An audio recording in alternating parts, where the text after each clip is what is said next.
Warner Music, well, that's my guy. Elliot's my guy. Interscope, we locked in already. The rest of y'all, everybody give me $500,000. Not gonna lie, chat, we got a lot of things to talk about today.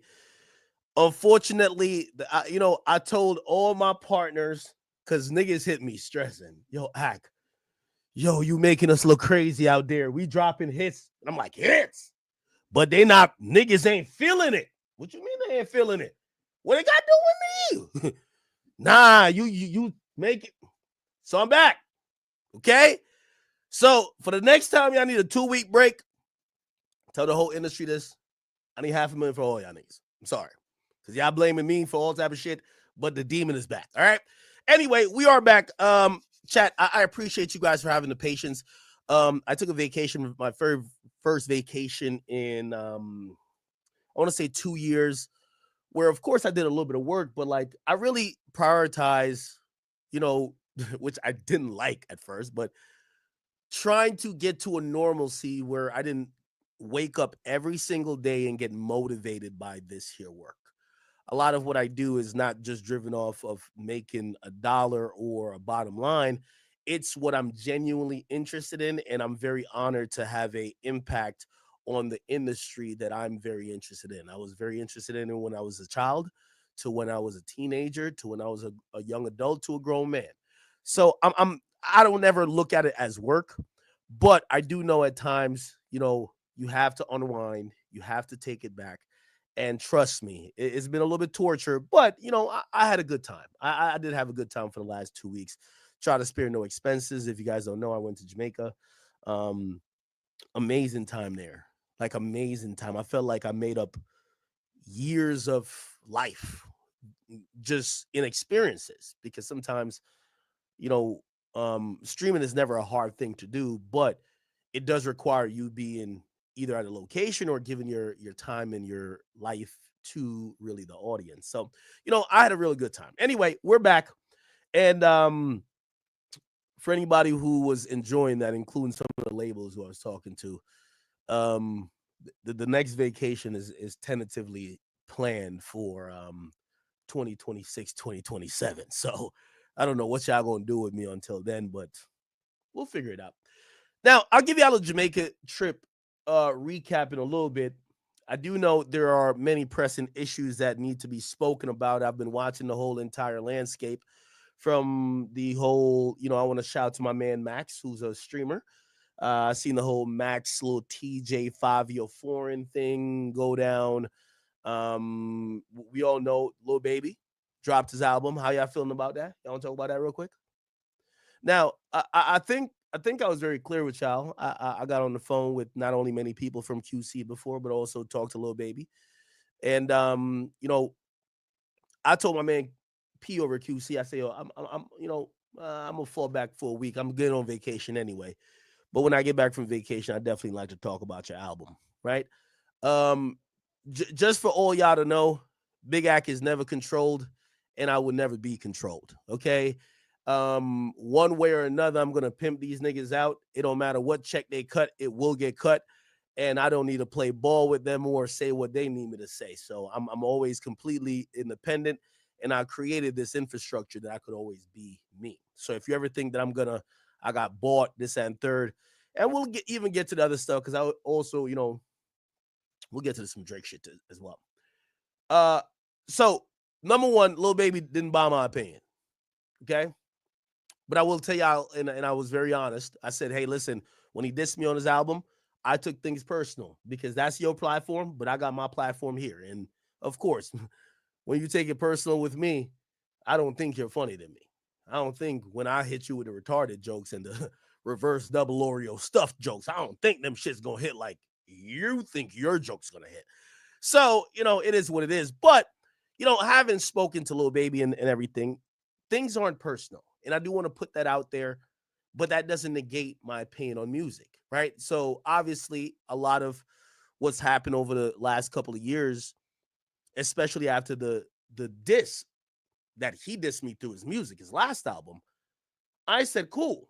Well, now I could personalize. Now, me and him have talked. I don't think I need to continue with personal jabs or barbs at him.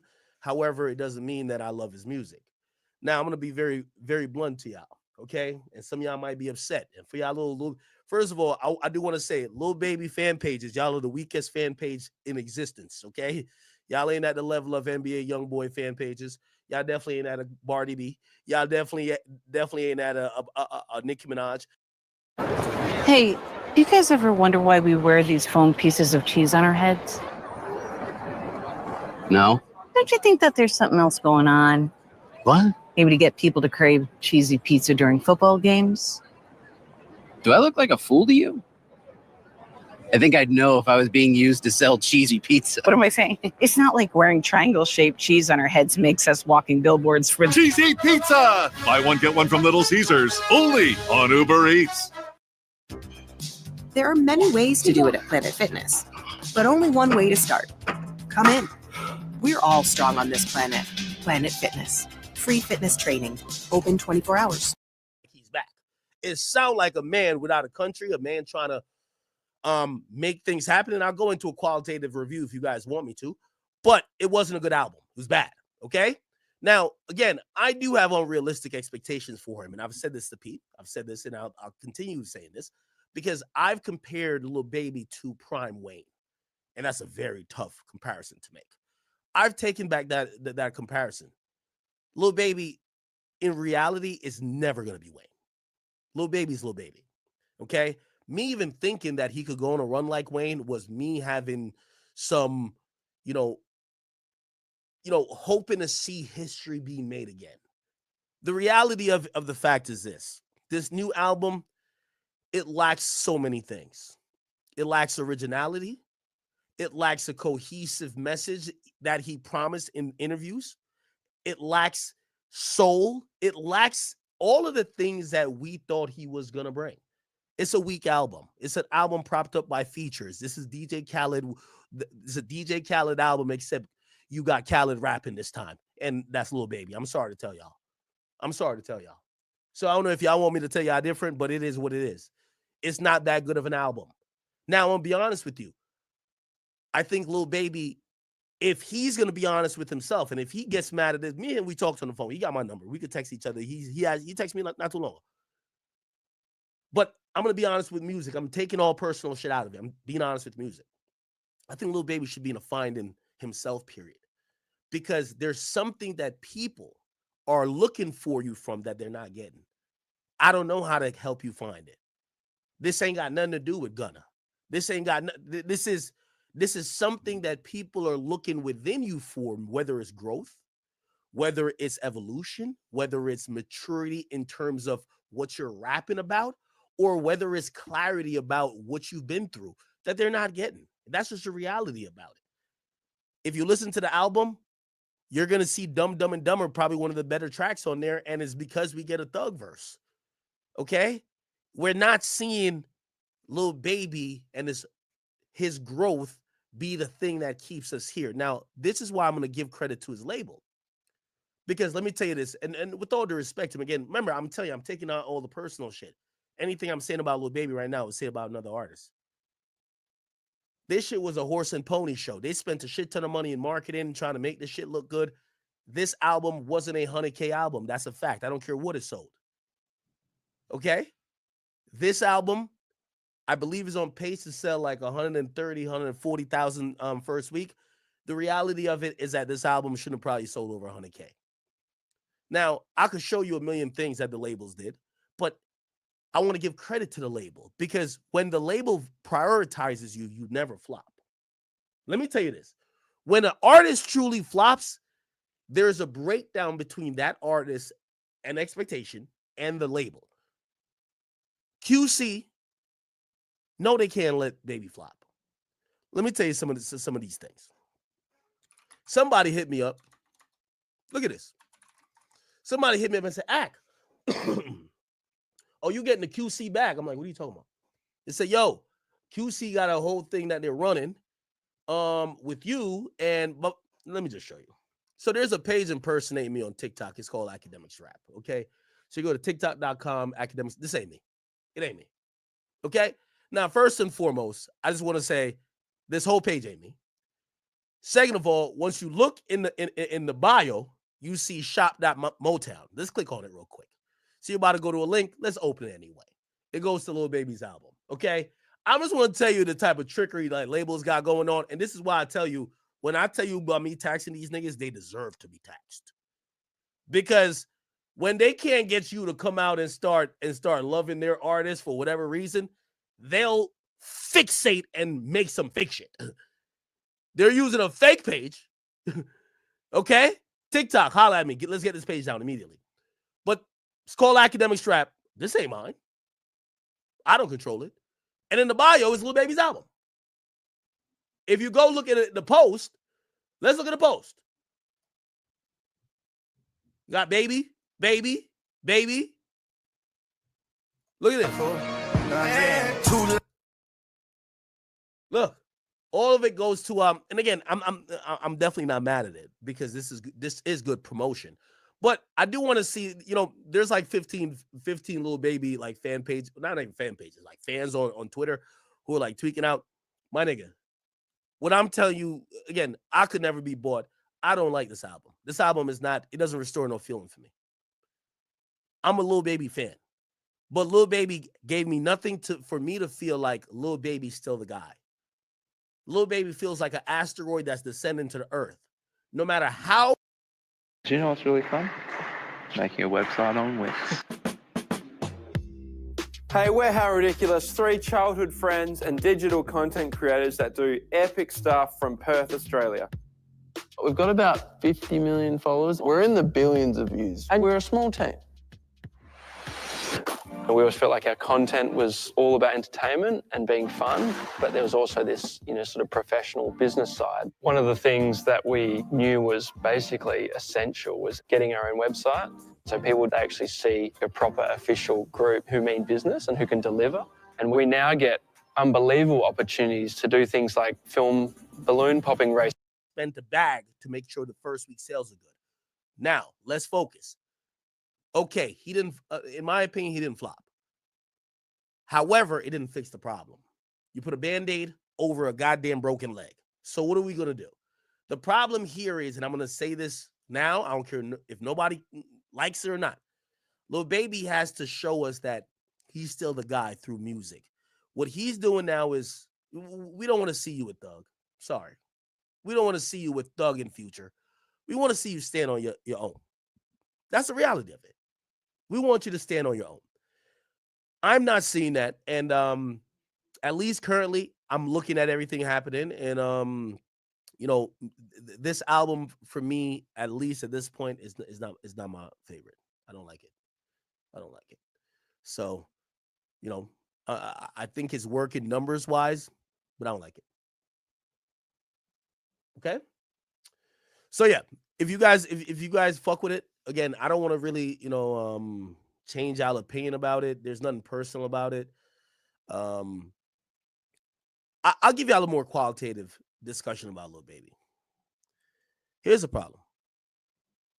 Lil Baby is at the point where, and I've said this to many musicians before, your music could become dated and old. You see these days, everybody wearing these big ass pants, like these little bell bottom pants are extra big.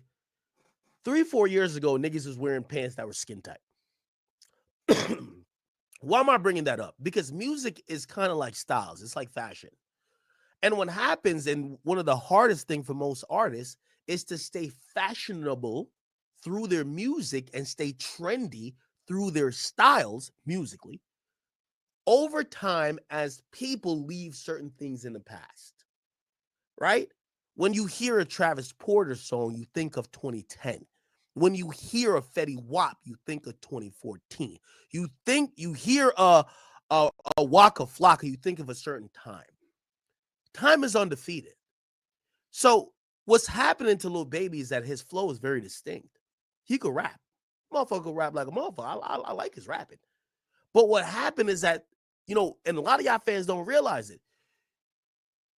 You have mentally put Lil Baby's peak at 2020. So all that My Turn stuff Mentally, you've put that as his peak. Somehow he has to convince you that has another peak, because otherwise, when you hear his music, it's not me. And this is why I didn't comment on his album for like 10 days. You know why? Because whether it's, I don't know if it's, if it's label or anybody else, they think that I'm the one driving the narrative. I'm not saying nothing that fans ain't saying, but I'm the person who's going to give an explanation to what fans are feeling. I never, number one, anybody in here think I could brainwash y'all? I can't. I only just say the obvious, right? But some people feel like it's me. Oh no, Ak, you're the reason why they don't like this. That's not the truth at all. The reality is that when people hear Lil Baby's music, they think of a different era. 4 years in rap time is a long time. And when you hear him these days, people are looking for reasons to either say, damn, that shit's not cool no more, or that shit's old. That's the problem. You get what I'm saying? Again, I'm never the one to say that someone's peak is over. Here's the reason why.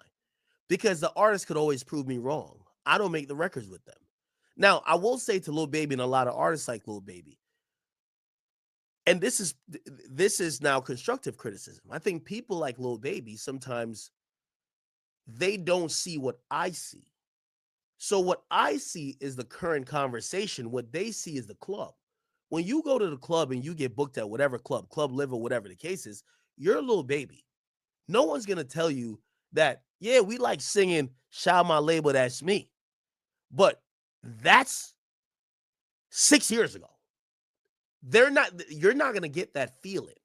So when I'm telling you the current feeling that people are saying you're making the same song, you have no substance. Some people are saying that your raps are no longer relatable. Some people feel like they're having what's called a listener's fatigue. You're gonna look at like, what are you talking about? I just went to the club and I picked up $80,000 and they love me. What are you talking about? But this is why I'm not that liked, right? So anyway, if you ask me, this album's not good. This album's not good, and I'm gonna be. Pause for the facts. Classic first-timers. They don't know that nearly half of all used cars have been in an accident. But Carfax shows how accidents... I have gauged my expectations on Lil Baby. I don't think Lil Baby is in the position or the place right now to be giving us the hottest material that will be dictating the new or hotness for the next couple months. Okay. Sorry. Anyway. Okay. So that's my opinion. And by the way, here's the thing too. I'm also not mad at his label. His label did an amazing job marketing. Okay. Yo, you know, I knew his label was spending the bag. Nigga, they paid a Canadian blog. Shout out to Keep Six Solid. When I seen a Canadian blog, y'all got to see this promo right here. When I seen this, I said, okay, at least they're spreading the wealth. Look, Wham is in heavy rotation. Stop it. Stop it. Okay? But I can't be upset because in reality, this is what a label should do. If your label isn't supporting you financially, why are they there? However, I'm just here to tell you the truth. I don't personally like the album. I think the album is weak. I think the album, I seen Kai Cenat rate the album. He said it was a 6.5 out of 10. I'd give it I'd give it a 6 out of 10. Yeah, a 6 out of 10. I think Kai was pretty fair with that. 6 out of 10. Now, here's a good thing.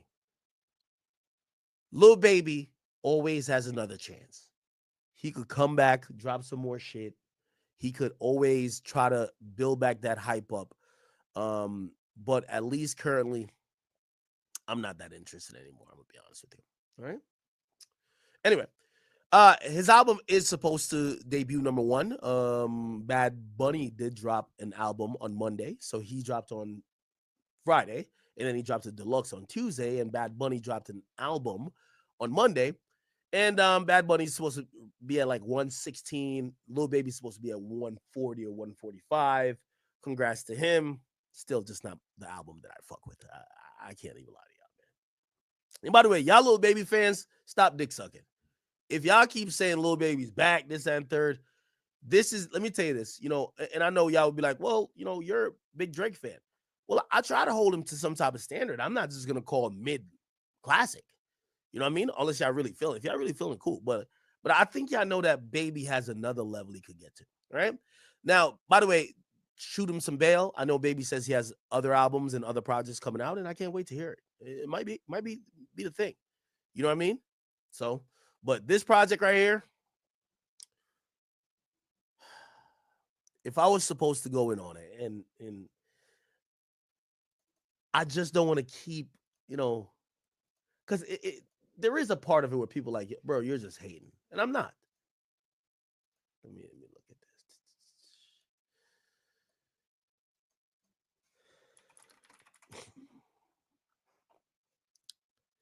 Okay. So, all right.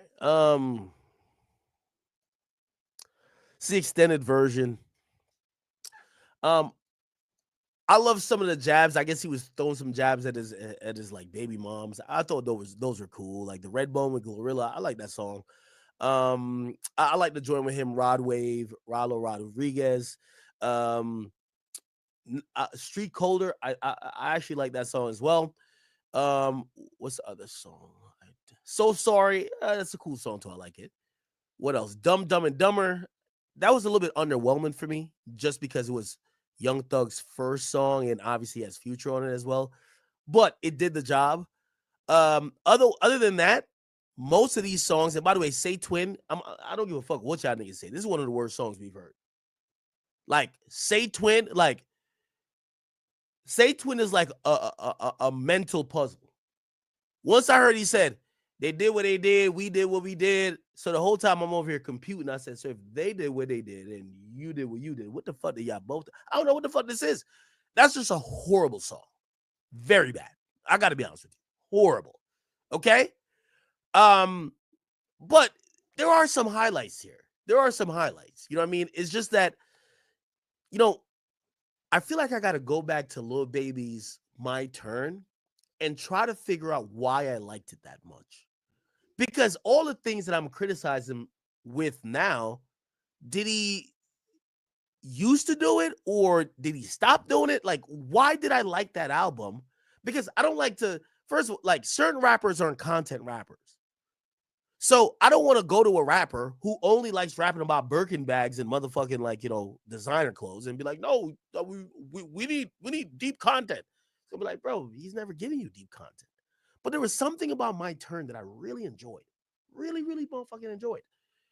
And I'm kind of struggling to figure out what's so different between these new songs. And I don't know. Honestly, I really just don't know. And I'm trying to be in a place where, I knew if I came on here. There's a place where mishaps don't mean missing out. Welcome to the plus side, where an empty gas tank won't keep you from a full day, where a flat tire doesn't have to deflate your mood, and where a dead battery can't stop you from being the life of the party. Because like authentic with it. But I'm at the point where I can't remember why I love this music that much to placate or to actually point out why I don't like this project as much. That's it. Okay? All right. Anyway. Good. So, by the way, let me tell you about a good label too. And QC / well, I think this is under is it under yeah, I think well, where's QC at now? It's under whatever label. I give it credit for them to make sure that Lil Baby didn't get embarrassed. This was not an embarrassing outing. They're making sure he does 140. I think that's very respectable. Okay? All right. Okay. Somebody said Wham is fired. Nah, that shit's trash, bro. I'm sorry. No, I'm sorry. I can't even lie.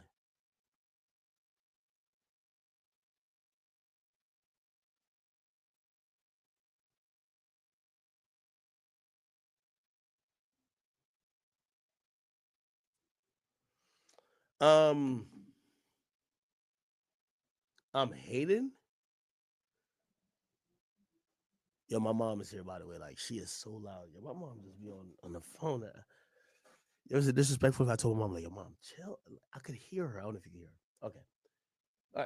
All right. Good. We're gonna get into some streamer stuff. And just to put that polish on the little baby stuff.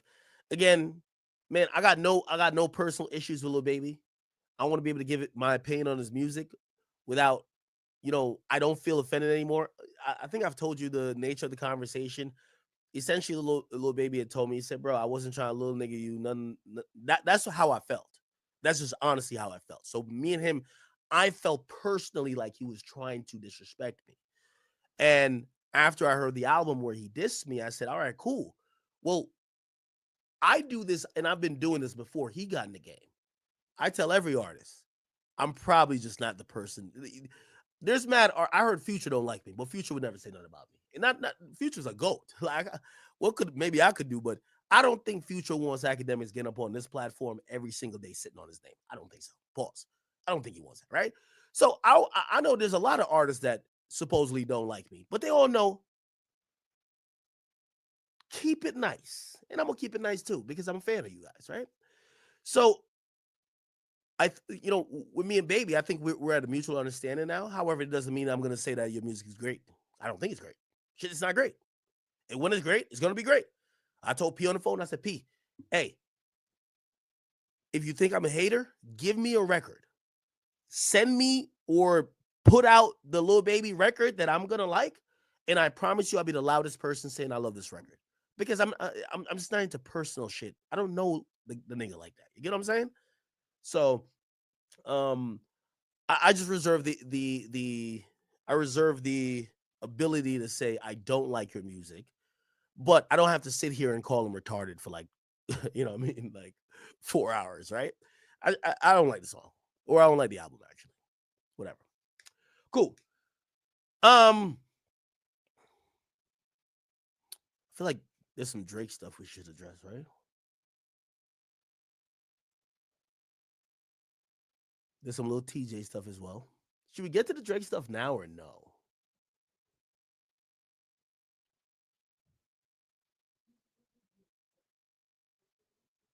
Drop the vibes. Oh! Man. Yo, hold on. I gotta tell my mama to chill. My mama is right outside the door. She's just yapping up a storm on the phone. Hold on. Mom! Jesus Christ. Jesus Christ.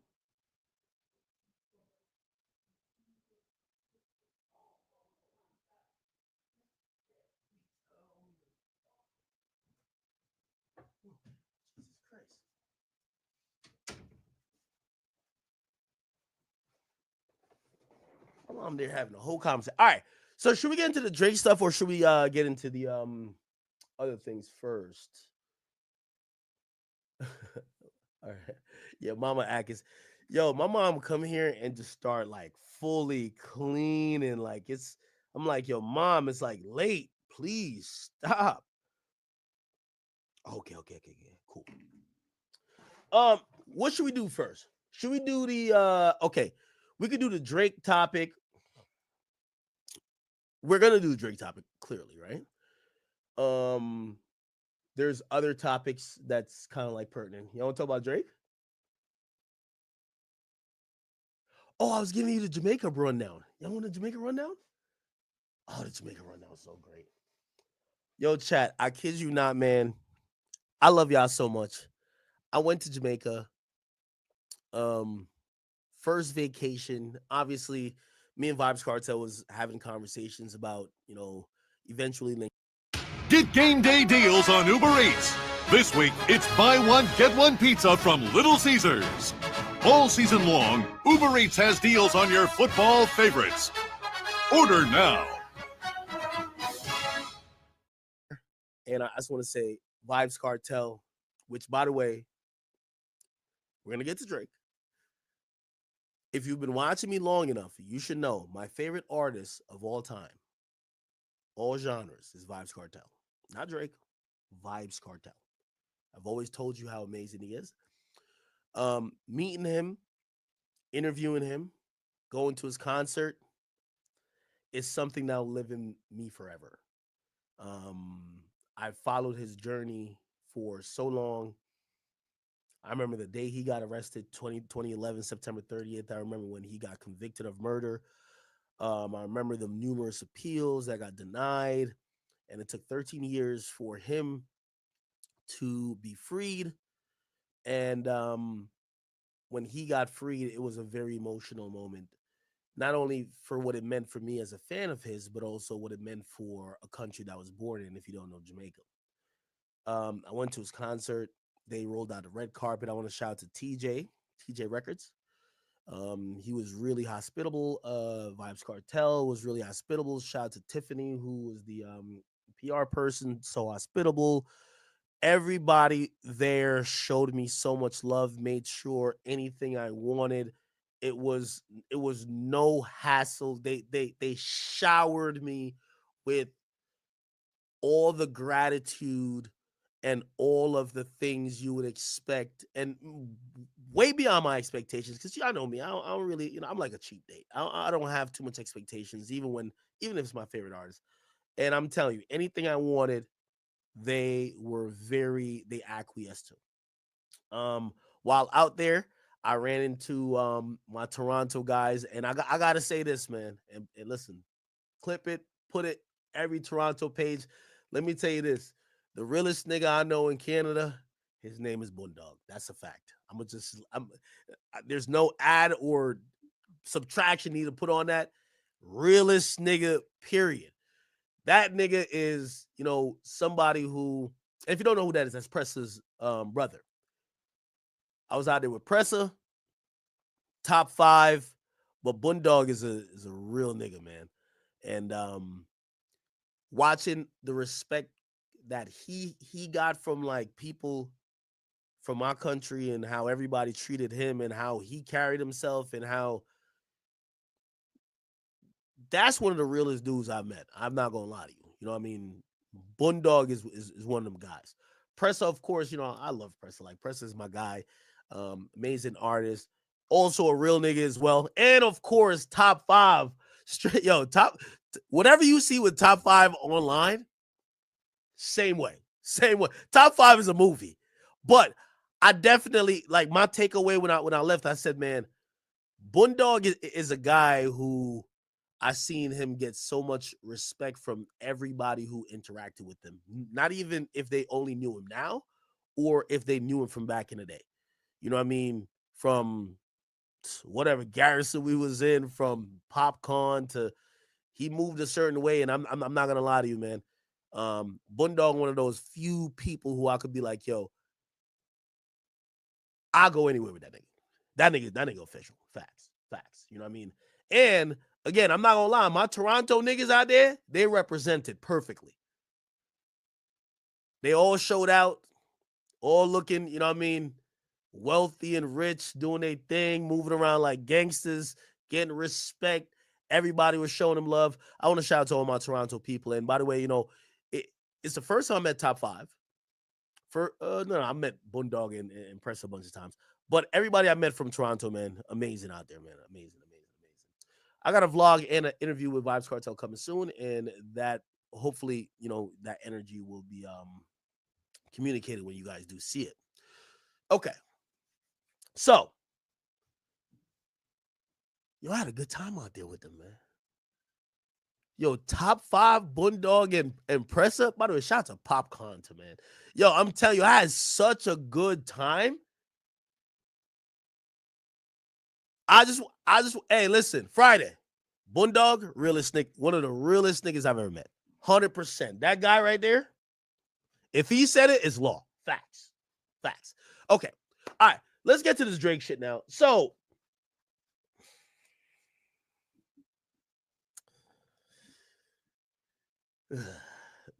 yeah, no, I'm going to Toronto. Come on.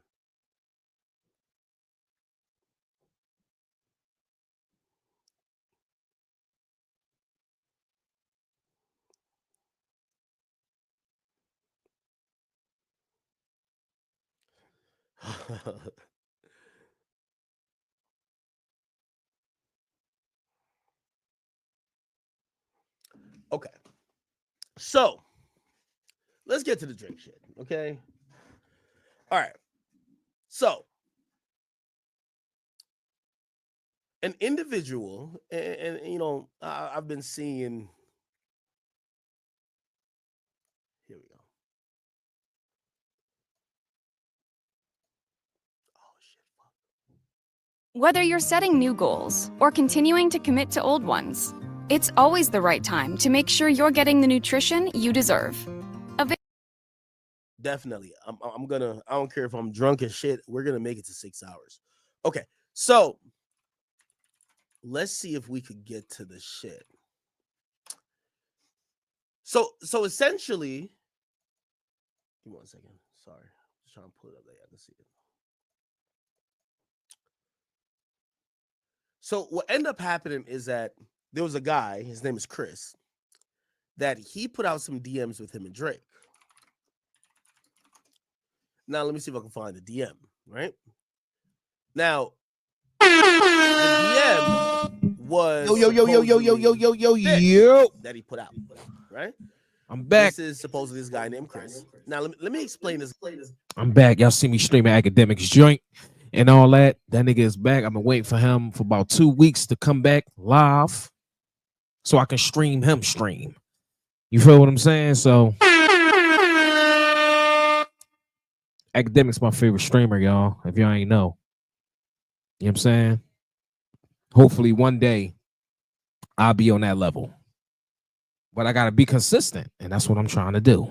Boxing gloves and these other things, and the interesting thing, and I'm gonna be very transparent, people. Y'all all know me.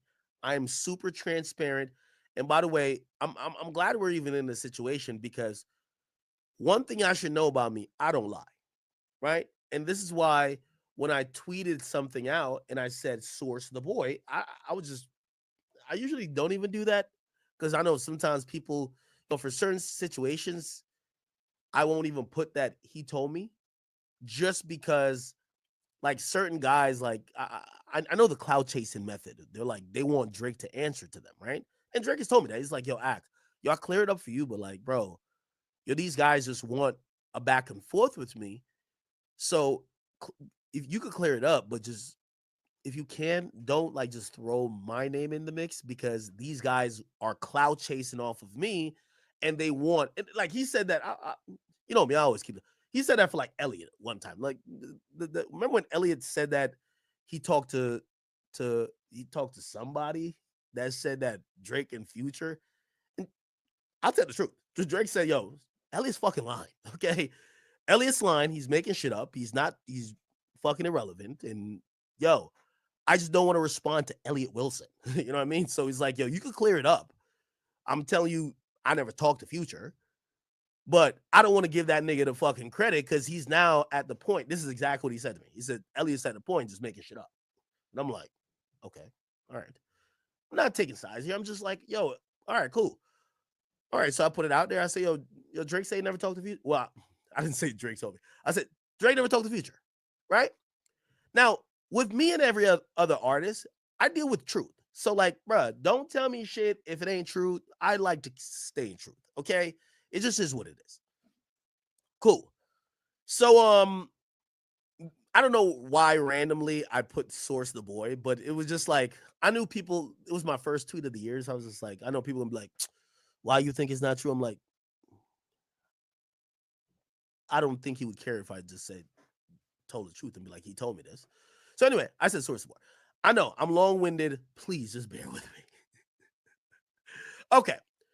So let me be, again, I'm being fully transparent. I like to be fully transparent. I built my brand and my platform on being fully transparent. And I've always told y'all, you know, when I deal with artists, I don't like people lying to me, period. So the dude had put out, I think it was maybe this DM.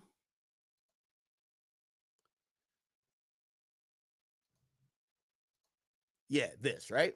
And I think this is where some people were like, this is kind of odd. Now, I didn't know this guy from a can of paint. And by the way, I'm about to call him like right now. I know him from a can of paint, but I'm going to tell you why I reached out to Drake. I'm going to be very honest. When I read it, I always look at the source. This is a guy, with all due respect, that had made certain allegations. He said that Stephon Diggs tried to rape him. Okay? Less than a month ago. Also, if you go on his page, right? If you go on his page, this guy also said he was clowning Javonte Davis, insinuating Javonte Davis was homosexual. Now, I know y'all are, most of y'all are just fans, but I do know from my mere closeness to the industry, when you see a guy that used to be in the mix and he's just saying random shit about everybody, he raped me, he's gay, he's this, that's the guy on the outs. And not everything that person say could be trusted because they have an angle as well. Why? They think people have fucked them over. So that's why I reached out to Drake. I said, Drake, is this true? Is this true? Like I'm seeing this message. Now, the message wasn't that bad, honestly, right? I can read you the message. I mean, I don't know the details. So this is supposedly Drake. I mean, I don't know no details, fam. I'm just trying to, I'm just showing. New year, new deals.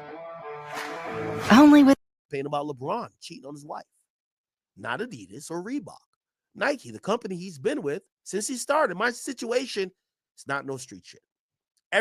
Everybody before me that tried the label was too eccentric, so they wrote them off as crazy, and they never had to pay for their sins and mistakes. I'm gonna make a change and make the building more safer place for every artist moving forward. Your shit is personal, involves violence, and just the way that you're doing it makes it look crazy. That's my opinion, and you don't need to listen to it. I just think if all you're saying is true, there's a better way to handle this than dropping the tape. Let me give you the context to it. This guy wants to air out a few things. He wants to air out that Stephon Diggs. This is the guy who supposedly was talking to Cardi B while Cardi B was pregnant with Offset's kid. That's the guy, right? The football player. This dude wants to air out that guy tried to rape him. Now, first of all, and we're going to be into some taboo land, a man saying he almost got raped by another man sounds crazy. It does kind of sound, what the fuck? What you mean a football player trying to rape you? Like, what type of Dwight Howard shit is this? Okay, but who knows? It could be true, right? Now, in hindsight, and now analyzing what Drake is saying, if this is Drake, and I think we'll get into it, Drake is saying, well, because I think this dude brought up a point to say, well, why can't you help me expose this guy? And Drake is saying, no. Well, I guess the guy said, help me expose this guy, because this is the equivalent of you filing a lawsuit, right? And I think Drake is saying, nah, that's snitching. And Drake's reasoning is that I'm going at Universal, right? And the reason I'm going at Universal, which we've always wanted to know, and by the way, I've told y'all, I've asked Drake about the Universal thing before. He didn't volunteer an answer, and I didn't go prod him. I get it. Like, you know what I mean? Certain things, like if I got a lawsuit versus somebody, I might not just want to tell the nigga who I talk random rap shit with that might run it as a headline to explain my business motives too. So I didn't take it no way as Drake not telling me why he's suing Universal. When I hit him about it previously, I said, yo, is it real?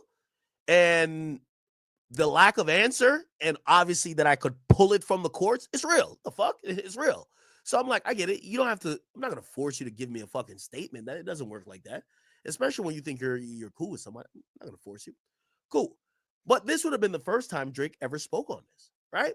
So it says, me, Universal, is like if Nike was funding a campaign about LeBron cheating on his wife. Now, I ain't gonna lie, when I first saw it, and this is one of the reasons I thought it was fake, because it read wrong. I'm like, bro, are you like exposing LeBron in like a DM? Now, if you really read it in hindsight, he's not doing that. He's actually, I know some people are like, yo, you're still getting his back. No. What he's saying is that me and Universal is if Nike was funding a campaign about LeBron cheating on his wife. So, obviously, he's almost saying LeBron isn't cheating on his wife, just like how Universal funded a campaign about him being a pedophile, but he's not a pedophile. So basically saying, imagine if your company funded a campaign with some fake shit with you. That would be the equivalent of Nike funding a campaign about some fake shit with LeBron. So he's kind of not exposing LeBron, but it doesn't look good, honestly, because he just dropped a freestyle or that little whatever freestyle where he's kind of hinting, yo, Bron, you cheating on your bitch. Let's be honest, right? It don't look good. I'm going to be honest. It don't look good, right? But if you read it with that context, oh, okay. You're saying the equivalent of you suing Universal would be like Nike making up some fake shit about LeBron. Cool. Everybody before me, blah, blah, blah. All right, cool. All right. So, so this was it. And again, I'm being very honest. So I sent Drake the DM and I said, yo, is this real, bro? And I said, I'm a bit skeptical and I don't want to report it because this same guy has made several accusations about other high profile people in the last few whatever, So like, I know guys like this where they're like on the outs, they're saying anything. And Drake flat out tells me, he says, I can read it. I think he just agreed that it was fake. Honestly, he just agreed it was fake.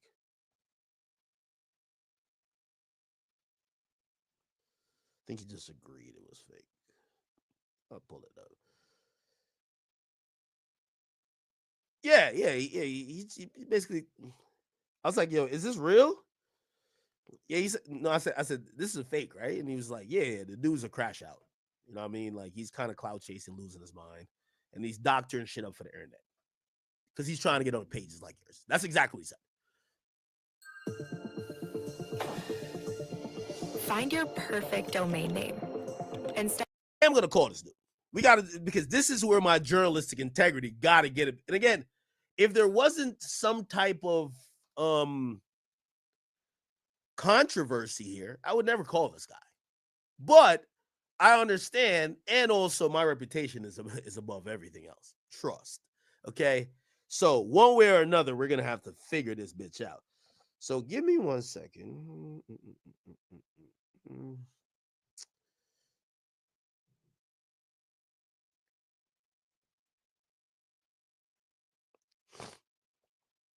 Okay. Let me try to call this dude. Now, here's the thing, and I'll say this before. If Drake did lie, I thought this was a worthless lie. If it was a lie, right? I don't think he said nothing too crazy. Other than, yeah, this guy probably betrayed your trust and he's putting out stuff that you probably don't want him to put out because it's giving a first insight into why maybe you're filing a lawsuit against Universal. But we all know you're filing, or you did a petition to get information to possibly file a lawsuit. So I don't know why this would be a thing to fucking try to, hoodwink the people with. You get what I'm saying? Anyway, let me call this guy. Let's do some journalism, okay? I got him. So his name is Chris. Let's see if we can find him.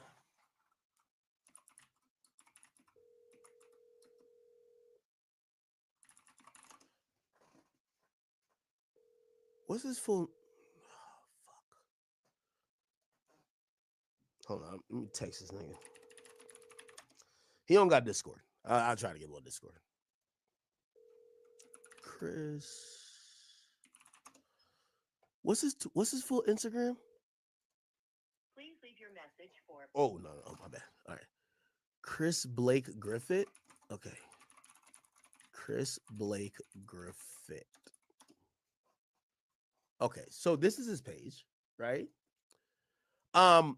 What I didn't know is that he's been cool with like And Drake told me this too. Drake was like, yo, this guy, like, we know this, like, this isn't some fake person. This person is known for being around Javonte Davis, right? Drake did tell me that, right? He says he knows he's known for being around Javonte Davis, which, by the way, it goes to even me saying, yeah, this guy's crashing out right now. Why? The dude put up a picture of Javonte Davis, which I didn't know this is how Javonte looks these days. And he says, I've seen this transition occur once or twice throughout my life. Some other tough guys. Javonte Davis. So now the whole industry knows him for being cool with Javonte. He's now calling Javonte gay. He's saying, Javonte Davis, live your truth, champ. Love to all. Respectfully, clearly I can see why you start acting like a bitch. Stroller and a beanbag is fire, though, girl. Little boy hiding in plain sight. So, again, that's a little bit odd, right? Now he posts a whole bunch of stuff. I don't know. Okay, he's posting Caitlyn. Apparently, they were like really good friends, supposedly, right? I guess he got videos. Hold on, y'all can hear? Is that Diddy? Okay.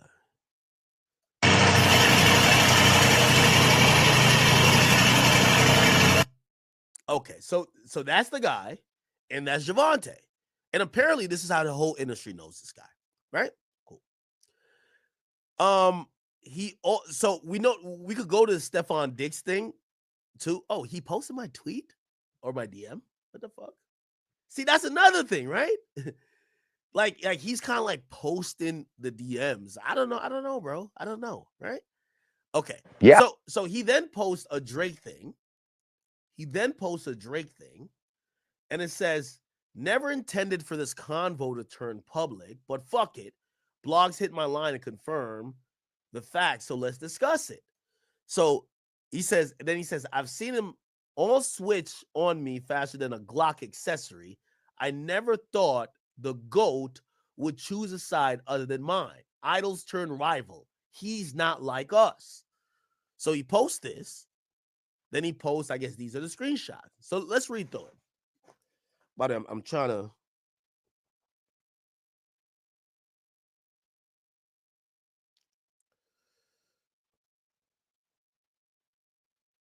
Is that him? Maybe. Oh, okay. Oh, yeah, he said hit back. All right, here we go. Let's get into it, chat. We'll get to the fucker right now. Yo. Chris! Yo. It's a big act in the building, man. How are you doing? What's up, Slum? How you feel? I'm doing good. Okay. So don't listen, Holmes. Don't let them lie to you like that. You a credible source. You the heartbeat to the industry. You see what I'm saying? Okay.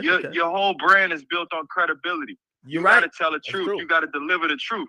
So when Holmes get in a bind and he lean on you to deliver a lie, you put everything in skepticism. I'm an advocate for the boy the same way you an advocate for the boy, and long standing.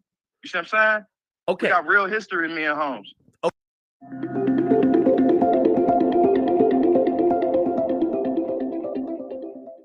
Let's go ahead. Okay, perfect. And by the way, me having this conversation with you is kind of sparked by the internet saying, hey, maybe Drake lied to you. So, of course I could have just like. I'm telling you he lied to you. Okay. I could have just dug my head in the sand, but of course we want to get to the truth. So let's get to it. So I have a lot of questions to ask about you, but here's the question that prefaces everything, because I thought you were probably, kind of out there, and I use that word respectfully, that phrase respectfully, because when I seen the message and I kind of Googled you, it said that you had made an allegation about Stephon Diggs. And I was just like, Then I look on your page and I see something about Javonte Davis. And I'm like, well, it looks like you're kind of having a bad time with maybe the people you did know in the industry. Maybe you're just saying anything random. Could I'm spiraling out of control. Yeah, of course. So could you quite the contrary. Could you help me explain or help me understand everything? Because I do remember when the Stephon Diggs thing came up. And of course, again, being very careful, but also very honest. I think people looked at that and be like, well, this doesn't make sense. Stephon Diggs isn't like, we thought he's not gay because he was just trying to have sex with Cardi B. That don't mean you're not gay though, champ. But I'm gonna go ahead and serve you the platter that you're waiting for. Pause. Let's walk down this path. So, my relationship with Javonte Davis backdates to my time spent building the entertainment department at Under Armour. He and I did his deal, and at that point, we was two kids from the same city, being Baltimore, Maryland. You know, he come from the street. My family come from all of that, but I knew corporate. He knew that. I knew that. And as we walked into the world of entertainment together, once he defeated Jose Pedraza and became world champion, we became business partners, and we grew this thing together. So I ended up leaving the company and just working with him and managing his career full time. Anybody around you can stamp that, even dating back to your days of having back and forth with Casanova. Cass has stamped that from the cell right now. Okay. Real shit. So anyways, or you can hear Brash or any of those guys. But anyways, back to that, we was building his career, so on and so forth. And, you know, eventually boys become men. He started making money. Dog started making money. And I'm not here to count my partner's pockets, but if we partners, we always kind of mirrored our relationship to that of Future the Prince and Drake, because that's the people I was studying. I used to be outside them shows. I used to be studying Future when I couldn't get the Drake. Future sit there and just have conversations with me, teaching me the game, so on, so on, so on, so on. And hey, wait, hold on. Wait. Let me ask a definitive question, because as you mentioned, Future the Prince and Drake, that's Drake, or at least one of his managers. So are you saying that you were operating in a managerial perspective when it came to Javonte Davis? Yeah, for years, but that's not like an unknown fact. You could go back and like look at my page and you can see that. That's not something that's like a hidden thing. The problem is, as we scaled and became men, boys becoming men, you know how it is even in the early days of going on tour. You might start out, it might be 3 of the guys in one hotel room. Next tour, it might be everybody get their own room, but it's a bullshit hotel. Next tour, everybody get their own room and it's lavish. Next tour, everybody got suites at the best hotel. You get what I'm saying? You just keep leveling up, so on. So when Holmes decided he was going to partner with Amazon most recently, and he did the $200 million deal, 7 fights, he looked at everybody around him. He said, yo, we got to button this thing all the way up. So he brought on a couple of photographers, guys that we looked at like family, a guy named 6'4", Ravon Littlejohn. He's like known in the music industry and the boxing world, so on and so forth. Be the predecessor to Al Heyman. Do your homework on Al Heyman. But yeah, so 40, he put 40 on paperwork, and it was my turn to go for the paperwork. He got a jealous brother. You know, he used to work on the back of the trash truck. Irony strikes again. We used to watch the Life is Good video where the boy in Pluto is throwing the trash on the back of the truck, and it's like, you know, a garbage bag, shit juice, splashing niggas in the face, so on and so forth. That's what his brother used to do. So Javonte Davis's brother was a trash man. He was a trash man, and prior to that, he used to work at McDonald's, Holmes. And no knock to anybody out there getting it, but I'm just giving you. You had a purse on you.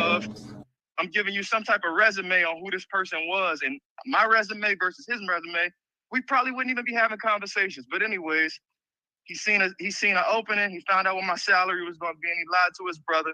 His brother decided to spill a narrative on me. After all these years, bro, I know you're everything. Wait. Hold on. Let's slow down. So you're saying that his brother realized, you know, you were putting in work all along. The bag comes is $200 million, and you were about to get a salary. I'm guessing a bump, right? Yeah, I mean, we're just setting up our lives. You know, we're going from living in hotels, then now we're going to buy cribs. You know, we're leveling up. We're going to be stationed in one city. I don't want to expose, you know what I mean? We stationed in a certain city. You know, our kids would be set up a certain way. You know, nannies, so on and so forth for the time that we spend on the road. You know, things that you're supposed to do. And me having intel into like $1 billion entity in, you know, the structure of Under Armour. And even aside from that, my days spent coming up around the OVO clique and asking questions. Future the Prince watched me go from... Talk to us about this feed me thing you've been doing after big plays. You trying to make us all hungry, Saquon? I don't even know why you say that. It's not like we made up a celebration just to promote. Famous Bowls, buy one, get one, only on Uber Eats. Yeah, you got another inch. I hate when things are annoying and inconvenient. Okay, stop. So I was super happy when I sold my truck on driveway.com. I made it hassle-free with an instant money. And that's what I did. when the bag didn't match up, a narrative was spewed, and it was just bullshit, bro. And the thing about it is, you know how life is. My broke ain't the average person broke. Yeah. It's a certain amount of money that costs to be able to live the way that we live. So if my life, let's say it's on a small scale, like 20 bands or something along those lines, that's going to take about a $250,000 salary to be able to satisfy my life at bare minimum. That said, if I'm living off of that and working for free, under the premise, under the bylaws in my mind, I'm saying after 4 months, you'll reimburse me. We going through contract negotiations, and aside from even that, you my man, $100,000. Nigga lost all his money. He's sleeping on my motherfucking couch. I remember after he fought on the undercard of Floyd versus McGregor, which actually was the fight that we put the OVO short, the patch on. They changed his opponent last minute, which means his purse changed last minute. You know how these boxers think, bro. It's calculated money all before it even touched. He had in his mind he was going by a rape. It was supposed to be his first $1 million fight. They brought that shit down to about 600,000. He was threatening, saying he wasn't even gonna fight at all. But the rafe was 500. He said, you know what, I'm gonna go get that. He spent all the money on the rafe and probably had that bitch for probably 8 months. And then shortly thereafter, he had to swap it out for a SL or something along those lines. But he didn't even have a crib, bro. He was living at my house on my couch as a world champion. I don't say that to the exposed niggas. I'm just letting you know where the loyalty go, bro. I got this GTV shit in my skin. So when I see the switch come and you string me along for 4 months, you throw me 80 grand in a hole, and then my salary get pulled at the same time. You know I'm having a daughter. You the one telling me, yo, let's open a store. You the one telling me January 1st, yo, this, that, and the third, you got a daughter coming. I already got a son. This, that, and the third. I'm showing niggas the way because I was always living and leading by example. I never met him under the pretenses where I needed you in that regard. No, I had a 6-figure salary at Under Armour, and I was the advisor to Kevin Plank before I even left the company. Come on, bro. You can check my pedigree. You can ask around. I'm not some nigga just flying around here collecting crumbs. Real validation when I speak. So let me ask you a question. So why do you think that Javante never wanted to break bread with you then? I know you mentioned his brother, but like, nah, it's since I'm speaking on my brother, let's speak to it from a compassionate place. He come from the group home, and for so long in his life, anything that grew to become something always left him. So I think if he felt like if I catapult, we would kind of look at, you know, LeBron and Mav and Rich and those guys. Just imagine if Rich was only allowed to have one client. You would never get Clutch Sports. So the vision that we had for the company that we were building, mine was a little different. I'm leveraging, you know, OVO and them come to town. I got 14 passes to hand to the hoes, bring my little bro, this, that, and the third, da-da-da. I don't even know if you remember back in the day, Drake had a moment in Houston. I set up a run because Javante had just came back and he was training for this same fight to fight on the undercard of Floyd versus McGregor. He was training and Drake invited us out. So to make it look like he wasn't being a distraction to the boy, I'm like, yo, can we connect the run? So on and so forth. I played my little brother's song in the background. It was Safe House. Oliver, and my little brother's my Gray, Oliver calls Drake like, yo, that new song you got is fire. He's like, yo, that's not even me. And it was my little brother. But long and short, moment came and went. That song is Safe House. It was a song that people thought was supposed to be both of them. We had a conversation about it backstage at Migos, Aubrey and the Three Migos tour, about him potentially getting on the record. But my brother was being managed by a dude, Nino, who was working heavily with Party at the time. Got some history. He's got early history with Drake as well. If you know Nino, he's got producing pedigree. But yeah, fuck this situation up. The dude Nino, fuck this management situation up. The Stephon Diggs situation, let's bring that to the fold. Okay, let's get it. Because that's the justified one if we really want to give you what you need, champ. Yeah. Because I'm gonna be honest with you, like from the word around town with Stephon Diggs, he's smashing about 4 rappers' girlfriends. I never heard of him smashing niggas. I'm gonna be honest. No, dog is real activity, but I'm gonna tell you, it was a couple of fashion weeks where we're in a couple of parties, and I'm like, bro, we got only straight niggas here. And then I watch him walk over to certain individuals whose names I won't mention now, who I know, and hug them a little differently than I would greet somebody of another sexual preference type shit. First of all, second of all, but anyways, it was certain times even he put his hands on my shoulder as we were designing his Liam collection that ended up turning out to be like some glorified Forever 21 men's type shit when we were supposed to be making couture. Put his hands on my shoulder and said, you know you're the muse for this collection, and looked at me dead in my eyes. I'm thinking to myself, what type? And his girl was sitting across. I'm like, I would never say no shit like that in front of my. Do you think he was trying you, or maybe this was like maybe he drunk or something? You know, some niggas get a little zesty when they drunk. That's not when he tried me, Vlad. Okay. He tried. See, all right, let me give you the game, champ. I'm gonna go ahead and walk it down. You know the script. If you got these bitches in rotation, you got to find the weak point. If I got millions and millions and millions of dollars, we can't even quote the boy. What am I willing to give it to get what I want tonight? Ain't no telling. That's how how Holmes is living his life on a daily. So he might look at you and your little $20,000 Amex bill that you sitting on that you need to clear. You may get a little excited when you shop at Burlington. For what? For you on demand at any point in time, man? Come on, I need that. Sap. That's the vibe. So with that said, he's setting it up like that. He ordering them like Uber Eats, and they come. Holmes got a strong play. I can't cap. He got a strong play. He'll tap in with the agent. Wait, find out where you live. Wait. So wait, Stephon Diggs ain't paying for the joint now. Come on now. Come on. What you think? You think that you hold on? You think he cute? No. I heard he got a meme game. I heard he know how to talk to them. Don't nobody got no game like that, nigga. This shit is pay for play. You think Carisha Carisha Vlad? Hold on, I don't know who Vlad is, but hold on. I'm wild. Act. I'm talking about Carisha. Act. You know the game? Oh, she fresh off Puff.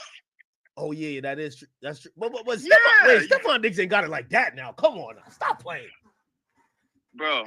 Let me keep the main thing, and just give you the script on what he did to me. So what happens is you find the weak point, you exploit that. Oh, I got that, this, that, and the third, and now that person psychologically feels indebted to you. So I had a situation where, my son's mom, she looking at my life. She calculating, you know how they go. Pocket watching. She need more. Yo, you know the score. She need more for this. She need more for that. And even aside from just that, she looking at who I'm with now. I'm about to have a new baby, so on and so forth. She want to cause friction because to keep my attention elsewhere, let me just rouse some shit up. So what she does, and at the time she dating somebody who in the league, he funding the lawyer. She telling him a narrative that's completely capped. Anyways, I'm like, yo, bro, I think I need, and at the time, me and Stephon are designing his line. While I'm designing his line and he running the bread.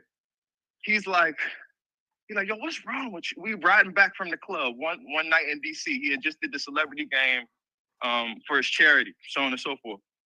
Riding back to his crib, it's probably 4 a.m.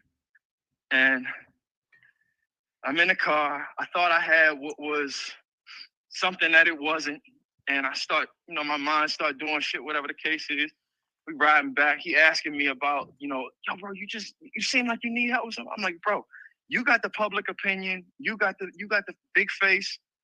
I need a high profile lawyer to walk with me in this courtroom and help me get my son back or denounce whatever she got going or whatever Holmes is funding for, or whatever the case is. He's like, man, don't worry about that. You can get that for me tomorrow. I got that. That's easy. I said, it's not about the money, bro. I need you to set me up with a lawyer. He said, man, I'll do both. Don't even worry about it. Just keep working on the line. So as we walking toward the crib, get out the car. It's a 911 Porsche, 2 seats. He put his lips to my motherfucking ear. Pause, Vlad. Pardon the left. Pardon the left. Lips to my ear, talking about come to my room. He makes a left and go up a spiral staircase. I make a right, go all the way down the hallway to a bathroom. My pupils big as a bitch. I'm slapping water on my face, cold water on my face, trying to wake the fuck up for as long, like about 45 minutes. I don't know if I'm gonna walk out this bathroom. There's a bunch of girls in the crib. Mind you, it's settled. But it was a bunch of people there earlier in the day. It's 4 o'clock in the morning at this point. I don't know what the vibe is. Maybe you were trying to set up a freak off, like get mad bitches that's run through them. No. You don't put your lips to your man ear though. Oh yeah, no. You're right. Yeah, and he had slipped a little tongue. So I'm like, what the fuck just happened, huh? So that's why I'm beelining to the bathroom. I'm wiping his little bit of saliva out my ear, getting my thoughts together. Wait, you put his tongue in your ear? Oh, that's a freaky nigga. Yo, he's the zestified nigga. But honest, a zest monster. What the fuck? Act. You gotta think, bro. The same. They draw a parallel between an NFL game being like multiple car accidents. If you in a bad car accident, say shit flipping this, that, and third, what they gonna prescribe you? Pain medication, correct? Yeah. You think he got CTE? Right. If he's taking the same pain medication that somebody at an EDM festival will potentially be taking to go crazy, this, that, and the third, there could be a connectivity of an issue going on. And the NFL got a thing where they just want you to go out on the field and perform. Habits can form, so on and so forth. I honestly think the drugs done turned his butt up, and he just couldn't help himself. He got a little zestified, and it was what it was. He tried the wrong one. I come out that bathroom, and what happened when you come out the bathroom? All right, when you come out the bathroom, what the fuck happened at that point? I come out the bathroom. I was greeted by like 3 or 4 girls that's trying to get me to corroborate a story. It was also his one of the brothers that was ended up getting charged and convicted in the robbery case that had to do with me. I saw you post a video. That was a cute segment. Yeah, hold on, wait. I thought that so the narrative we got was that because you didn't suck his dick, they were beating your ass up. No, that's not what happens. So what happens is in that moment, they try to get me to corroborate this story. They take my clothes, they put bullshit on me. I had like a Ramoa trunk, the big one, so on and so forth. They took my suitcase, gave me the most bullshit suit. A homeless man wouldn't take the suitcase from me. Shout out to the homeless. Yeah. Swear, OD. Send me to the airport, no ticket, no nothing. Love slots? The DraftKings casino app's got you covered. They got tons of slots to choose from, like cash for the celebrity game.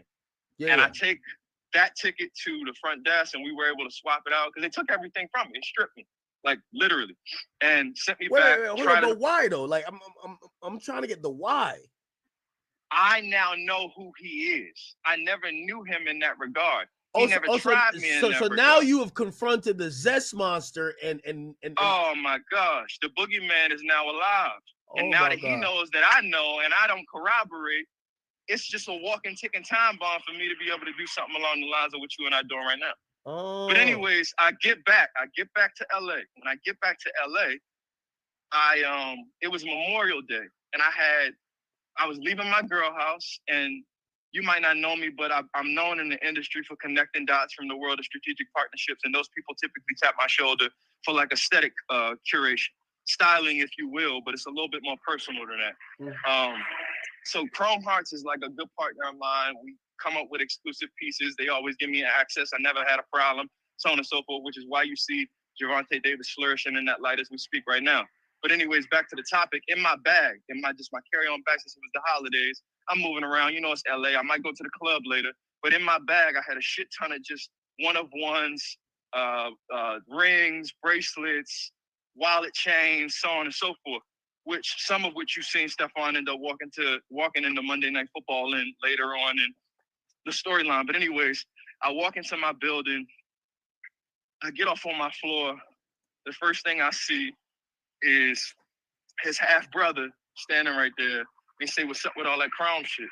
And I back onto the elevator, and then he walks toward, and he put his hand in as the sensors were trying to close it. It opens up. 2 brothers follow. 2 other guys follow, and they pull me out the elevator. But bro, they strapped. What people don't realize is these niggas had guns. You go out there trying to throw all the fist fights you want. I know the building. I'm home at the end of the day. These niggas not home. I'm trying to get my life. Yeah. Yeah, in my crib, it's a Chrome Hearts jacket with 100+ crosses on it. They talking about the crosses is XYZ, 300 per cross or whatever the fuck the case was at the time. This jacket giving me motion. I'm fucking with it. I don't know what they really on, but I know what they there for. First thing he said is, "What's up with all that Chrome shit?" And I'm hearing niggas, "You ain't gonna say nothing. You ain't gonna say nothing." They got knives. They got guns. It is what it is, bro. I just had to do what I had to do to protect myself in that moment. But after that, I survived it, so on and so forth. His brother was charged. I didn't know the other niggas' 2 names. Bro, I got a history. Like, when I was coming up with G. Who is his brother? Who is his brother? His brother's name is, I'm not talking about Trevon. Him and Trevon have the same mother and father. Because he in the league too, right? There's a nigga named Trevon in the league, right? Trevon, he played for the Cowboys. That's their little brother. The middle brother, his name is Derez Marshawn Diggs, but he go by Marshawn because that's Stephon's middle name. So he has a different mother. So he has a different mother. Wait, so you're saying all the Diggs brothers are zesty? No, I ain't say that. Oh, okay. Just Stephon. I'm no. I'm not. I can't speak to Trey being a zest ball. I can't speak to Stephon just because of the personal experience. Like, it's been times I'm around the guys and they're like, yo, bro, come to the room, this, that, and the third, because there's hoes in the room. So I ain't gonna do that.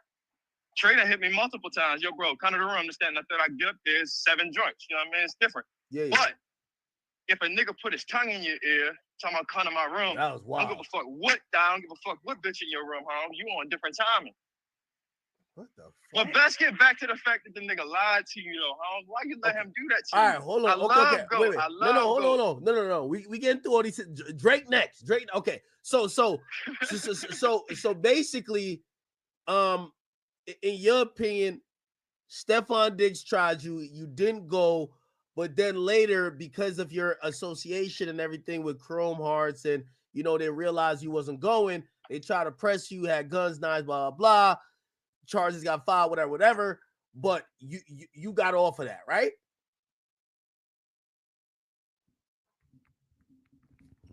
Holy shit, my phone died.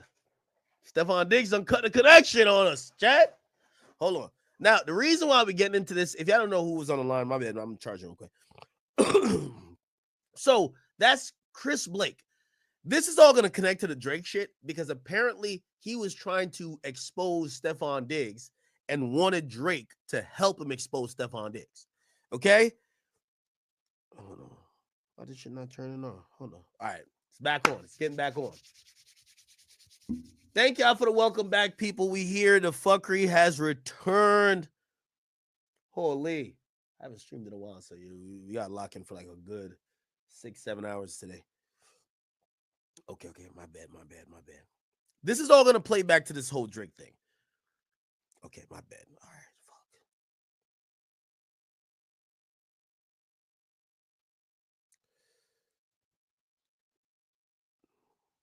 Okay, good. Got it. Let me just hit him back. Yeah, my bad. Apologize, chat. Apologize. Hopefully this will work. Why does shit not showing that it's charging? Okay, it is. It's charging now. Huh? Let me call him back. My bad, chat. This is crazy. Says Stephon Diggs put his tongue in his ear. That's that freaky nigga shit, huh? Chat, y'all think that's CTE or that's like just zest? Hold on. Let me call him.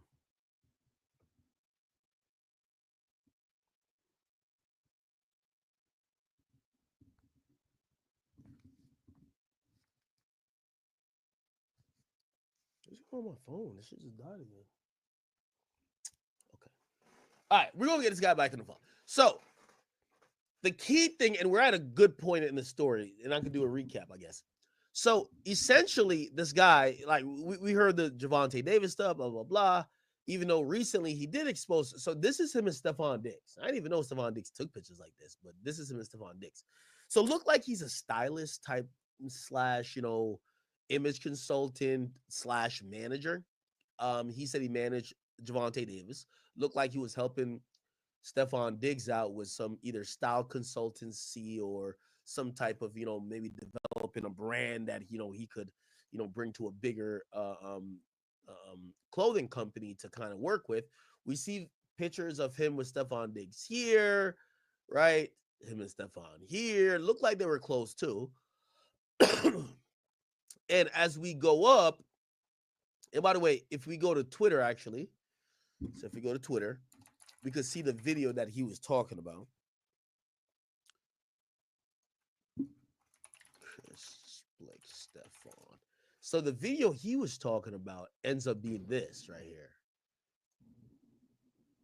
Right?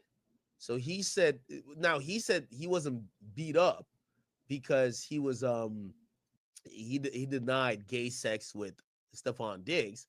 He said after Stephon Diggs licked in his inner ear, whatever, nothing happened. but I guess he said that he felt that they knew he wasn't going, so they got to make sure he's not going to run his mouth later. And then he had some like chrome heart shit, and that's when he got confronted. And yeah, supposedly this is Stephon Diggs' brother named Darius Diggs. Okay.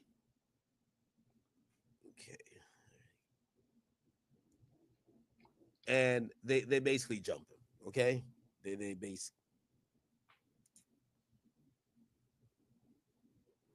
basically jumped him. Okay. There's another angle or whatever. Shows a whole bunch of stuff happening. And he says this has nothing to do with him getting assaulted in terms of him not doing gay sex. But that is the backdrop. Let me try to call this guy again. Yeah, my bad. My phone died. Yeah. It's all good. Okay. Great. So I was trying to tell everyone that this is all kind of sequentially getting to the point where we're getting to, because this whole thing with the brother of Stephon Diggs does eventually lead into this conversation that you had with Drake, correct? Correct. Okay. So, by the way, we do have the video that TMZ put out, and it looked like, it kind of matches up with the story that looked like this guy named Derez tried to get at you in the elevator, him and some other guys, and blah, blah, blah. And now, let's be clear before we get to the next part, which involves Drake. You said these guys got arrested for this? So, Derez got arrested because I knew Derez's name. Okay. The reason anything even lands into the realm of anything Drake related is when Stephon Diggs walks onto the field against the Buffalo Bills for the reunion game or whatever the fuck you want to call it, and he put free chap on his eye black.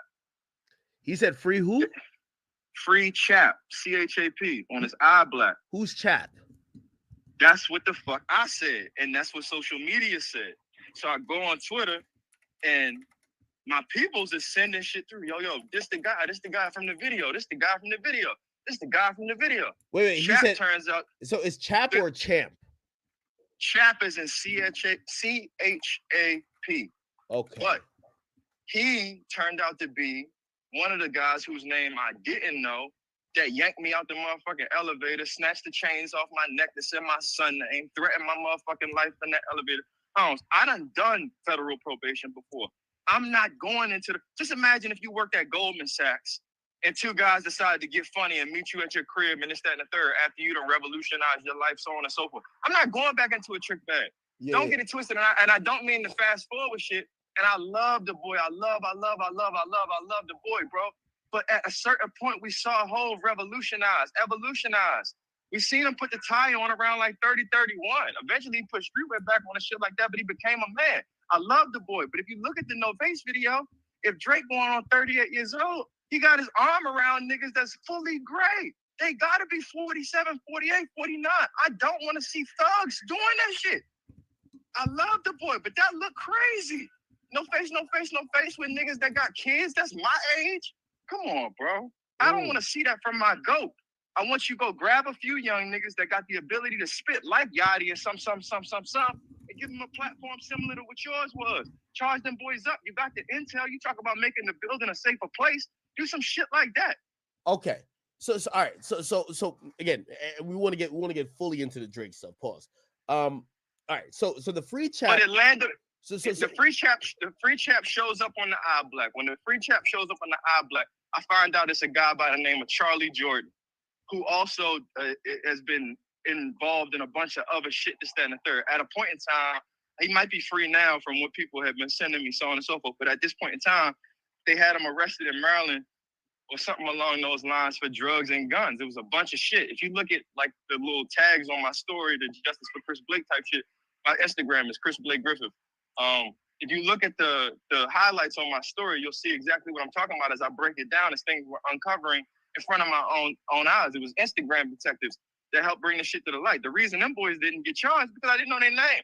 Oh, Charlie Jordan. Okay, so Charlie. Yeah, bingo. So he got arrested in connection to some of the shit he did to you.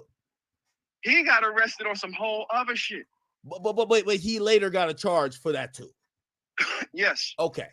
Cool. Yes. And then there's another guy named Corey Darnell Mack. Okay. Bingo. He was the third party.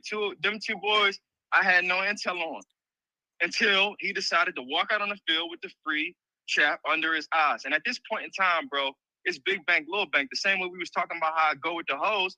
These niggas be hoes too. I hate to say it, but it is what it is. I watch people switch on me quicker than a Glock accessory, bro. I'm talking about snap of a motherfucking finger.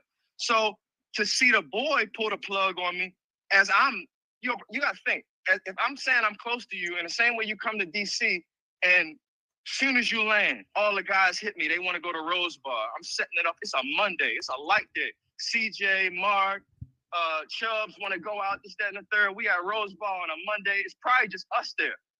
Like literally on some shit like that. Or Daniel from Division come to the city, 100 wings from stadium, 200 wings from stadium. It was almost like I was the mayor in that sense. So as I go around, moving around guys like Drayda, Mayor, who got relationships with Pusha T, and you got beef, and I'm in a city like DC where Pusha T actually lives on the outskirts of, bro, I'm actually holding the fort. I got this OVO shit in my skin. I'm in LA.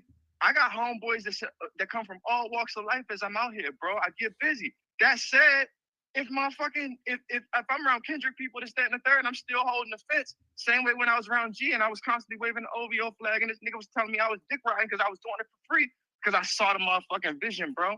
But what I'm saying is when Holmes pulled the plug on me after I done stood with him and aligned with him for all this time, I'm like, bro, what type shit you on? Okay. And I didn't even ask you for nothing. Wait. And All I right. said, Okay. Hold on. Perfect. So now let's get to the Drake stuff, and I'm gonna pull that up on a separate tab, right?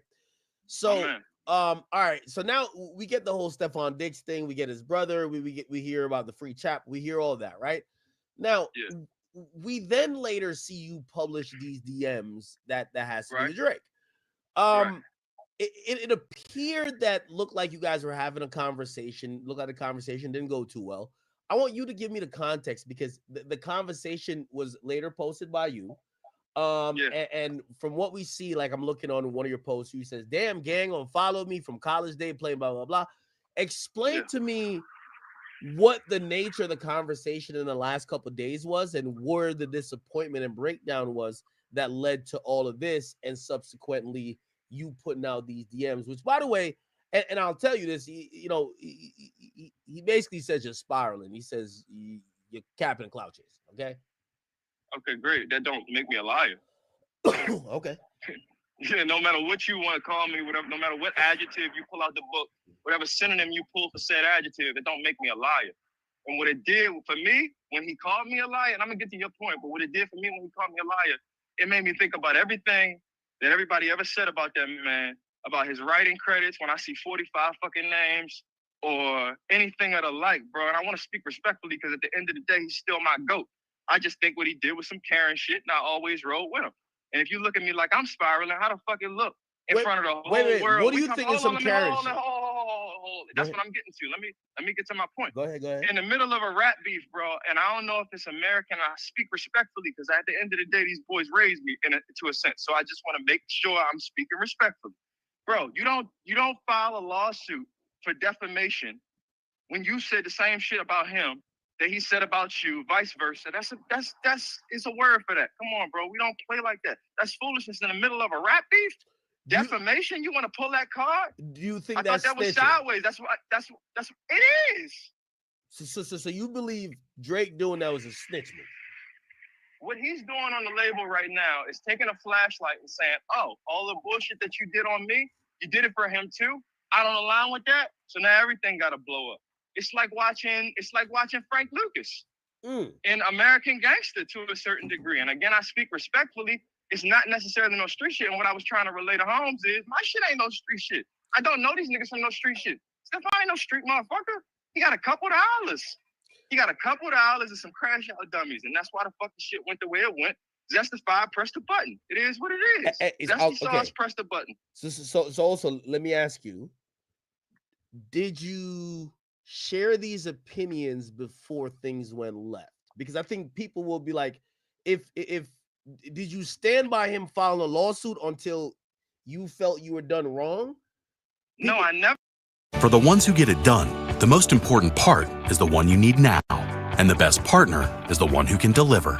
That's why millions of maintenance and repair pros trust Grainger, because we have professional-grade supplies for every industry, even hard-to-find products. And we have same-day pickup and next-day delivery on most orders. But most importantly, we have an unwavering commitment to help keep you up and running. Call, click Grainger.com, or just stop by. Grainger, for the ones who get it done. I'm waiting. Wait, let me ask you a question. It's like the Varnell Jones episode of Martin, when Varnell said that he could come on the show and he didn't actually expect him to get his. You see what I'm saying? Do you understand the parallel? No, I do hear you, and I understand it. But let me ask you a question, because you said to me you didn't ask for anything, but your behavior does appear like you felt like he didn't deliver something, or he didn't at least give you an answer. So what did you expect even going to him with this? Because if, and again, we could later, go through some additional steps to make sure these are actually verified actual DMs. But if we're just gonna go with that saying already, what he was saying, right? Like, he said something to you. He says, "You're asking me to post the tape about you." So I got you. So I'll clarify that in a jiffy. I was working on a mixtape, and I sent it. It's called Chris Blake the Mixtape. It's available everywhere right now. My Instagram is Chris Blake Griffith. Chris Blake the Mixtape. I'm working on it, and I sent him the SoundCloud link before it even went up. It's chilling. He and I every now and again we're chatting in DM, so on and so forth. I can prove it, bro. Like, this ain't nothing to talk about. Are you from Jersey or New York or whatever? I'm from Baltimore. If I was home, I'd just ride down the street. I could show you. Why would I lie to you? But anyways, back to and he didn't even send an OD for me to. Why would I create DMs calling myself a rat? It don't even make sense. Anyways, back to the topic. What you asked me? No. So what he said to you is that you're asking him to post. Oh yeah. So I sent him the tape. I sent him the tape early. I said, "Yo, let me know what you think." And then after I said, "Let me know what you think," it's just marinating. It's cool. I didn't expect nothing. I just said, "Let me know what you think." Once I seen that he had unfollowed me, it wasn't that I expected him to do anything. At that point in time, my social media was just was the only platform I had to be able to elevate my voice against the quote unquote powers that be, that have more popularity or more capital or access to capital, so on and so forth, to be able to suppress what actually occurred to me that I deemed to be wrong. So at that point in time, at the very least, I expected my family to just not switch. People I considered to be friends to not switch. And and me knowing the relationship that backdates since the early stages of his career, from So Far Gone days.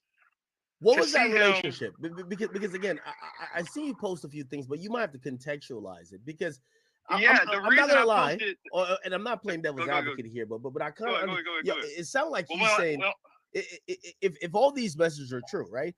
It sounds like he's saying, "Yo, dude, I want to be left out of your issue. I don't want to be a guy posting or seeming to amp this up." This is my thing though. You still follow the niggas that don't even fuck with you. G don't even fuck with you.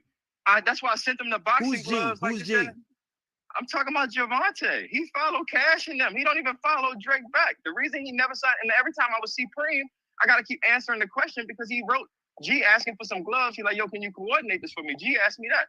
I go get the gloves. I lay all the gloves out at the crib for multiple days, multiple weeks, multiple months. I kept laying these gloves out with the Sharpie. Preem only asked for one pair of gloves. But out of my just thinking, strategic mind, I'm going to bless all the guys. Because if I give the one, I know the next one, oh, yo, I need some too. So I just lay it all out. You can look at the thing and zoom in and see the names: Oliver, Future, the Prince, Rock, so on and so forth. The guys I got relationships with, so on and so forth. I laid them all out for the gloves to get signed. He looks at me and tells me I'm not signing no gloves for a nigga that threw away my shorts. If he can show me he still got my shorts, I'm signing gloves. Wait. Hold on. Okay. We're getting somewhere now. So you're saying that Javante Davis refused to sign these boxing gloves? Why though? Yes. Like, what's I just told you. Because Drake threw away his shorts? He has a memorabilia like haul at his crib, jerseys, so on and so forth. When the boy would post, he looking like, "Where my shorts? Where my shorts? Where my shorts?" Just no different if you gave him like some form of like expensive memorabilia, and you had like a memorabilia section in your home, you would probably look at it. I think he calls it the Hall of Fame. Don't quote me. I don't want to be wrong. I usually be right. That's why I'm very careful with my words. But yeah, he was looking for it, and he was like, man, he don't got my shit. He don't got my shit. If he can show me this, that, and the third, I'd do it. And he never did it. But even still, I'm always offering tickets to the guys for the fights because they would ask. I'm always offering the plug. I'm always sending the invite. I'm always doing what I got to do, and the opportunity was always vice versa. Drake got the shows at, what was the Apollo Theater, this, that, and the third.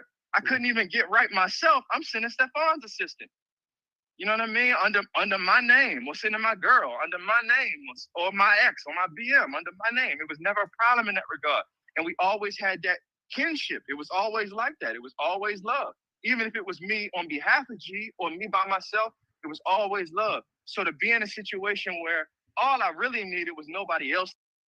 Yeah, I've been taking care of this field for 20 years. Here we go again. And for 20 years, I've asked myself the same question. Why do the field goalposts look like two crispy golden fries? You've been thinking about that for 20 years? You know, my son-in-law thinks the game was invented to sell food. And he's a doctor. He's not a good doctor. Bernard, come on. Nobody's using goalposts to make you hungry for French fries! Buy one, get one from McDonald's, only on Uber Eats.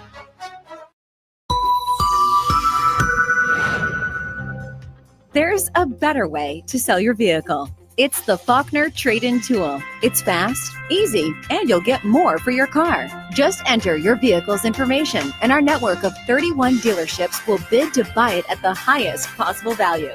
In just one business hour, you'll get a firm offer and 5 days to make up your mind. There's a better way to sell your vehicle. The Faulkner Trade-In Tool. To be sure. I didn't ask you to post it. I didn't ask you to like it. I didn't, nothing. And it's honestly loose. It's no, like, I barely have a relationship with you now, but you called me. If I sent you a message and said, yo, bro, let me know what you think of this, that, and the third, I didn't wild out on him because he didn't respond about that. I asked him why he unfollowed me, and I gave somewhat of a preface as to what I was thinking when I wrote the message. That's why he responded the way he responded. The way I took his response, and I'll give you my personal take, yo, bro, where I come from, Baltimore, Maryland, you don't call nobody no rat without no paperwork, first of all. And if you listen to Drake in the Heart Part 6, 1090 Jake would have tore all the walls down. He know that. And if that's the case, I don't know if it's a testament of jumping off the porch late or all respect to him never jumping off the porch at all. I don't even know if they have porches where they come from. I all respect still. I know they come from certain places and this, that, and the third, but me studying the boy, I don't know if a porch was ever involved. That said, wait, hold on. You don't throw that rat word around, bro. You don't play with that word, bro. Let me read his response. Are you talking about this response? He says, blah.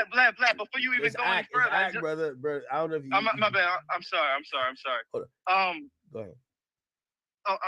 I'm sorry, Ak. I apologize. Utmost respect.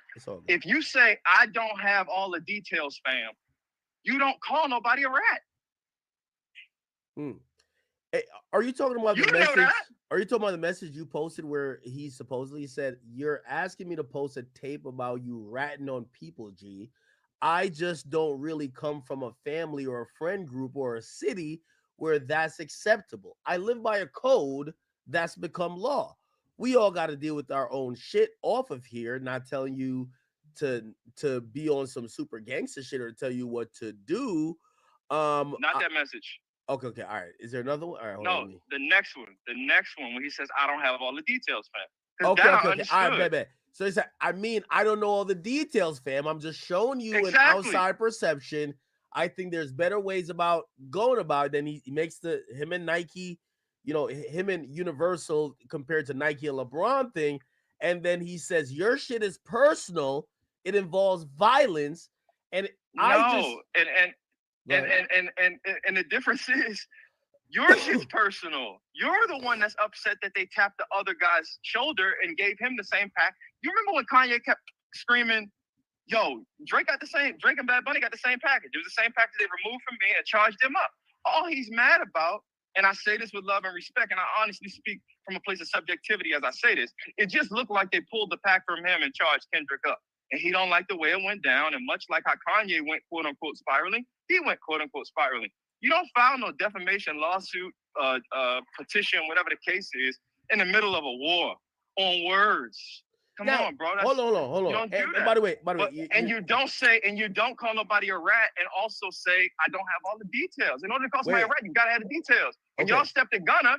Y'all heard what y'all heard. No hold disrespect on. to Let me just interject here, and I will say this. And by the way, if you're wondering why I went to him to ask if this was true, you should have. I respect it. The reason why I asked him is that I have a lot to say if this is his reasoning, right? Where he's criticizing Universal. I have a lot to say if that's what he actually feels, because it's as much as I'm one of the biggest fans of his, I just don't think you could I just don't think you could get at them for doing something that they've probably done in your favor a bunch.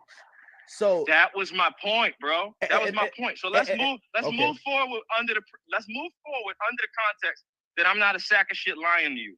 Because at any point at this conversation, if you want to send flight information, I will be where you are, and I can prove it to you that I'm not lying to you. You know how these phones work. Has he blocked you? Me, so Has he blocked you? Yeah, yet? you know. Come on, clockwork.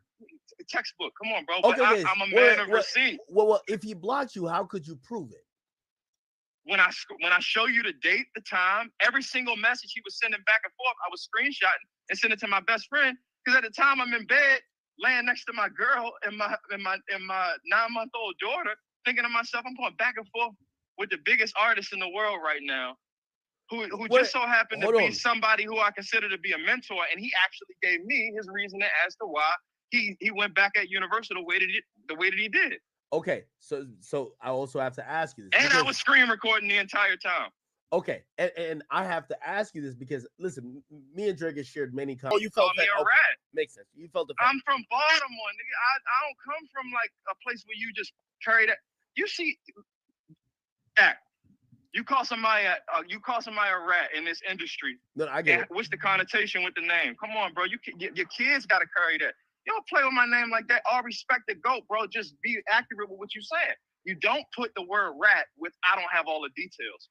Anybody on this stream right now that ever been through anything real will stamp what I'm telling you. You don't use the word rat loosely, Holmes. That's not where we come from. That was my issue. That's my only problem. That's valid. Don't call me no motherfucking rat. Don't call me no rat. And then the fact that you said I was lying about some shit that you said, that rubbed me wrong because it made me put skepticism on everything you ever said. And I love you, bro. My heart was broken when I heard the reference Vori track on Mob Ties. I thought you was really pissed off. But I still credit him with the fact that he came back at the very end of the song. Yeah, they shook. Yeah, heard about it. Yeah, you get the elements of the boy. Great, this, that, and the third. But I got to tell you the truth, Holmes. Like I just told you, rat and lack of details don't align. You got to be able to read that. Anybody will tell you that, bro. I don't know if you come from it or not. Anybody will tell you that. All right, okay. So let me ask you this question, right? I think you reasonably are going through a lot of shit, and you've given me a lot of information that I could understand if I'm putting myself in your shoes, how you could feel like, yo, A, B, C, and D, this is going maybe not the way you would like it, and you're trying to use whatever leverage or whatever resources you can to try to, do what you got to do, right? Once you hear the word rat, you automatically start thinking from every angle, who's trying to take me out, bro? All right, hold on, but don't you think Drake is going through the same though? And I'm not trying to victimize him. That's why I wrote to him. Continue to read the messages, my good brother. Mm-hmm. That's why I wrote to him. If anybody knows what I'm going through, it's you. That's why I wrote to him exactly that. And I was waiting for his response. I even told him about a situation that I was in. I was very vulnerable in that moment, bro. Pause, partner left. I'm saying to the GOAT, my nigga, this what I'm going through, Holmes. Then you go on the stream with Aiden, you that and the third. I gave you a matter of time. You act like I don't exist. Cool, this, that, and the third. All fine, good, this, that, and the third. But you playing with my name. And paranoia kick in when you start dealing with the word rat, bro. You got to think. Stephon in Houston, the boy in Houston, this person affiliated, I can't afford $10 million security to protect my back at all costs. I also know that criminals don't do crime on the internet, so that's my buffer. So the same way you was protected in certain instances by just being able to speak up online, I'm gonna do the same for me, bro. I got kids, I got a real name, And at the end of the day, I've been through real shit. I'm from Baltimore, Maryland. I've been on federal probation before. Why would I jump into a trick bag for some niggas who I was just putting clothes on and letting them look like me and they was paying me to do it? He get fruity and want to get in his bag and try to touch me in a way that I don't like. And I stand up for myself, and then he put a hit on my life, and I lose all my motherfucking friends, and this guy's supposed to look at me and call me a motherfucking rat? That don't make sense. And then hit me back talking about I ain't got all the details. That's cop-ass bullshit. No, Holmes, you out of pocket. So I was reading your comment section, and I seen people comment, and they said, hey, bro, what you're doing currently is messing up opportunities. And I'm pretty sure you who are these people that don't even have no motherfucking fee? You can't tell me about no motherfucking opportunity. Mm-hmm. You don't know who I know. You don't know who I'm connected to. You don't know my abilities. You don't know my skill set. I'm just getting a chance to be able to speak to the quote unquote world at attention. How could you be able to critique my life? You don't even know where I've been through to be able to get to this point where I'm speaking to academics in this very moment. So suck my muscle.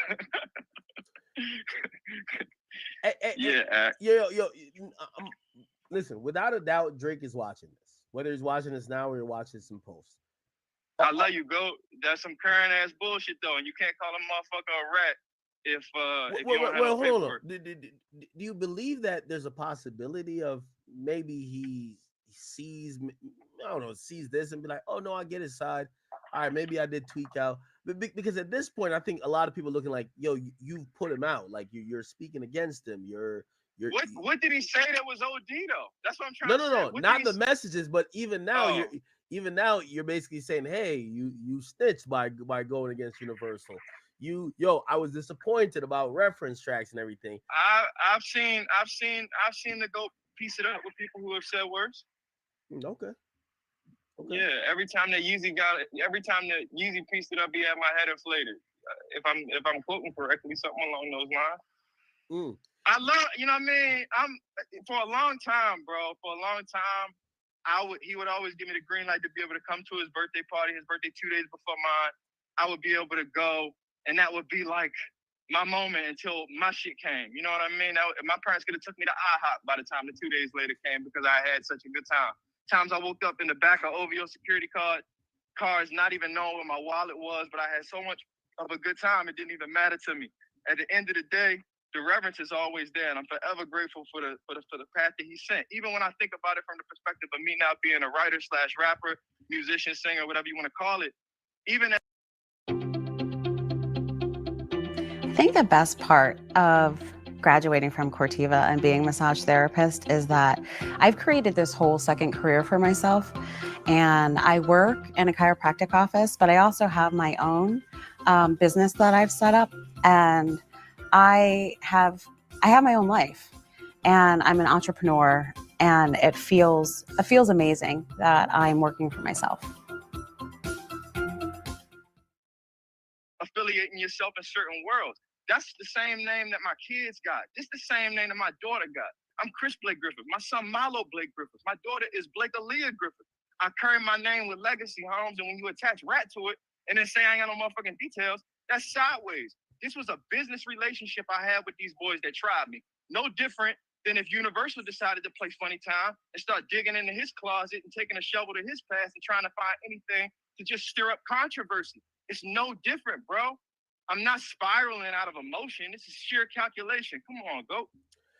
So are you in fear of, maybe any retaliation? Like, obviously, I would imagine the OVO guys, they're not trying to kick it with you at this point, whether it's absolutely. I wouldn't say fear. I'm a Christian man, so I walk by faith and not by sight. But I'm aware that they might have some ruffled feathers with some of the things that I have to say, and I also know that they are loyal to who they are loyal to, and that's the same pedigree I come from. And at this stage, I got to be loyal to me. I mean, shit. I will follow up with a question to Drake later and be like, Drake, listen. I talked to the guy. There's some things that sound convincing. He never denied he knew you. He said, no, people know this. He know me, yeah. Like, no. He never denied it. He just said you were crashing out and, you were doing some cloud chasing.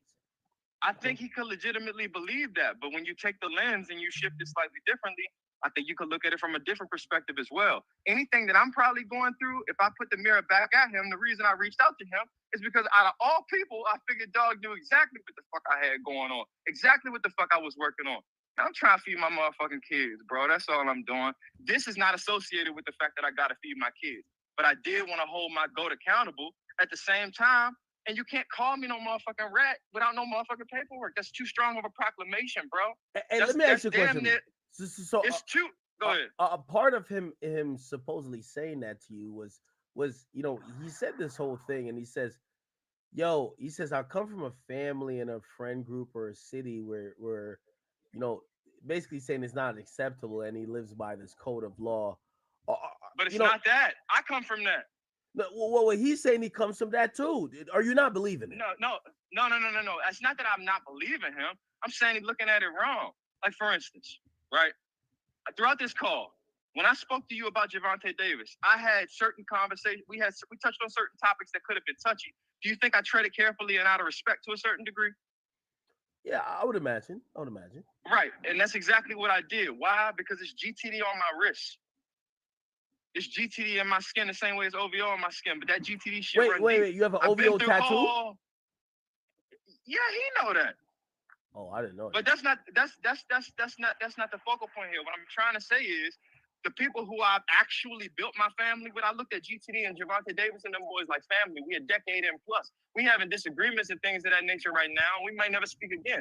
But what was built, I guess you could compare it to kind of like with and I hate to pull other names into it, but kind of like you see Jimmy and his quarrels that go on with Cam and things of that nature. That's like my real brother to a certain degree. It's not my actual blood, but blood wouldn't make us closer. That's the relationship and the love that I got from my brother. I just think he get to a certain point of self-sabotage. But what I say is you'll never hear me take it past a certain point and discuss some of the things that have gone on in my days spent in the GTD empire, the Gervonta Tank Davis empire, because of the fact that is my family and we don't discuss certain things.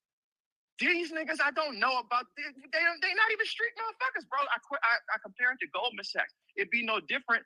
The rate I was charging Stefan, I actually got from homes that worked at Vogue. And he wanted to charge a certain amount of money per style and day. I was doing a better job than him, so I just took his rate and kept it going. And Stefan was paying it. That was a business relationship, not no street shit. It turned to violence. And to that I say, it's the same thing that right now, if Universal decided to play funny business behind closed doors and put a shovel to his past and start digging up things, trying to draw narratives and this, that, and the third that have nothing to do with a business relationship. Stefan ain't no street dude.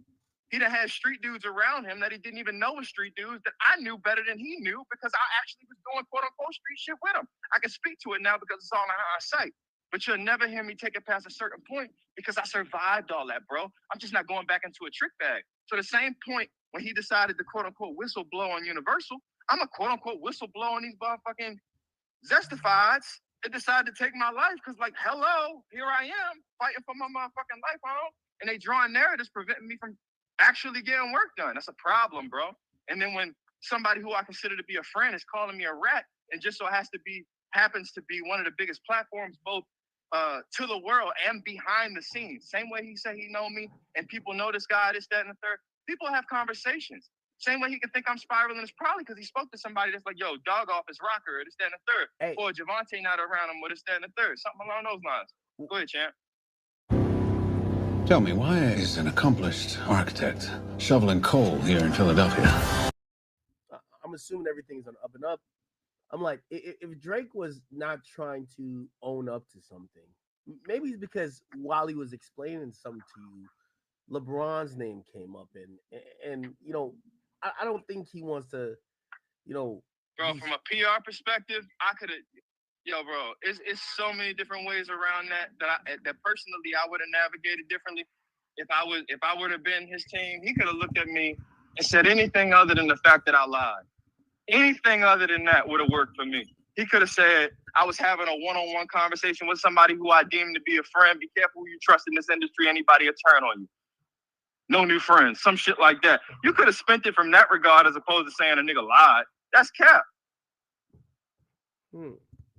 So many different approaches. And Oliver and Future and all of them boys are highly intellectual on that side. So the fact that and Oliver unfollowed me immediately, I mean, like clockwork. I mean, I get it.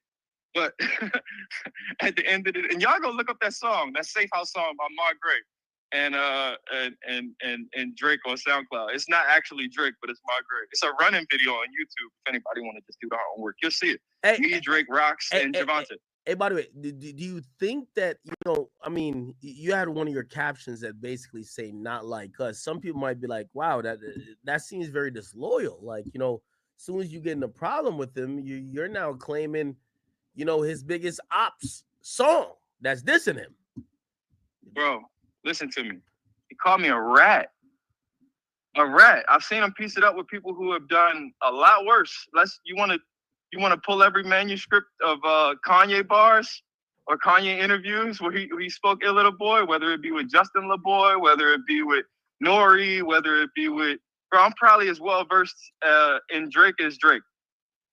Like, I was in school on Sundays and I'm reading the Bible and I'm also reading the boy. Like, come on, bro. We come from this. You was probably raised on the same way I was raised on. That's why I fight as hard for him as I possibly could. That's why even in these moments where you call me a rat, I'ma still regard you as the GOAT. I think you are the GOAT artist of all time. But calling me a rat is out of bounds, champ, and inapplicable. And if you feel like I'm spiraling, I feel like you pulling that car, whoever's leading you down the path to believe that it's a good idea to sue for defamation and the heated blows of a verbal spat. Sideways. Bad advising. Yeah, I see the internet that they're very like excited and also like they're like, yo, well, if Drake lied to you, what does this mean? And I'm a little tempered in how I'm looking at it. So I brought this. I brought it to him. I said, "This isn't true." Now, granted, I don't like when people lie if they do, and he could have no commented, and I would have just had nothing to say. Yo, he could have pulled the move like he said his mother taught him, the 72-hour rule, the 3-day rule. He could have pulled that, let it slide. Like, come on, bro. Okay, you could have did that. All right, so let's go with this idea that he purposely deceived me. Why do you think he did that? I think coming off the heels of that freestyle leaking, I think probably within the OVO umbrella at this point, they want him quiet. They want to marginalize the words and any copy that comes from out of his mouth at this point in time. They have an active petition going on with UMG. So anything he says can and will be used against him in that regard. I don't think he said anything bad in the text messages or the DMs rather that he sent to me. I don't see a flaw from a perspective of legality. I think he cited his opinion. I think he gave a hypothetical example of if LeBron were to have been cheating on his wife, this is what this would look like. I don't think he outed the man. And I also think that the pairing in time of Fighting Irish Freestyle and the releasing of Our Conversation being paired together, and they took what I thought was just a few bars about his previous ties and relationship with Bron and them boys on that side. The Rat Pack, I feel like people made that whole song about Bron, and when they made that whole song about Bron, to see LeBron's name in these DMs, run wild. I think it's just a narrative that's all connected, but they want to marginalize it. That's why probably Oliver jumped immediately to the side. Yo, get this nigga out of here. Well, not nigga, but yeah, get this motherfucker out of here. Unfollow, draw all association to the left. He's spiraling, he crazy, he this, he that. Man, I'm intact at the end of the day. I'm doing this shit for anybody who was ever had their back pushed to the wall, who did right and was done wrong. I got to do what I got to do. I'm stepping for all of us. That's that. Any chance of reconciliation between whether you and Javante Davis, whether you and Stephon Diggs, or even Drake? Stephon, it never happened because it was a business relationship. We don't have to have business dealings no more. And once you like me, you're probably always going to like me. So you can keep that energy on that side. I have no issue with the gay community or any of that community whatsoever. Lesbians, trans community, I have no issues with any of them. All I ask is that you respect my personal space the same way I respect your personal space. If I'm not coming on to you, don't come on to me. If you're coming on to me and I feel Get game day deals on Uber Eats. This week, it's buy one, get one pizza from Little Caesars. All season long, Uber Eats has deals on your football favorites. You believe No, it's the truth. If niggas show up to your door with guns and knives and they dragging you out the elevator by your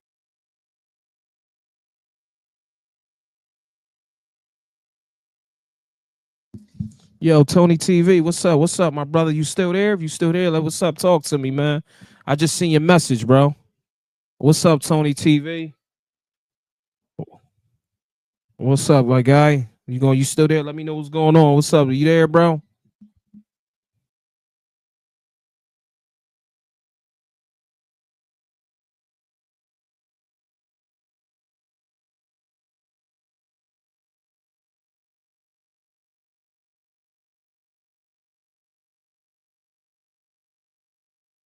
feet and it's 3-1 and they at your doorstep and they don't leave with nothing but the belongings on you and they do it on camera and they don't wear no mask and they trying to get in my crib, what else would it be for?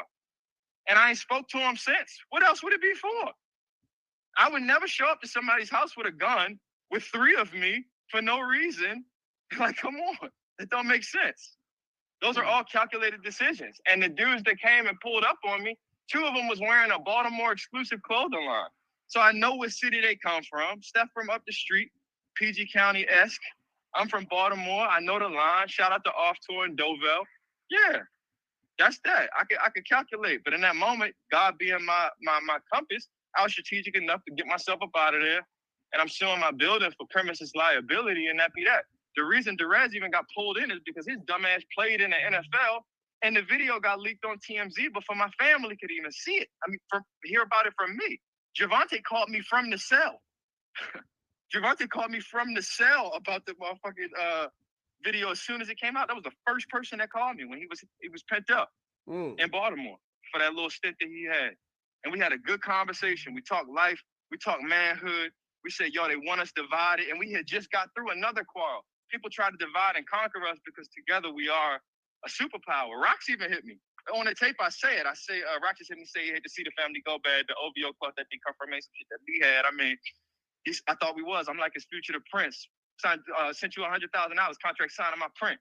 You wouldn't sign your name on contract, so I signed for the wrist. Now, I won't speak no more behind some shit that go on the wrist. Scarface and Manny, me and G was taking over the world, and then his dumbass brother lied. He run his mouth like a girl. I got other subject matter I could touch on for real, but bear with me. It's therapeutic. Be with my family still. So we'll get through it. You know what I mean? Time will allow things to go the way they're supposed to. But in the meantime, he got his shit going on. I got mine. Okay. Is there any way I could put you and Drake on the phone, man? I could talk this out, man. I feel like you're setting me up, but yeah, that's no, cool. No. I'm not talking publicly. I'm not talking about publicly. Oh, privately. Privately. Okay. Yeah. Thoroughly. It don't gotta be no bad blood. And honestly, Holmes didn't say no crazy shit to me. I just do not align with my name being played with, so I gotta get ahead of it, bro. I gotta get ahead of it. When that hit was placed on my life, I'm getting calls from the surrounding Houston area, homies that I know. And you could be my homie, but if we just my homie and you ain't really my friend or my family, and you calling me talking about what the streets are saying and this, that, and the third, I'm like, what? Automatically, you getting blocked. I really come from this, bro. You don't really teeter them lines. If you calling my phone talking about a motherfucking hit, I don't know if you entering or not, so I'm going to just put you on the other side off rip. You can't come to my phone talking about no more. And I know Holmes is established in the States. I can't be playing like that, bro. You can't play like that. Don't throw that rap word around with my name associated. Hey, by the way, love. Hey, by the way, you accuse Javante of being pretty much gay. You call him Javante gay. I'm playing with my brother. That's okay. I don't really think he's a homosexual. Oh, no. So you don't. But you think Stephon Diggs? He's sweet. I know he is. Man, what? At your grandmother's house. Oh, shit. Okay. Yeah, with the domino sugar so thick, you got to stir it every single time you pour some. Yeah, that vibe. Holmes a zest ball, and he tried to press that button on my motherfucking life, and now he got to deal with it. The Houston Texans let this motherfucker walk on the field with free chapel in his motherfucking eyes, and it's the same nigga that dragged me out the motherfucking elevator. What type of time is you on? Niggas get these millions and get confused. That was never your MO. That was never your pedigree. You don't really come from this. And since I do come from this, it's no different than when 50 got in position and switched and brought off-duty police officers as his security as his line of protection because niggas ain't gonna do shit to no motherfucking cop. You gotta get smarter out here. And to anybody that's young watching this shit coming up in the game, don't crash out. Gather receipts. Don't crash out. I repeat, don't crash out. Just make sure you got receipts and get your ability to articulate on your behalf up. Wow, interesting. All right, I mean, I'm gonna be honest with you. So this is my takeaway. It appears that the you and Drake saga has a lot more than maybe Layers? fans and even myself would probably, initially admit what's going on. Because I'm gonna be honest with you, I went with the you're a super cloud chase and this and third, but it appears that you were integral part of having a connection with Drake and OVO towards Javante Davis, and it seems like you felt disappointed by how things went down, right? Thoroughly. And then you add the rat to it, and now we got like a deeper issue because that's the same. Him calling me that is like what Holmes called him. I'm not gonna say it, but you get what I'm saying. Nobody called Drake a rat. Who called Drake a rat? No. I'm talking about Kendrick. And Kendrick did call him a rat, but he called him something else. Kendrick called him a rat, but he called him something else. Oh, they call him a That's colonizer. You don't think Drake's a colonizer? No, bro. The P word. Oh, okay. Yeah, it's two things. When you go to jail or you get tied up in a bind or some shit like that, if you that or you a rat, they on your head top. Wait, hold on. So don't play what do you think about Drake checking LeBron on that though? Because LeBron been dancing a little bit too heavy. I think he feel like I feel like your friend turned on you. So you're saying at the same time, but to Bron's defense, you got to think about it, bro. He is, at the end of the day, the face of the Los Angeles Lakers. He does have a job to do. Maybe he could have went in the shiesty.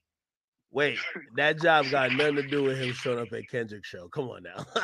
You gotta be a diplomat. You gotta be a diplomat for the city. This is LA. Hey, that was not at the crypto arena. That nigga showed up to Inglewood and had some other shit. Hey, listen, I've said, you're right. I'll get into this a little bit later, but I'm glad I talked to you. I'm gonna be honest with you.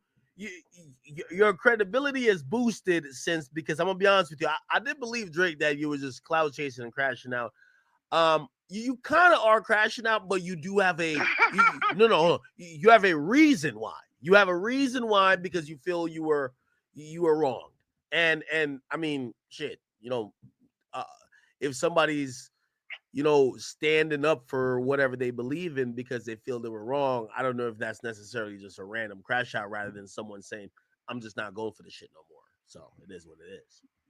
Yeah, I walked into this year, bro, just basically saying no remorse. For so long, situations were just swept under the rug. Even money that like Javante owe me now and shit like that.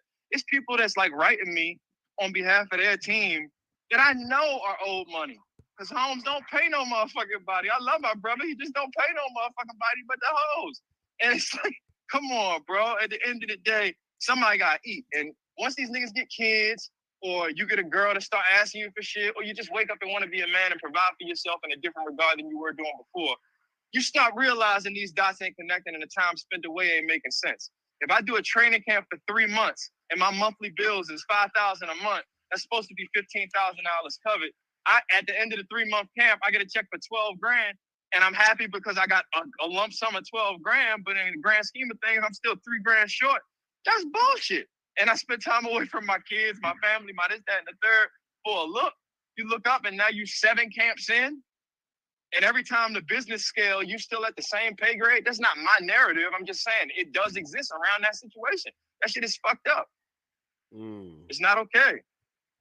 But I still love my brother. I just think he operated out of ignorance and he don't want to let go of what needs to be let go of in order for the business to run the way it's supposed to. Okay. But he got it. If you run into Chubbs, man, what's gonna happen, bro? Serious. Well, his lovely lady Zizi and my lovely lady Alexa are actually colleagues and good friends. So hopefully they can put us on the phone and we can have a conversation like, man, it shouldn't have to escalate to no form of disrespect because I don't feel like I disrespected them, bro. All I'm saying is I'm not a rap. And that's that. It's been times me and Chubbs done hosted the club together before. If you look at my page right now, as a matter of fact, you go down deep enough, pardon the left pause, you'll see I'm hosting this, that, and the third OVO takeover in DC. Chubbs is on the same bill. He might have blocked me now, so you might not even be able to see it. But if my memory serves me correctly, he's in the comments. So that's that, bro. And if Preem is still mad about the gloves, again, I say, my good brother, I'm not the reason your gloves ain't get signed. I bought them motherfucking gloves. Truth be told, I wish I still had the receipt. Jeez. All right. All right, my brother Chris, I appreciate you coming on here and at least validating your gripes. Whether people, I will say this: Drake is one of the greatest artists of all time, and the greatest. Yeah, and even if everything you're saying is true, people are gonna be like, well, maybe you were entitled, maybe you were asking for too much, maybe you did something else, maybe you're not telling the whole story, and that's what's gonna be. So are you good with leaving it here? Is there more stuff you're gonna put out, or are you're good with like, hey, listen, as long as my name is cleared, that I'm not, just some snake that's just turning on this guy and people understand my side, I'm good with letting it go? Or is there more to come? I mean, as an artist, the majority of what I go through as somebody who came from the school of thought, I like to compare like schools of thought as we grow up listening to these artists psychologically on repeat. You adapt their ideologies in the same way that he built a career predicated on telling the truth. I've done so too. So fortunately enough, right now, I got a tape that just dropped not too long ago, Chris Blake the mixtape. The majority of said detail exists all in the bars throughout the tape. I don't know why Go had the nerve to say I was ratting all through the tape, when all he's done his entire career is tell the God honest truth. So I'm not sure if he pressed play or if somebody told him what they heard or their synopsis of it was. But I encourage everybody out there to press play on Chris Blake the mixtape. Follow me at Chris Blake Griffith on Instagram, and yeah, you just gonna get more visuals and more music, champ. That's it. All right, man. Yeah, I appreciate you coming on here, and also for everybody who's asking me, it does put me in a bind and a pickle because I'm gonna be honest with you. Normally, when I speak to Drake and I ask him a question and a direct question, if he doesn't answer, he don't answer. But if he does answer, I do expect that, And by the way, I'll even volunteer something else where maybe like a month or two ago, and I forgot the back and forth, but I was just like, I think he had said something that ended up being true, and I was just like, yeah, like I'm glad you tell me the truth. And he was just like, he's like, bro, if I ever lied to you, and I was like, I don't know. And I said, I don't know. And he was just like, when? And I couldn't point to something. Maybe this is it. Maybe this is the first. Maybe the who first. knows? Me as a historian of the boy, from Room for Improvement to Comeback Season to the script, bro. We can list them all the way down. It's the first time I ever seen Dog come out and publicly lie, and I honestly am like, why would you even do that? That like piqued my antennas even more. You didn't even have to. I don't even feel like you said no OD shit, bro. I don't, honestly. You can clean that up easy. Maybe I'm doing the wrong thing for a living. Because that's a PR, that's a PR sweep. Easy money. Hypothetical conversation. I was betrayed by somebody who I was close enough to have a personal conversation that was taken public out of contact. Be careful with who you trust. That's how you could have spun it. Don't say you lied. By the way, I agree with both of that. And I will say, I think what happened is that there was twofold. The LeBron conversation and the whole thing about he hasn't spoken on the lawsuit. So like both things were like, oh, wow, this is hot off the presses now. Now this is news, right? Like this is big news. He could have pulled the anything else. Everybody else said it get hacked. Why he ain't just say that? Because you would have dropped the screenshots. Like you would have said, no, you weren't, nigga. All right, my man. Okay, so people can go check out your music. Is Chris Blake Griffith? Is it on DSPs everywhere? Yeah, everywhere, champ, everywhere. And I'm on. I mean, TikTok ain't but so much longer, but You can find me on YouTube. I'm doing my thing on there as well. Chris Blake Griffith as well on YouTube. Chris Blake Griffith on Instagram. Yeah, let's keep pushing this motherfucker to the top. I'm fighting for everybody that was ever done wrong. Let's be right. All right, great. I'm hoping we have a conversation later on. Hopefully, maybe not revolving around this, but just more about you and your story. But I appreciate you getting on here, my man, and at least My giving us dog. some And when I clarity. come back, I'm dealing with the fires and shit in LA and all that. But when I come back east, I'm gonna sit with you. We'll chop it up. I'll bring you some a good little bottle of cognac. I know you get busy, champ. So we'll have a good conversation. Nah, definitely, brother. All right, appreciate you, man. Yep. That was a long conversation, chat. I know, but lock in with me today. Okay, great. What am I to take away from that?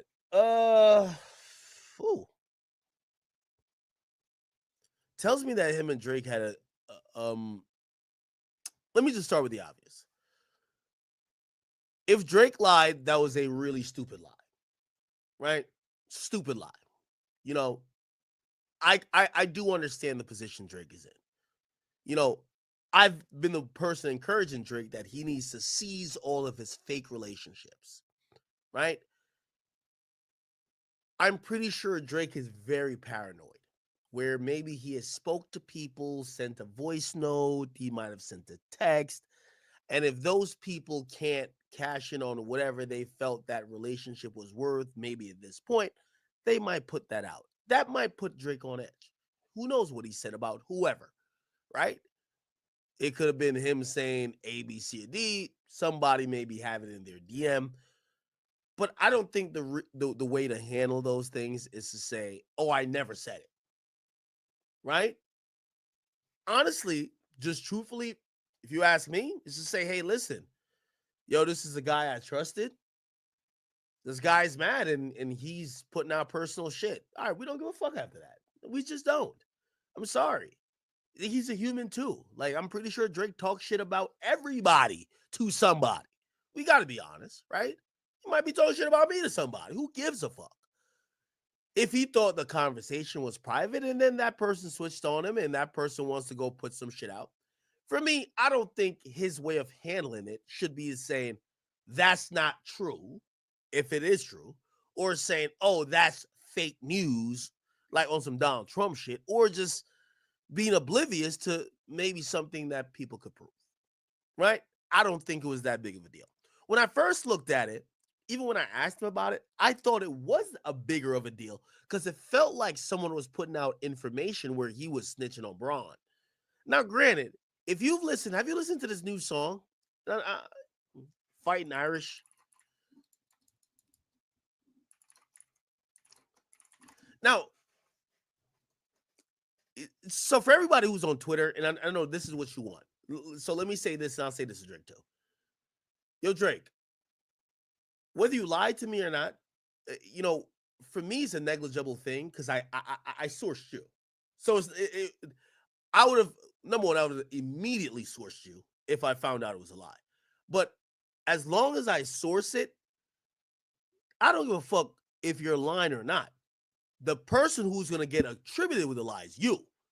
Now, if you tell me something and I don't source you and they're like, yo, Ak, where did you get that's I said that to Elliot. I said, Elliot, you need to reveal your source, or you should reveal your source, because I have a source, which was Drake, saying I didn't talk to Future.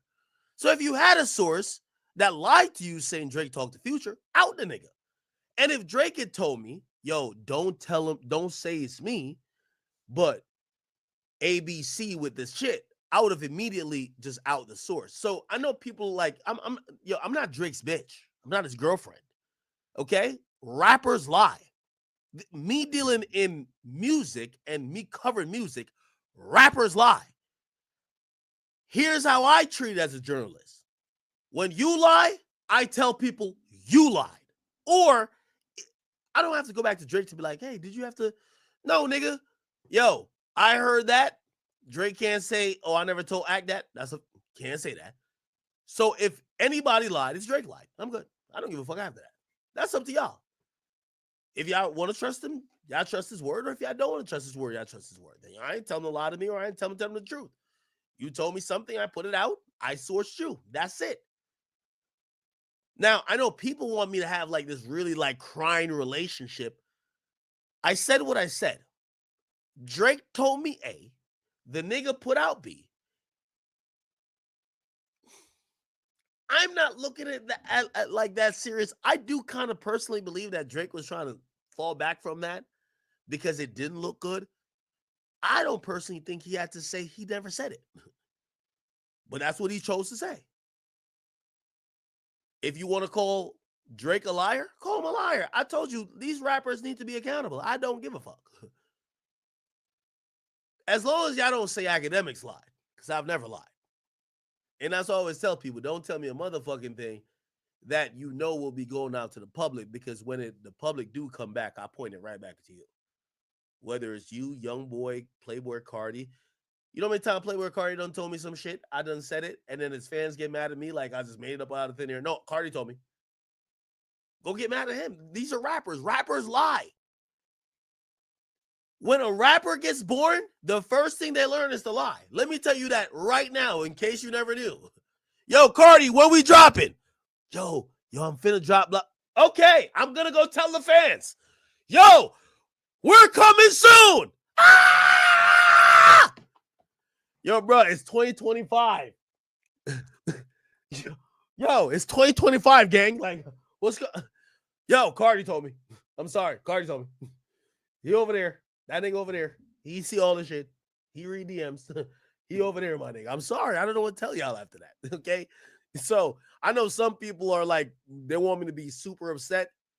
No, if I couldn't tell y'all that Drake told me, I'd be super upset. Or I'd go to Drake and say, give me the fucking proof. Drake told me. So either Drake lied or Drake did lie. I don't give a fuck. Okay. So I know people want me to be like butthurt. Me and Drake ain't fucking. Please stop thinking we are. The nigga cleared something up for me. I put it out. I could have not put a source, but I did. Source Drake. If it turns out to be false, you know who the liar is. Drake. It ain't me. That's it. I back up from that after that. I'm not the fuck. So it is what it is. All right. So if y'all want to believe, if y'all want, the only thing I'll stand on, Akademiks ain't tell one lie from day 1 to day 20th. Okay. So if anybody's a liar in this situation, is Drake. Either he's a complete truth or he's a complete liar, and I don't give a fuck. Okay. That's it. Okay. All right. Perfect. Now, this Fighting Irish freestyle was dropped by Drake in a really weird way. I'm you know, and obviously, since I had to go through this very open and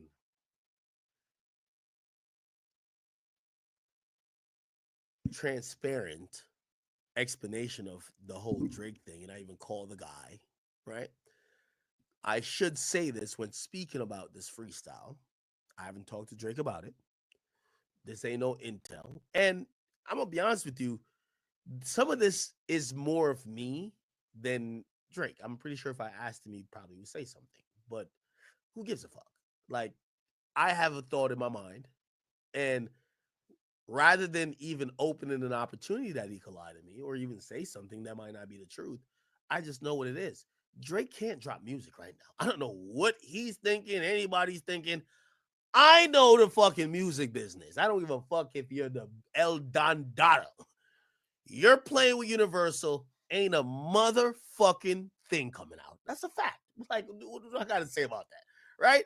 So he dropped this, teased this with the conductor Williams. Yo, Universal's slapping him like, yo, Universal's slapping the fuck out of Drake right now. Like, let's be very clear, right?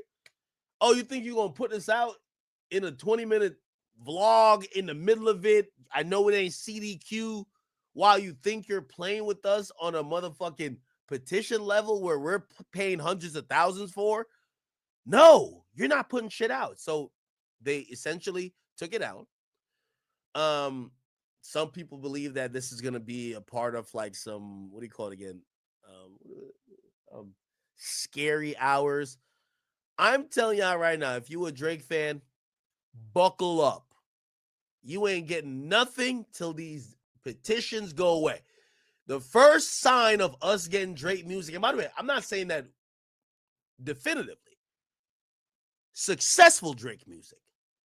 I want to let everybody know Drake is not bigger than the program. Okay? I know what let's say these messages are true. Whatever he's saying to this nigga, Drake is not bigger than the program. Okay? If your name is not Taylor Swift, you're not bigger than the program. Adele's not bigger than the program. Post Malone's not bigger than the program. Nobody but Taylor Swift is bigger than the program. That's just a fact. So this idea that you get to put out successful music, it's not going to be successful. Ever. It's never going to be successful. Okay? Again, Drake had a good leeway in trying to drop music without Universal. Circadian Rhythm should have been a hit. Universal wouldn't even piss on that record. That record is basically like Pink Dreads. Just to show you how much a label matters. Like, we got to be very, like, I know, yo, I'm one of Drake's biggest fans. I know y'all love Drake too, some of y'all. And I know the K-Boss, they're like, talk shit about Drake. No. Y'all go away. By the way, Kendrick's nothing without Universal too. Like, it's Universal. Like, who's going to be Universal? Like, let's fucking put our brains on. So, when I see Drake teasing this shit, this is to appease maybe fans. Like, is he spitting? Yes. Is this at LeBron? Yes. Right? Which, by the way, I completely get that angle too. News flash for LeBron. Yo, LeBron, I talked to enough whores in Canada. I've talked to enough people. Maybe Drake will keep teasing it. Let me just tell you what I've heard. Yo, LeBron, you and Drake used to go on two-mans, okay? You've been cheating on your goddamn wife. Drake used to facilitate the host, and basically, essentially, you can't dance to a song about him being a pedophile. He used to supply you with the bitches. I'm sorry, my nigga. Yes, if I'm Drake, I snitch on you too. Sorry, buddy. You can't do that. No. You've been living a lie. And everybody been thinking you're this perfect guy, but when you come to Canada, I know some of the whores. When you come to Canada, you know you come to certain places. I'm supplying you with the white women you love. You don't even like black chicks. White women. I'm the guy. So when I bring the tings, and I'm hooking you up, when Kendrick drops a song saying certified lover boy, certified pedo, you're the first one to say, whoa, me and Drake done did some two-mans. He ain't never bring no underage girl. What the fuck is you talking about? Or how about you shut the fuck up and don't dance, don't crip walk, don't do nothing, and how about you go win some championships? I'm sorry. I'm snitching on you. That's why you in trouble, LeBron. You can't dance to a song about me being a pedophile when we went on two-mans. That's why you're getting dissed on these random songs. There's like five tings in Toronto ready to shout your business up now, bro. Like, LeBron, nobody told you if you're secretly cheating on your wife, stay out the way. And don't dance at your man who been helping you cheat, calling him a pedophile. Get out the way, LeBron. What are you doing? Are you dumb? So now you got Drake over here, damn, like the nigga dropped a whole freestyle basically saying, LeBron, you're a woman to tell on you, bro. Bron! Do you want to get to Bryce getting the league? Stop it! Talking about, oh yeah, like, nigga, don't rap no more Kendrick Lamar songs. Kendrick wasn't bringing you the tings. Drizzy, he wasn't bringing you the tings. Stop it. Just stop it, gang. So you got Drake being passive-aggressive with you now. Just like how you were being passive-aggressive with him. I don't know where y'all fell out at. But nigga, you have a perfect image of being the perfect guy. But you're just like Drake. Y'all all like the same smuts. From the same smuts that look non-black, You and Drake are the same thing. Let me just put this back out there. LeBron, you and Drake are the same guy. You're just married. That's why when he's getting called a pedophile, you should shut up. Oh shit, they call him yo, you think Tiger Woods would start snitching on the guy who was helping him cheat? Fuck no. Oh shit. They call him my mans who was on 2 mans with a pedo. Yo, I don't want to talk about nothing. I'll be back. Yo, me, Brownie, and Bryce in the studio. Yo, we cook. That's what you should have done. You got Drake over here rapping all type of dumb shit about you now, nigga. Look at this shit. Remember we traded watches. You lucky Drake keeping the light. Yo, remember when I gave you 5 white bitches? What are you talking about, bro? How am I a certified pedophile? How? I gave you the hoes. What are you, Bron? What are you talking? What? Nigga, yo, LeBron, you fucking with this nigga Drake, you might lose a ring, nigga. Stop playing.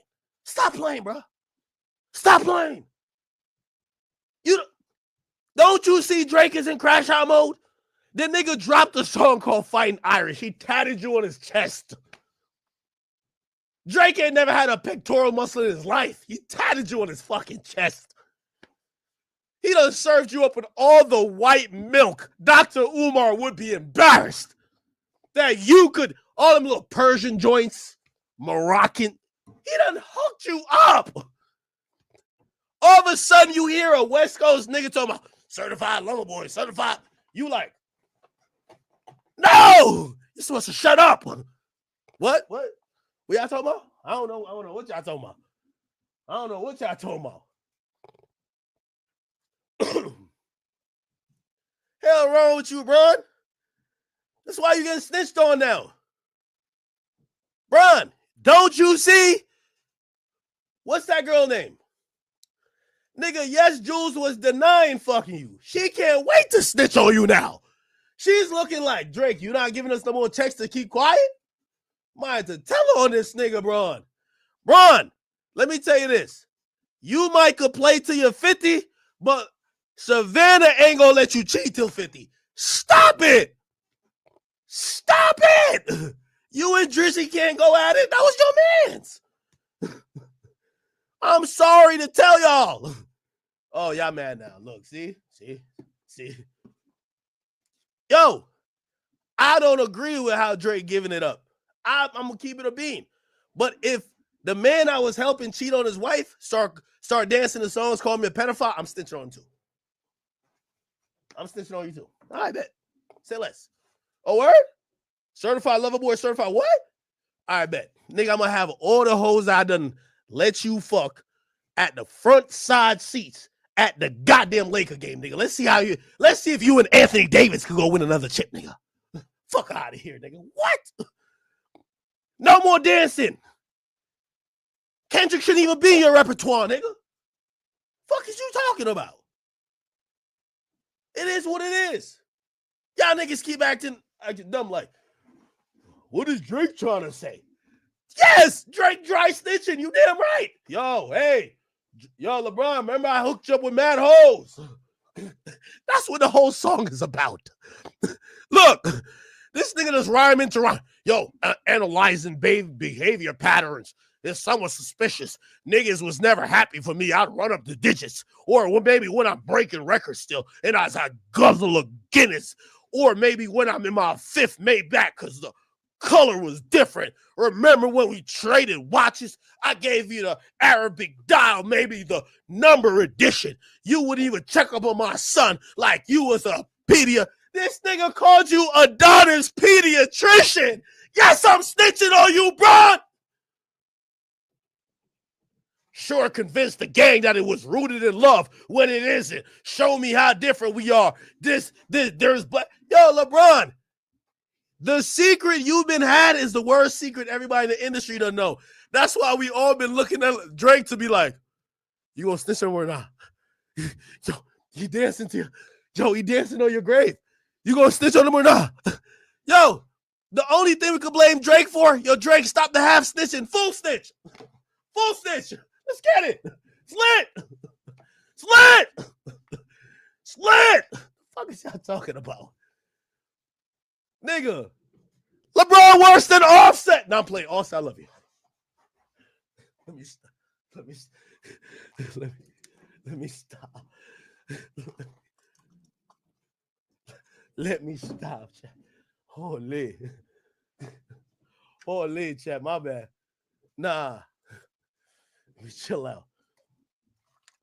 Let me chill the fuck out. Chat, I'm keeping the beam. I'm keeping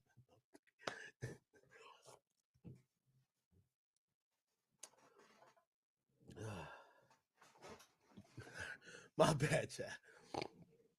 Anybody asking about this, I was drunk. Words to Tito's. I drank the whole bottle today. I ain't gonna know what's going on today, man. I didn't know. Yo, Bron, if me and you ran a two-man, yo, put it like this. Drake don't got no girl. By the way, there's a couple of these little married niggas been like that. Y'all niggas married for the public. This is why you say you don't want to ruin y'all public percent. Y'all married for the public, but y'all been fucking with all the OVO hoes with Drizzy. Y'all go to Drake. Put it like, yo, Savannah watching all this shit right now and be like, I knew every time you hung out with that nigga Drake. Yo, chat. We could talk. We all talk. I don't know these niggas. Fuck these niggas. Yo, your girl ever been blaming your friend for you being a whore? The whole time you're looking like, if only she knew I'm the one who requests the bitches. You just blame it on him. Yeah, yo, just Savannah. Every time I be just trying to go, I just be trying to say, tell me what's really going on. Like I just be trying to go to the concert and get the lyrics wrong. What is he talking about? Be like, I don't like when you hang with Aubrey because he always brings these Moroccan bitches from the 6th. Yo, every time he come around with them, I don't even want no parts. I don't want no parts. What you talking about? I don't want no parts. Y'all be telling him, I'm like, yo, you know my girl don't like when you be bringing around the hoes. Could we just chill and just listen to headlines and tell me what's like? Could we? You know how that go, Chad. It is what it is, bro. Yo, Brian, man. Stop dancing to any more Kendrick shit, man. You're going to see a bitch pop out. I guarantee it. I'm telling you. There's a chick who's hitting me like, yo, bro. Yo, they know all the plays. Yo, you know, I talked to the Trishas in the 6th.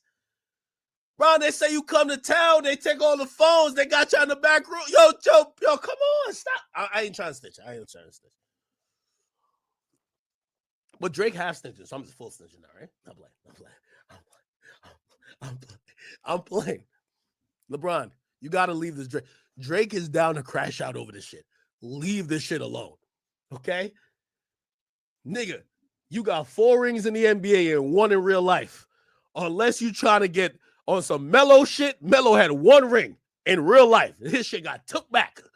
Unless you trying to lose your real life ring, bro. Drake is sensitive about this Kendrick shit, bro. No more dancing, no more fucking all of this dumb shit. Drake is feeling away. He tatted you on his fucking chest. You keep dancing to Kendrick, your side bitches are coming out. That's what's happening. I'm sorry. A couple of them, like, Drake is taking off the reins. He ain't telling these bitches to stay quiet no more. I'm telling you. All right. Keep the arm on. You're right. Drake got to stop tattooing other men on him. That's kind of crazy. Somebody says it's past. First of all, I'm not riding with the way how Drake getting at this shit. That's not my thing, truth be told. Like, no. But I do agree, if me and you go on a 2-man, you can't dance to a song about me being a pedophile. Nope. Me and you were going on a 2-man, and you want to go dance to a song saying that I'm... Stop, bro. Stop. I agree with that. But, nigga, y'all ain't read the record? Or when I'm breaking records, I guzzle a Guinness. Look, Look, you would check on my son like a pediatrician, sure convinced the gang shit was rooted in love when it isn't. Show me how different we are. That's a blessing in a juxtaposition. Your whole career, Drake looked at himself like he was the rap version of you, nigga. I guess now you boys gotta abandon your Southern tradition. Cold shoulders I gave in the Hamptons. It come with a distance. Figured we always be close like ovens and kitchens. Yo, this nigga's Drake on the record crying, basically saying that he loved you like you was his brother, nigga. I was sadly mistaken. Yo, LeBron, this is why you should just stay out of this. Not only was this nigga, he got all your little side chick secrets. Bro, the nigga's mad at Kendrick and rapped a whole side quest to you. Yo, bro, we were close like ovens and mittens. We were close like we was in the kitchen. Yo, cooking with Kanye had nothing on us. Yo, I was sadly mistaken. Loyalty wasn't a given. What about the Nike and the Sprite commercial? I thought you was... No! LeBron, stay out of this. Trust. I'm rooting for y'all Lakers, okay? I want Bronny to get a goddamn ring on the bench. But you got to stay out of this nigga shit. Look, Drake is hurt. And niggas cried the blues for you, saying it wasn't malicious. Talking about we family. Well, another cousin that visits. God forbid we ever got to tarnish into your public image. Yo, that's the pre-snitch. God forbid I tell you a side chick, she could go cloud chase on TikTok about story time. Come on, stop playing. Stop playing, LeBron. We're right. Stop playing.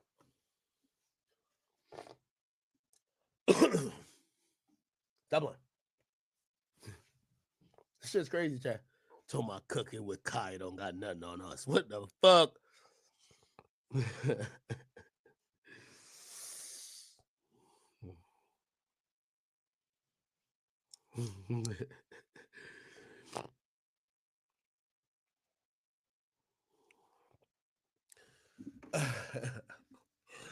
Six degrees, my memory's retrieving. Yo, Drake really dropped a side quest diss song to LeBron. Yo, LeBron, man, why you let that nigga Drake down like this, gang? Yo, LeBron, man. My whole thing, yo, Drake, full stitch on these niggas, man. Niggas don't understand what you just went through. The nigga think that he always like, nah, fuck that, nigga. Nigga, you even move you move another muscle to a Kendrick Lamar song, nigga. Savannah gonna clobber you over the head with a frying pan, nigga. Fuck cooking with Kaya, nigga. You gonna be cooking with Savannah. Fuck that, nigga. What the hell you got going on in here, man? It's fact. Somebody says, Ak, you sound mad Drake lied to you, now you're turning on him? Bro, Drake ain't tell no fucking secret. What I'm trying to say, Drake is half snitching. Everybody done heard about LeBron with white bitches. I'm sorry to tell you. If I'm the bearer of bad news, I'm sorry to kill your dreams. LeBron been doing his goddamn thing. If you're mad, go get mad. I'm only commenting on it because his best or former biffle Drake is now like teasing it. Everybody in the industry done heard it, my nigga. I'm sorry. I'm not defending Drake. I don't think Drake should have got down like this, but I probably would have done the same if the guy who I used to help get side chicks is now dancing to a song called Me a Pedophile. You wasn't dancing to that when I brought 5 chicks for us to have a little LeBron over your freak off. You wasn't dancing to that shit then. You wasn't dancing to that shit then, nigga. You better keep your nigga. Ain't you 45? You better keep your fused ankles to trying to do what you could do on that court and stop dancing the songs about me being a pedophile when I used to bring you the bitches that you could cheat on your girl with. I'm sorry. Get mad all you want. Fuck is that nigga talking about? Nigga, I would have been told on LeBron. Nigga, didn't I tell you I done told on, what's that bum ass nigga name? Danny Green. Danny Green hit my current girl or my girl up at the time. Nigga, I hit up his wife, nigga. I said, yo, since Danny Green trying to fuck my girl, I might as well fuck you. Let's swap it out then. She was like, what? We just got married. He's not cheating on me. I said, bitch, you don't got to believe me. He's trying to fuck my bitch. So let me and you fuck that we could even the score. Come on. She ain't believe me even then. I sent her the messages. I ain't shit. No, don't play with me. I ain't shit. I ain't shit. Fuck y'all. I ain't shit. I'm sorry. That was lame. You damn right it was. I enjoyed it. Still do it again. I hit up Danny Green's wife. That was the greatest time. I was trying to convince her, like, yo, he cheating on you. He trying to fuck my girl. So, like, yo, let's fuck. What? No, he's not. We just got married. A word? Yeah, well, he trying to fuck my girl. So, like, only way to, like, get back at him would be, like, fucking me. She wasn't that fond of that idea. She wasn't that fond of it. Oh my God, we just took an oath. What oath you took? What did you talking about? I'm sorry. I'm sorry.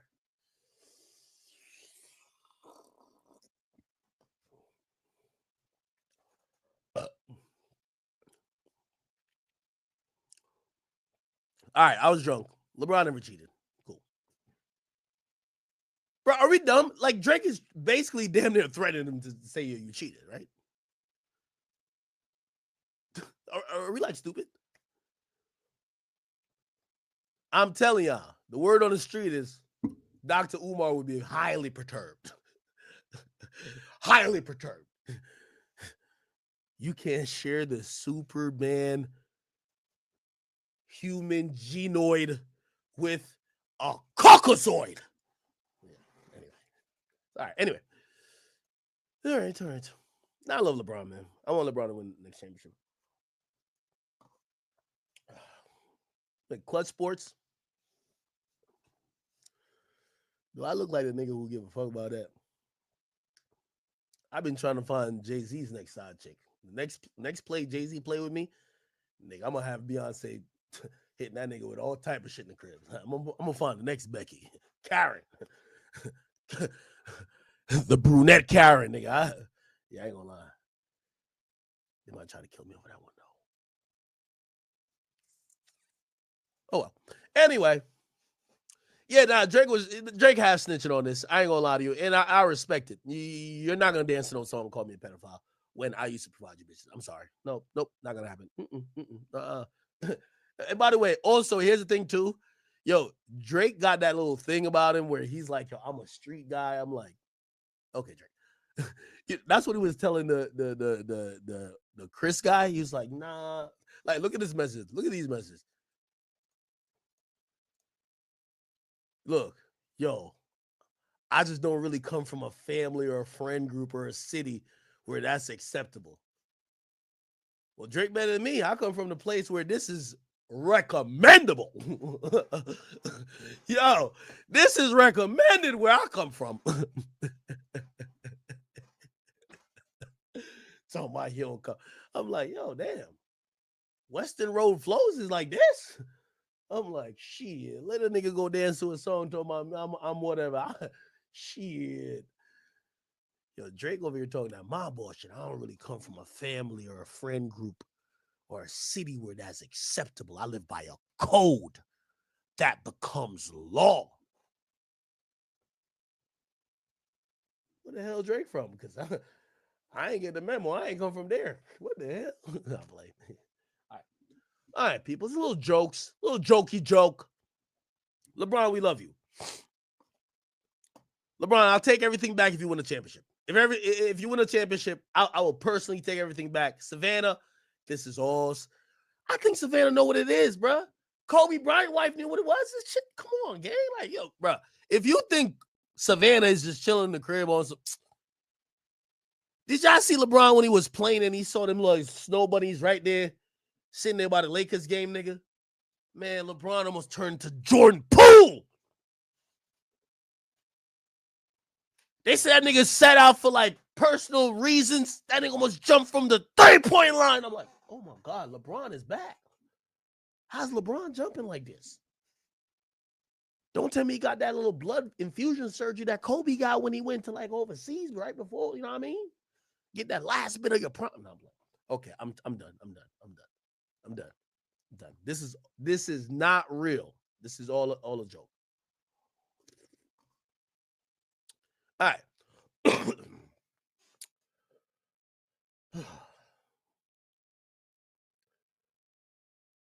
Yo, chat. If I don't stream for another like five months, that's LeBron. Okay. I told you they were having a good time with me not being here. Okay. Yo, did y'all see this whole like what was going on with Max and Fabio Foreign? Let's go check this out. Let's go check this out right now. Let's go check this out. Okay.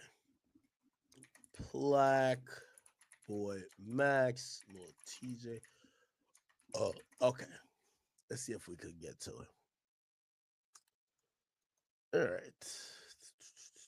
Okay. So I think this is the original right here. So Plyboy Max, very popular streamer who is now popping off. He's about to be like the next Kai. I'm gonna be honest with you.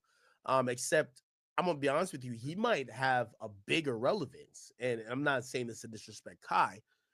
Here's why his relevance might be bigger in my world, because he is intimately involved in music. He's almost like an engineer slash a rapper.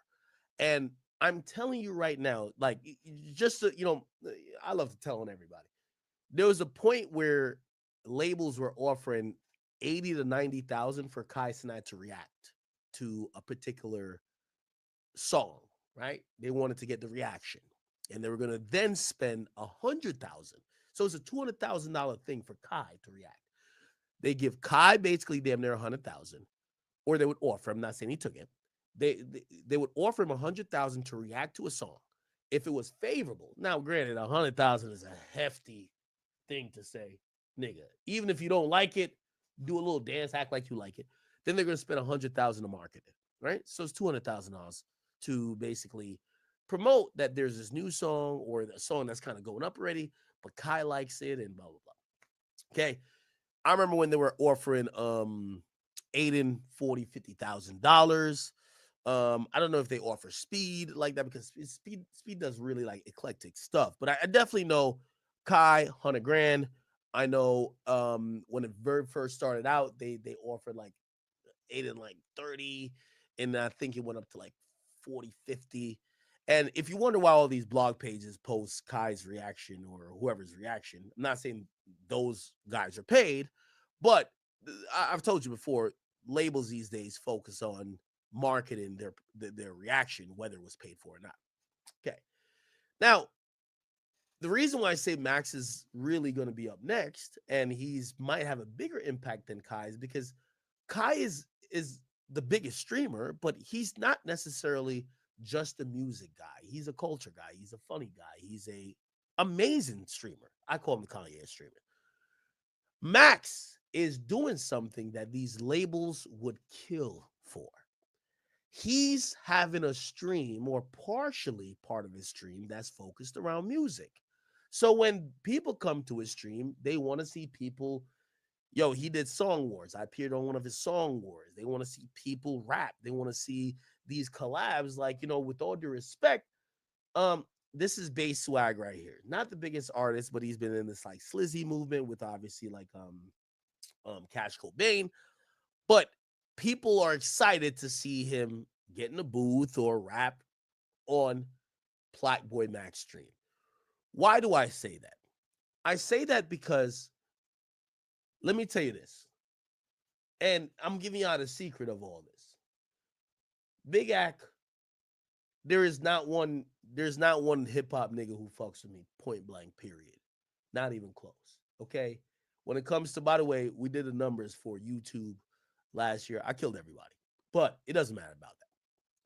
The place where I completely have the industry by the balls, I'm being honest, is the fact that they have looked at me, my voice, or whatever they feel is whatever I bring to the table, as very necessary, right?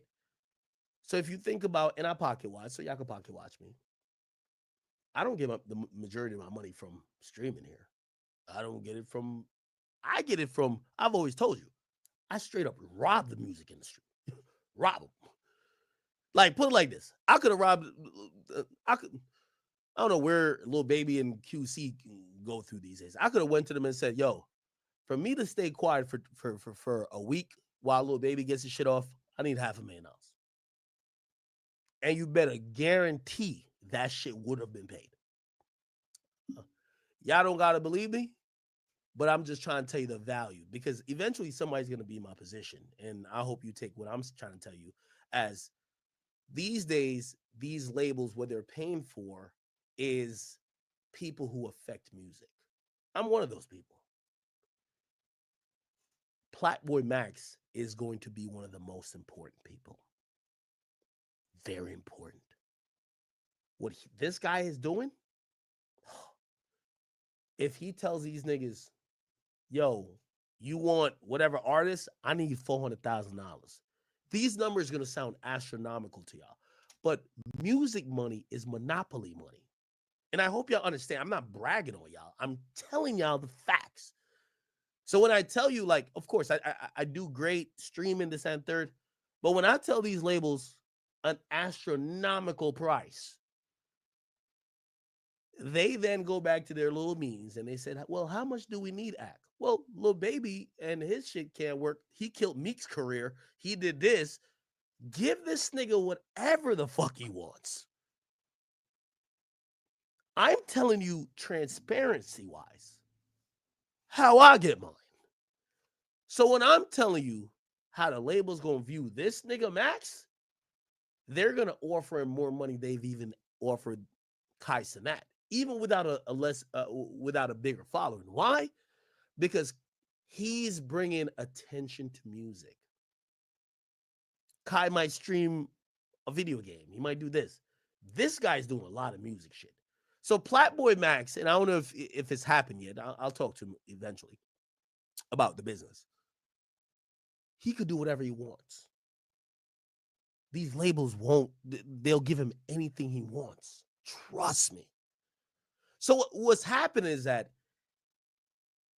he's the new version. He's the new meta. You see, Kai is lit, but Kai doesn't focus that much on music. This guy does. Okay, so let me fast forward the story. He's still moving organically, and who knows? Maybe he took some money, but maybe he didn't. He's doing these things where artists want to pull up on his shit. By the way, he has a very popular song called Pink Dreads or something with what's that name? DDG. A lot of his collabs and in the booth things have went up. So people are watching him. There's 30,000 people watching him when he's having these collabs. So he had this thing where Bass Swag is here, and then Fabio Foreign, which you can see over there, and Lil TJ pulls up, and things get a little bit odd and weird. Let me play this, and we'll get to the nitty-gritty. By the way, also, I hope, I just want to bring it back in. I know I'm a little lit, but me saying these numbers to y'all is not flexing on y'all. I like to tell y'all what this music industry is. This music industry, they're playing with billions of dollars. And y'all know me. I was one of the first disrespected media people from the get-go. So when I see these young niggas and they have, whether it's a Max, it's a Kai, it's a Aiden, and these artists play with them, I always tap them into the business, because the artists will play with you, but these labels never will. These labels will give them whatever they want. That's why I give you out a game, because there's much more after me. There's much more after Max. There's much more after Kai. So if you hear me say things, it's not because I'm bragging, because I want to show you how important it is. I remember when artists used to shit on me. I remember when you had a bum ass nigga like Meek Mill saying, yo, I have girls that got more followers than you, Act. And then I killed that nigga career. And I'm so very happy that I did.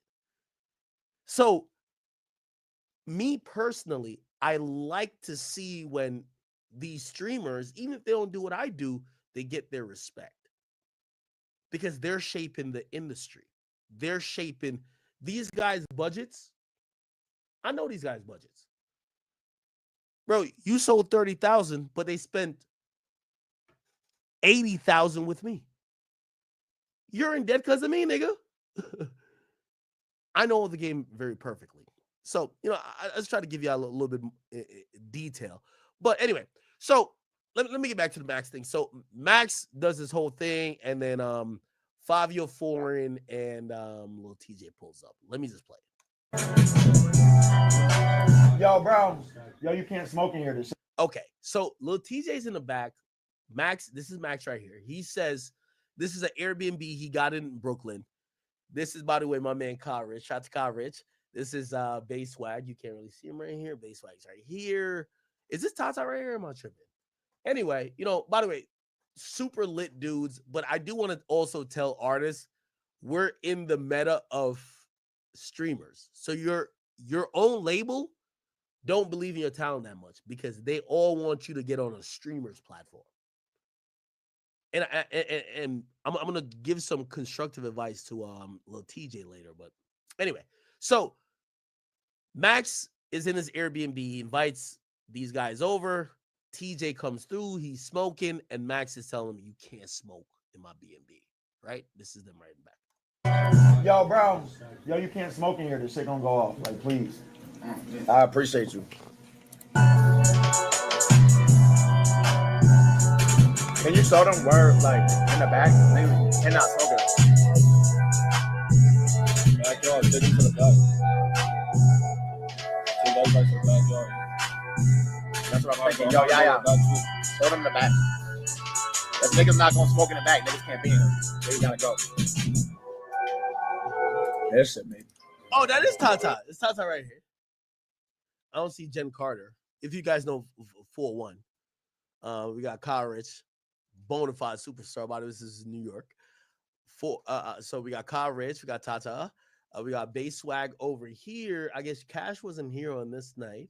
We have Favi and little TJ in the back.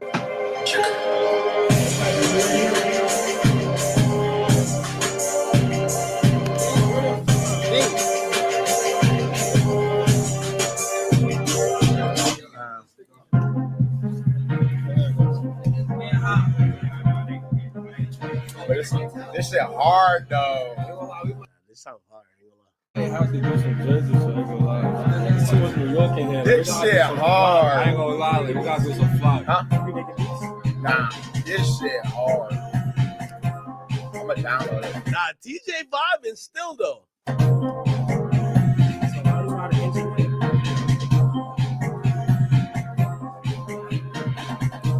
Yo, I'm gonna keep it a buck, bro. If niggas smoking here, I'm gonna have to shut this bitch down. Like, the stream done. Like, there's not niggas. Judge. My movie. Yo.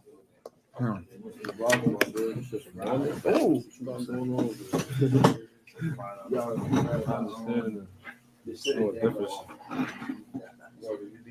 Y'all to the back. Backyard. Like, there's a backyard. Oh, yeah. How about it? What's going? All right, that's Favi right there. All right, where Uncle? It's in the back. Can you show him? No. Oh, they different? All right. All right, brother. I think he outside, Fabi. Nah, he not. I know he out. Yeah, the movie theaters? Yeah. Okay, so they end up leaving. This shit made. This shit horrible. Okay. So they end up leaving, right? Now, okay. So let's get into a few things that is kind of like relevant. A lot of people felt like, little TJ and Favi were disrespectful towards Platboy Max because he asked him repeatedly not to smoke, and they still smoked and eventually just kind of left. And people felt like they just weren't respecting the host of the stream. Now, I'm not gonna lie. what ended up happening is that what is it? The Academy. Is this it? Okay. What ended up happening is that Lil TJ commented on it, and it kind of made it exponentially worse because when he spoke about what happened, he said this, okay? But if I'm gonna keep it a buck, bro, like I pulled up for Favi, Playboy, Blackboy Max. No disrespect, I dead ass didn't know you. I dead ass never heard of you. I pulled up for Favi, bro. Everywhere I go, I be smoking. I pay the fine. How much this shit cost, bro? Real shit, gang. How much this shit cost, bro? Whatever. You got this whole shit, gang. It's you. It's you, gang. Like I feel me. I don't even just deal with niggas like that, bro. I don't know who you is. I feel me. I walk in, I got some whole other shit on my mind. I understand I came through with 20 goons, how you say. Wasn't that many, but I'm TJ, gang. I'm in New York. How you think I'm coming, bro? For me? And my fault, I came through, fucked up your crib. It ain't the end of the world, nigga. I ain't no sorry ass nigga. It is what it is, bro. I told you, bro. You be alright, bro. I pay for that shit. Maybe one day we link up another day. And so why I didn't, I ain't gonna lie. I just felt like you like, yo, one, it felt like smelled like weed already. Two, you like on some, yo, stop smoking. Thank you. Nigga, I'm a hood nigga, bro. Regardless of the little TJ image, which I'm trying, feel me, keep a mid-ground now, bro. Like, I still damn near feel like you was talking a little crazy, bro. Like, niggas ain't never do that. Y'all never been somewhere, no smoking, woke off, hit the from the hood gang. That how sensitive y'all gonna be, nigga. It is what it is, bro. Life go on, bro. That's how y'all wanna spend y'all day worrying about it. Damn. That's what they worry about, 50. You worry about the wrong thing. Y'all worry about me smoking in the house. Pray for Cali. You worry about me smoking in the house. You gotta really think about that, bro. Like, you feel me? And I wasn't even looking at the comments. Like, what? Y'all worry about me smoking in the house, bro? Like, what? Is that serious, gang? Like, what? Now, let me pause and interject with this thought. Yo, I think a lot of rappers are having a reality check right now. I said this before, and I don't think rappers want to admit it. But outside of y'all music, people aren't that fascinated by the lifestyle you live anymore. The same chains you have, Lil TJ, Kai Cenat, and other rapper or other streamers have the same chains. The cars that you have, Kai Cenat has better cars, and Aiden Ross and all these other people and better things. The cool factor of what a rapper was has been severely diminished. But I also said that before when I said, yo, what rappers don't realize is that they're competing with streamers. Now that might sound ridiculous because it'd be like, yo, I'm a rapper, I make music, how am I compete with a streamer? Well, here's the thing. Before, people were so enamored about rappers and be like, oh, he's the cool guy, so I want to find out about his life. These days, people care more about Kai Cenat and the Blackboy Maxes and the Aiden Rosses and these streamers' lifestyle more than they care about the rappers. The rappers haven't caught up yet. So they're still on this, my presence is your gift. Oh yeah, y'all should be happy. Y'all got a little TJ on the stream. No. Here's the reality of it. If you're watching a Kai Cenat stream a little TJ at this point, he'll have 90,000 no matter what. If you're watching a Blackboy Max stream with little TJ at this point, he'll have 30,000 no matter what. It's not that impressive anymore. The rappers haven't caught on. So they're still thinking they're the draw. When they deal with these guys, they talk down to them, right? Oh, yo, you mad because I'm smoking? Nigga, I'm a little TJ, gang. I could do what I want. Oh, you just mad? Nigga, I'll give you the money. Here's another reality about it. Streamers make more than rappers. With all due respect, I think Kai Cenat richer than, other than maybe Drake and Kendrick, he richer than all y'all. You get what I'm saying? So that doesn't also hit anymore. And I don't think every rapper understands that. Okay? Now, what's the lacking portion here is most of these streamers ain't flexing on y'all. All they require is the minimum respect. Hey, could you not smoke in the crib? I get it. And because I know this. Hey, you know when I got my headquarters space, it was very important I got a place that I didn't have to tell rappers to step out to go smoke. Because you know what a rapper always want to say? They're bigger than the rules. So fortunately at my spot, you can smoke whenever you want, wherever you want. It's okay. That's not the same, or that's not the case at every place. And I think most of these rappers just don't understand that. And I've always told y'all, rappers don't respect. First of all, rappers don't usually respect their crew. Why the fuck would they respect somebody else? So with all due respect, and I definitely fuck with TJ. TJ's my guy. I don't think he understands streaming at all.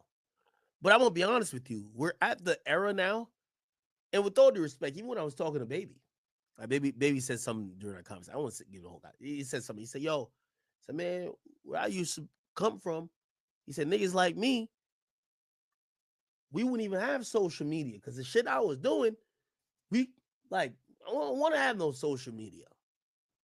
And I completely get him. He come from a place where they were doing hustling and doing certain shit. Social media wasn't a thing, so he's not that tapped in. Here's the unfortunate truth that all these guys have to realize. This is your job now. There is no grace in ignorance. Oh, I'm TJ. I don't gotta know that. I'm Baby. I don't gotta know. No, your career is dictated by your social presence, your likability. Your career is dictated by these things. Having ignorance of not knowing or not being in tune isn't cool. You see Drake trying to get on all these guys' streams. You see even the guys who are popping, they're trying to acquiesce. Saying that you feel you're so cool that you don't need to know, that's not a flex no more. We got to tell y'all all the truth.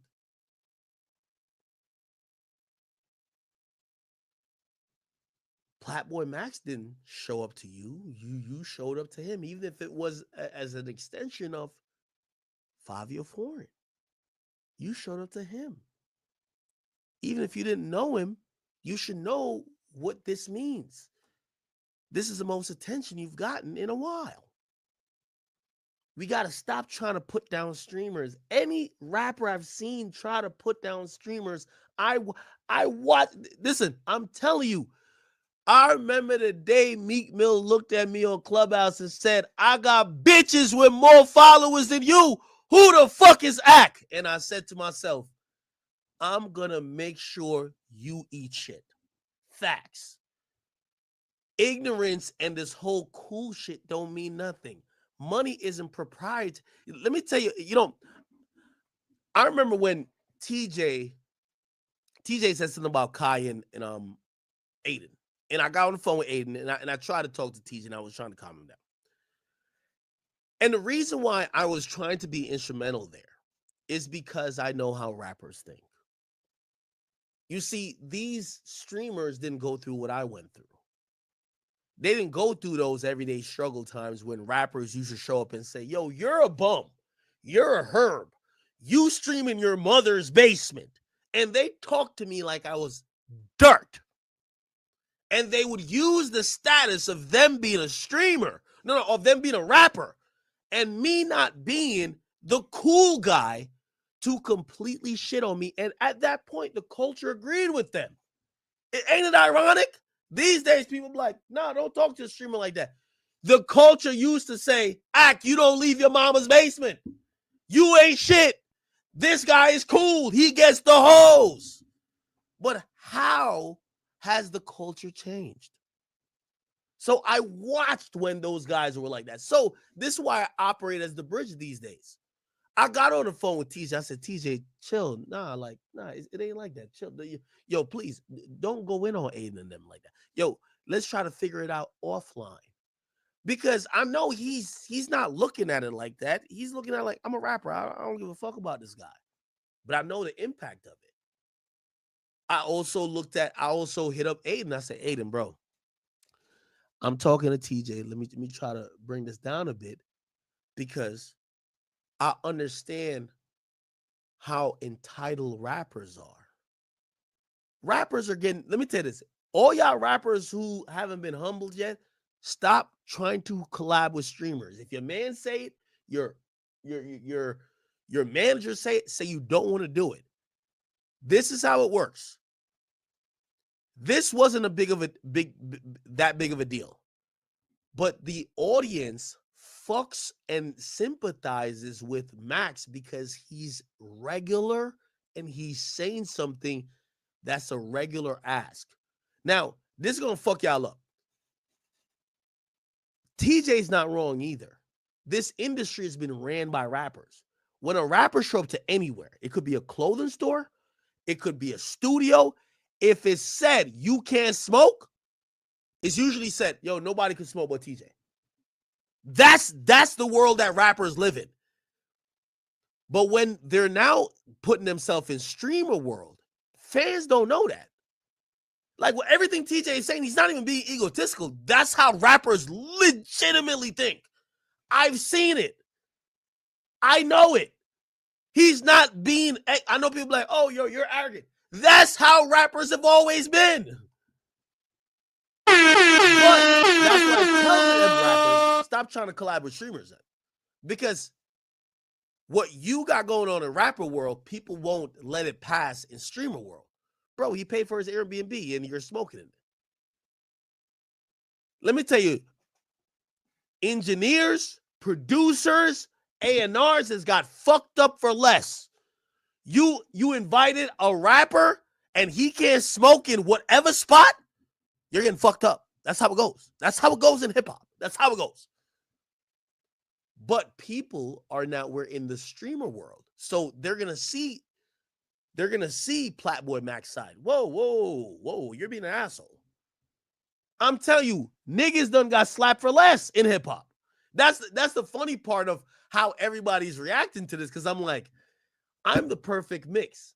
I remember when hip hop was all about the rapper.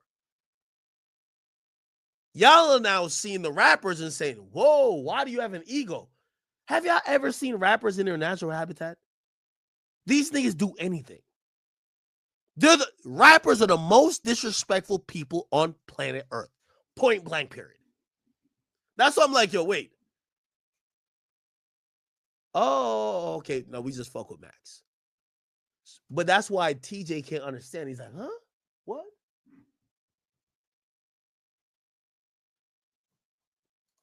That dick right now. Nigga. Okay. So he basically says this. Then he continued to explain. I just want to double down one more time, too. Because I'm not scared. I'm not scared of nothing. I'm not scared of getting canceled. I don't really give a fuck. I swear to God, I don't give a fuck. What really happened is I walked in a room and it was other shit going on in the room. And I'm a hood nigga deeper than being little TJ. So I tensed up in the room. And then bro was telling me not to smoke. I swear I didn't ever know who he was. Like, I didn't even know who he was. I came to see Favi, feel me? And then I'm like, yo, bro, like, we out. I don't want to be here, bro. And it's 30 degrees outside. I'm waiting on Favi, bro. Feel me, Favi talking to somebody. He tell me not smoking. I'm like, nigga, I don't even know you, bro. Like, well, still me, right? Like, and I'm a cocky nigga. You can't take that from me. But it won't that. Why this Offset? Offset broke. Nigga, fuck. Oh, yeah. Okay, then he went to this Offset thing. That's a whole different story. People didn't really like it. He eventually got on with he got on with DDG, and he said some more things that people were even more mad at. 3 minutes, I pulled up, and it's like, you feel me? My son said, yo, can you not smoke? Excuse me, thank you, or appreciate it. Like that, immediately. I ain't even put the blunt out. Nigga said appreciate it. I'm like, fuck you think I've been in jail, bro. Like, I ain't gonna lie, I've been in jail as a minor, bro. I was a fucking felon at 13. I don't know who niggas supposed to think Lil TJ is, bro. You feel me? Excuse me, appreciate it. What type of reaction you really think you gonna get from that, gang? Like, you think you my mother, bro? Like, for real, niggas have slapped the shit out of you. I'm on camera, bro, so I'm woo woo, like, you feel me? So like you get a little cold shoulder, like, who you talking to, feel me? And I'm like, I ain't gonna lie to you. And I don't got no problem saying that. I'm damn near mind blown. Niggas even care that much. But it's like, I'm looking like, woo. Now, this is another thing that I think people can't understand. Rappers don't live in streamer world. Why? Rappers go to the club. And when he goes to the club, he perform Brothers, he perform Resume, he perform Calling My Name, and All the Bitches Are Moist in the club. He doesn't understand. Like, I actually understand TJ. He's really, like, he's cocky, but every rapper's. He really don't understand that fans give a fuck about this other shit. And this is what I always tell you about rappers. Even when I was thinking about even Baby, right? I think a lot, even with like Lil Baby, is that, bro, he's in the club getting 80,000 to 100,000 a night, and they're not saying what we're saying online. I hate giving any more, like, too much of this like Baby conversation, but this is a very important point. So I'm talking to Baby, and Baby says this. Baby says, Ak. He says, I ain't gonna lie. He says, I know you got your audience, and your audience, not they powerful, but I got another audience. And without getting too much into that, I know exactly what he was talking about. You know what he was talking about? When he goes outside to the club, and when he's in the quote unquote streets, he doesn't see people talking about a reverse double Oreo hug. He doesn't hear people say what I'm saying. So he's mentally putting, what Ak is saying, there's some internet niggas saying that. But when I'm out in the streets, this is what they're saying, and that's my audience. He has separated it, which makes sense, because what I'm saying, he never heard in real life. I said this to y'all before, where I said, I don't think Drake has heard Not Like Us in real life. Like, heard it, like, what the fuck is this? That's why he's a little bit shocked that everybody fucks with the song. Or he's like, nah, this gotta be some fake shit, because I never heard it. People are like, what are you talking about? Rappers create their own environment. That's like, y'all don't want to understand it, but I'm telling you, I understand it, bro. Rappers create, and they have a whole different environment. Lil TJ is sitting there. DDG understands. Lil TJ is sitting there and saying, why do y'all care about this shit? Who the fuck is Max? You know why? He just came off a European tour. Bitches are screaming his name. Well, I'm here. He's doing all these things, and he's not seeing the impact of the internet. Same with Lil Baby. Lil Baby's saying, yo, bro, yeah, you got an audience, but I don't see them. I don't only see them when somebody else bring them to me because it's on TikTok. But I don't see them shits in real life. That's the reality of the majority of rappers. I know y'all gonna be like, no, I'm telling you. So when TJ's saying this, yes, he's arrogant, but it's not just TJ. I don't want to throw other rappers' names in the mix, but 80% of them. What do you think YG thinks? What do you think Roddy Rich thinks? What do you think all of these guys think? You think they think like us? They don't think like us. I'm telling you that's a fact. For Favi, and I'm just out, bro. I ain't even know that nigga was a streamer, though. And I tell you this much, though. As much as attention this shit got, and how much people gonna tune to his story and feel sorry and this much, he definitely paying for that Airbnb account.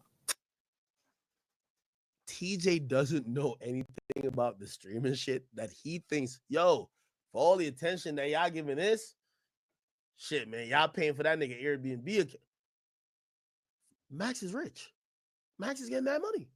He doesn't even, like, that doesn't even click in his mind. Doesn't click. Times how much? Like, you feel me? Like, yeah, nah, I mean, shit. I feel you, but shit ain't really that deep, though. You know, that's what it is. That's what I thought it was. So, I mean, yeah, it ain't really that deep. That nigga is. So, but you fake looked at it like 2-3 minutes up. Okay. Now, yeah. So that happens. Fabio then does like a whole thing, and he says this. Oh, there's another part. No, that's Kai Cenat. What are you talking about, Kai Cenat? But this is what Favi said. I guess it's still be time, right? That I wasn't even going to really like address this shit for real, but I feel like it wouldn't be fair because I can't let Max do this shit. Now, let me just pause by saying this. The rappers are now feeling like, by the way, Max didn't do anything. Max's audience has mobilized to say, yo, y'all are not going to violate our streamer when he politely asks y'all to not smoke. So we're going to make these memes, or we're going to harass y'all and call y'all fell off or whatever the case is. Now, Max comes off sympathetic and they come off like the asshole, but now they're looking at it because, you know, the internet's getting at them now. They're like, oh, Max is doing this. Max ain't doing nothing. So now you have Fabio Foreign trying to correct the situation, but it's not Max doing it. So let's start. I walks in the B&B. You know the fucked up part about it is y'all only watch the clips that come out. When we walked in the B&B, when I walked in with TJ, the first thing Max said to TJ was, the first stream I've ever watched was you and Aiden Ross. I swear to God, go rewatch it. I swear to God, they was cool. Everybody was cool with each other. They played the song me and 41 of them just made. We did a dance. We busted a dance to it. I ain't even know it was no weird vibes or nothing. I guess the chat must have said something to Max or something like that. You know what I'm saying? And that's watching rappers, like watching street rappers figure out the internet is like hilarious to me. Like I ain't even gonna lie to you. It's like they think they're smart, but like they have no clue, right? Like it's like they're trying to figure it out, but like, what are they talking about? Like, watch Fabio, he's trying to figure out the internet. when he was like, yo, you know, Which is such an interesting thing because, yo, this is why I think many people like street rappers because they have no clue what's going on, right? Have to end the stream. You gotta, you know what I'm saying? Like, I guess it still be time. So he does that, then he does another. All right, so this is part 2, right? Let me let y'all know before we get to the blunt situation how shit was going. And one of the things I seen a lot was I ain't dapped the nigga when I was leaving. First of all, y'all don't even really know the type of tension that was there. So I'm trying to get niggas out. I know my power and I know, you know, what, you know what I'm saying, my strength, right? So I'm trying to disqualify all situations. Yo, I'm gonna be honest with you. I know you might just be chatting and saying a bunch of nothing. Yo, all y'all street niggas, I'm gonna start taxing y'all too. All y'all niggas, just pay me 10 to 15 bands a month, and I'm gonna just start translating what's going on. Chat. Instead of listening to Fabio chatting for all this time, let me just explain what the fuck was happening, right? It's gonna make all sense to y'all, right? So here's the thing. Lil TJ is stupid. He doesn't know what the fuck internet culture is. He doesn't know streamer culture. Fabio knows a little bit, but he doesn't know that much, right? These guys are street dudes and they have street issues. So let me explain what was happening, right? So if we go back to this first video right here. Hey, said he wants to. All right, if we go back to this first video right here, this is gonna be. I don't know who this guy is. Okay. So to put it in perspective, this is all you need to know. Fabio shows up. So Fabio is invited. Fabio invites Lil TJ, Kyle Rich, Tata, 41, and then we get Bay Swag. They're also in the building. Now, here's the problem with New York. It's mixy, but not mixy. So to explain all the tension happening, Lil TJ got shot. Was it a year ago or 2 years ago, whatever? Now, Lil TJ and Bay Swag used to be cool, okay? if you ever heard the story of remember what's the nigga name? YB Almighty J, when he got cut in the face, he was with TJ and Bay Swag. So Bay Swag and TJ used to hang out, right? If you don't remember the story of how YB Almighty J got cut, apparently, you know, he got in a fight with TJ at Saks Fifth, whatever. They went back to the hotel. Then he's with so you have YB Almighty J with Bay Swag later on, and then somebody comes up to the room, and then they go back down, and then blah blah blah, and then supposedly Bay Swag dips out, and then YB Almighty J gets beat up or whatever, right?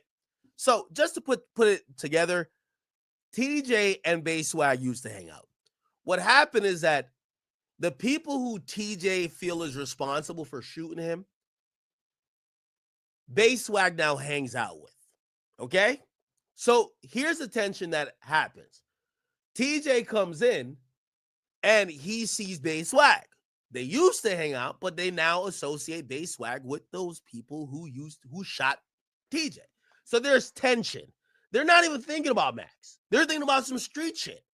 Oh shit. Well, if Bay Swag here, maybe one of the niggas he's with, maybe somebody blah blah blah is with the ops that shot me.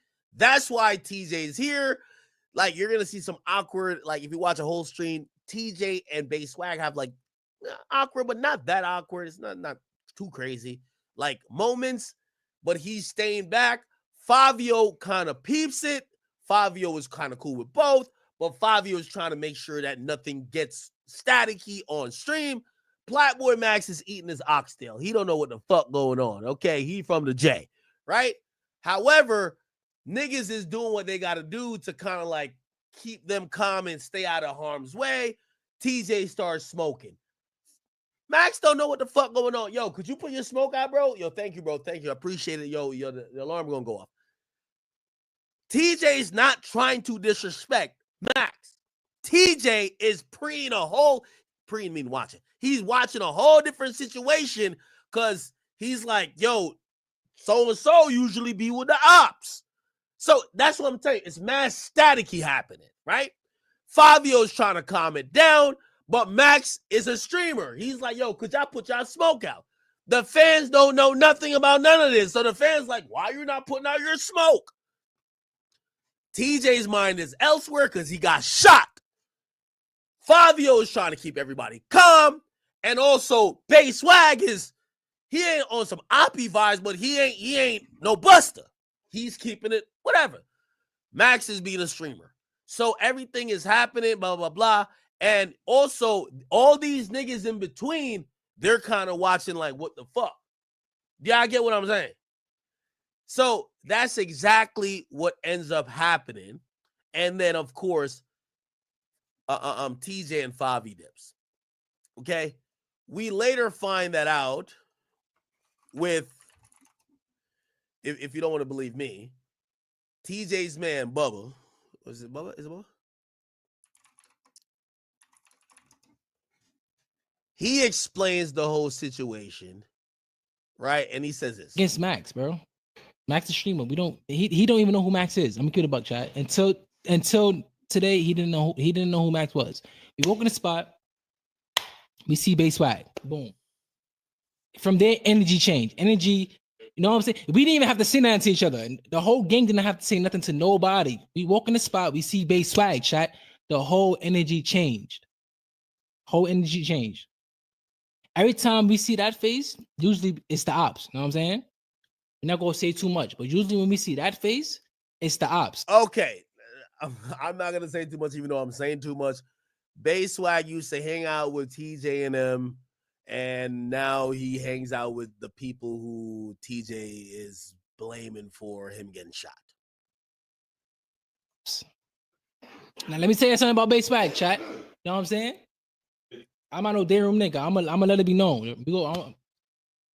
Bay Swag used to, before the slizzy shit, all that extra shit, nigga, Bay Swag, y'all know Bay Swag came up with TJ, you know what I'm saying? Like back in the day, you know what I'm saying? Like, Yes, remember I just told y'all Bayswag was with TJ and with Almighty J. When that happened, they were cool, okay?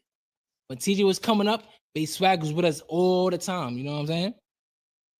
He was with niggas all the time, gang. That was bro. If y'all ain't know, nigga, me and TJ got boomed at the same time.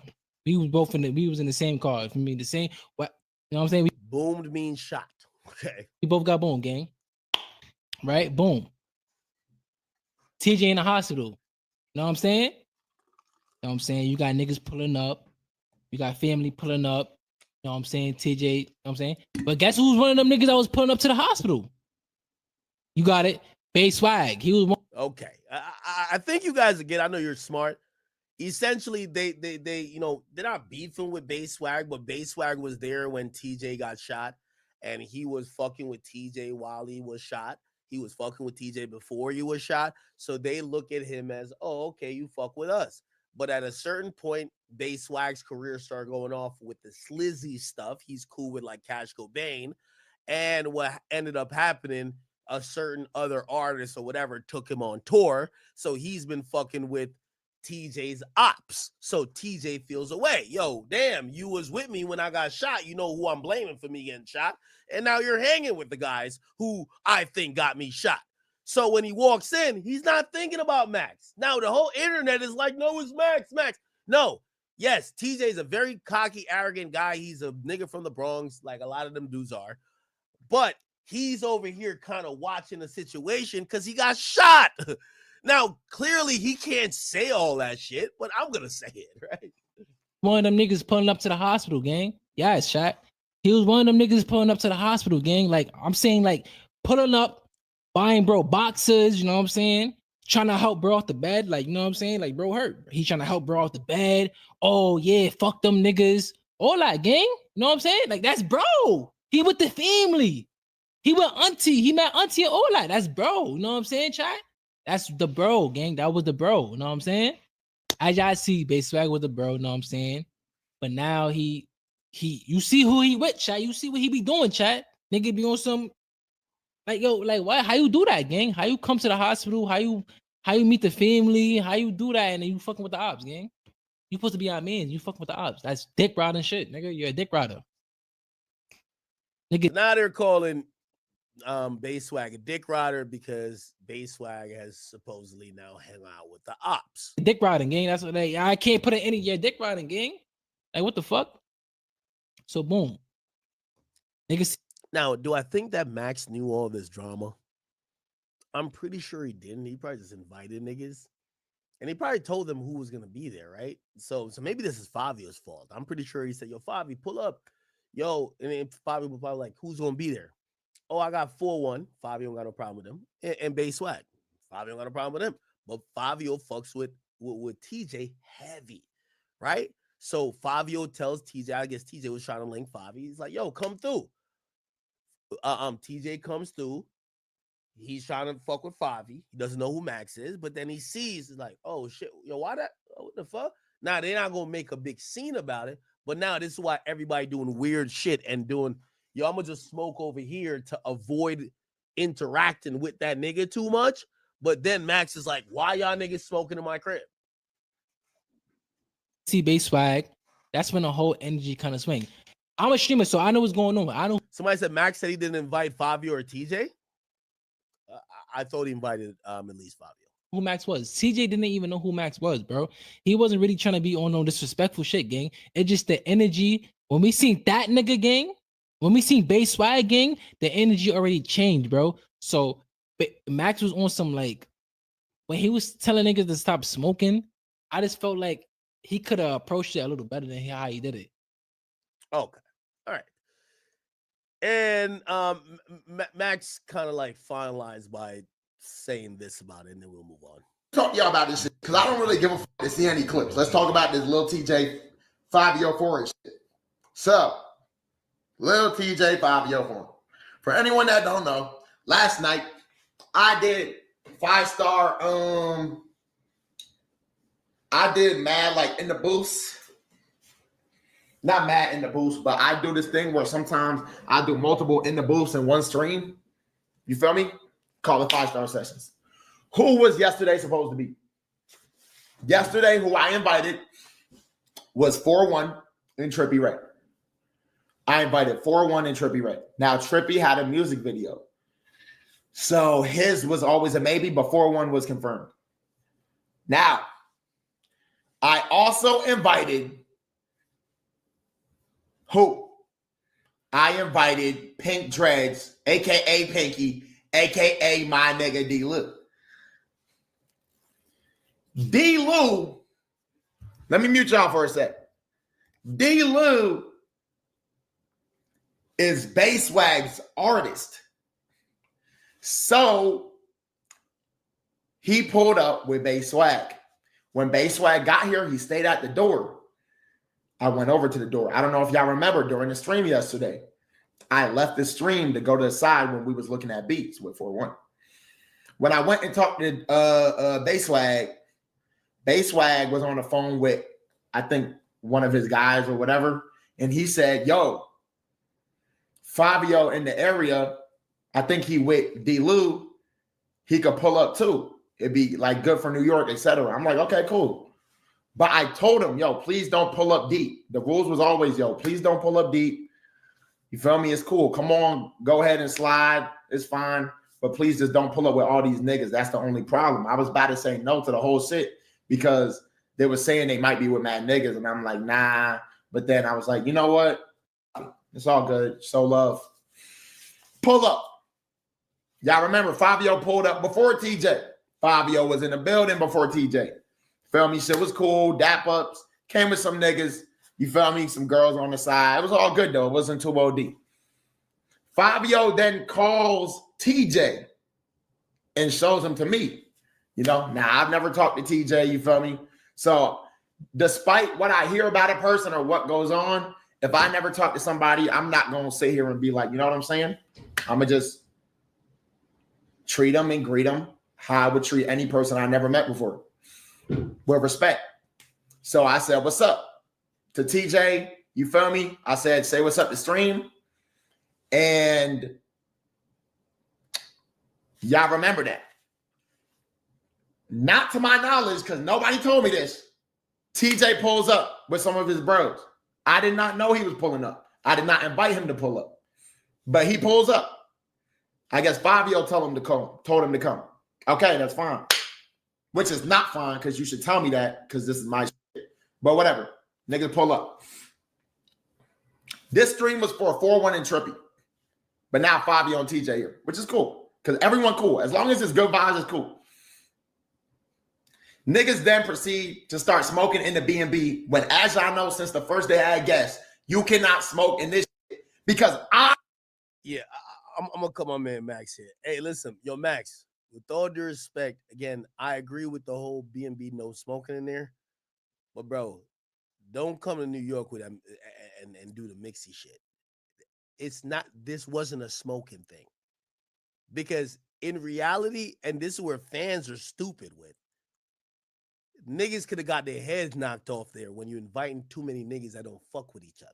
You gotta when you dealing with artists, it's Rolling Loud go through this. Everybody go through it. Yo, him and him don't really see the best eye to eye. They're not gonna go fight it out right here on camera, but you might not want to have them both in there, or you might have one nigga acting out because the other nigga, and also here's the thing. I 100% believe TJ believed he took everything that Max was saying like a nigga was trying to son him when the nigga who he don't really fuck with that much is right there. Basswag. You feel what I'm saying? So I think that's one of the things that Max has to learn when it comes to artists. These niggas don't fuck with each other. They don't fuck with each other. You go to New York, you go to Atlanta, you gotta know who you putting in the room together. This is not a mukbang. This is not just collabs. These niggas done got shot over shit. Niggas done fought. Niggas done all type of shit. And you're making amazing content. But these niggas, every rapper got an entourage and a stupid ass crew. And of course, the fans are looking at like, this is why these rappers don't get it. They're like, wait, y'all think this is about smoking? And everybody keeps saying there was mad tension. Yeah, when TJ said I got other shit on my mind. Yeah, the other shit on her mind is wondering if the nigga who he usually sees with the ops at this point, is it, wait, what is this? You know what I mean? So again, I'm pretty sure Max will learn from that, but you know, I know y'all fans, y'all gonna keep saying this about smoking. This wasn't about smoking to me. It wasn't about smoking. Okay. When you go to New York, you got to know who not to be mixing with. You got to be like, all right, cool. So if you got to know a little bit of politics. All right, well, if I have 4-1 in the building, yeah, 4-1 and Trippy would be valid, right? Now, I think he does get a little interesting because he did say that Bay Swag invited Favi,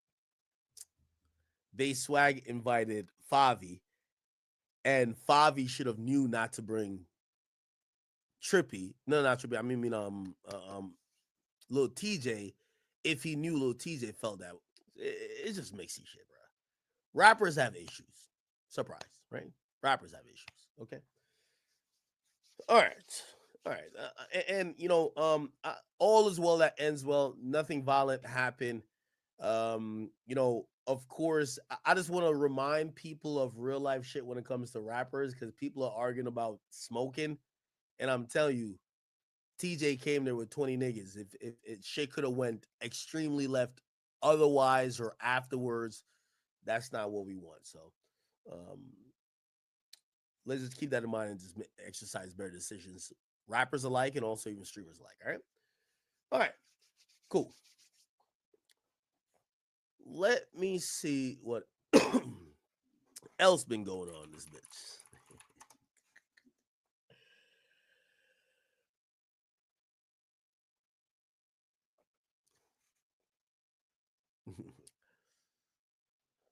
All right. Charleston White, what? Oh.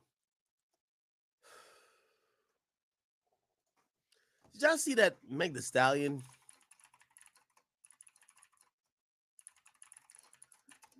So, listen to this, chat. Meg Thee Stallion was granted a restraining order. Listen to this. All right. Yo, I'm literally at the point where I would love to talk to Meg Thee Stallion, man. I would love to talk to Meg Thee Stallion. Meg, I have an open olive branch to speak to you. Just like, you know, at a certain point with Carisha, aka Young Miami, I did the same with that too. Okay, Meg, you're gonna be in this music shit. And by the way, chat, if you're wondering like where my like litmus test is like Meg's gonna be in this music industry. I'm gonna be in this music industry. I don't know her. She don't know me. And I could constantly just make fun of her or whatever, and I don't give a fuck. But at a point you realize, are you getting anywhere? You get what I'm saying? And it's one of those situations where I feel like we've talked so much at Meg. I would love to speak to Meg.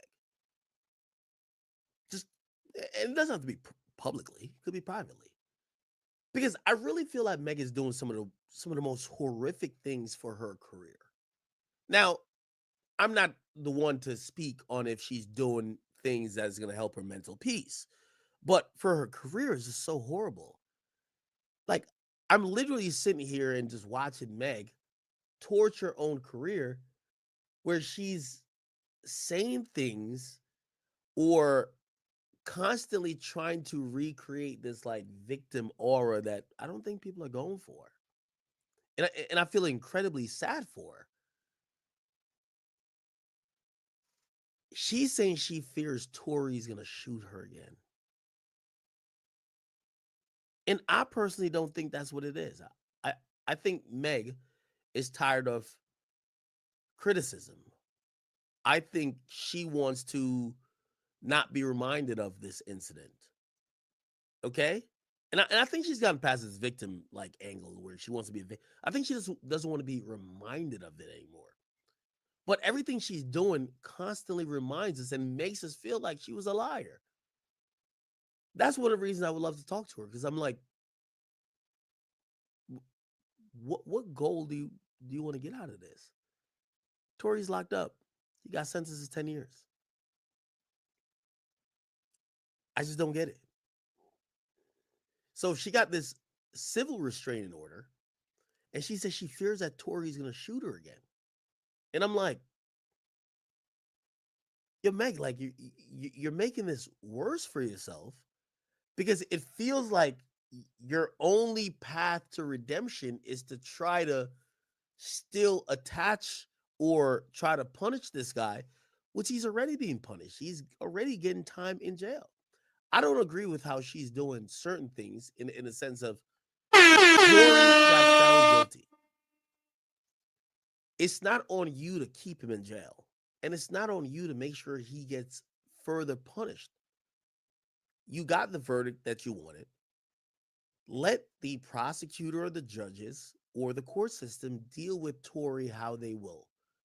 But these days, it appears that anything that seems to help Tory seems to be hurting Meg.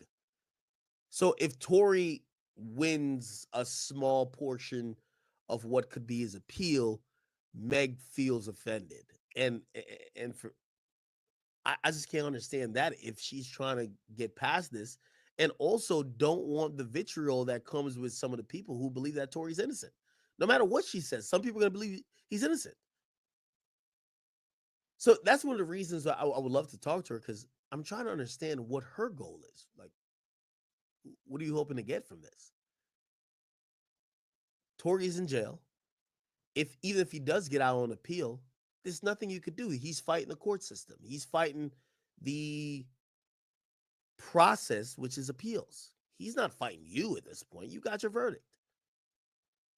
But I don't know. I really don't know.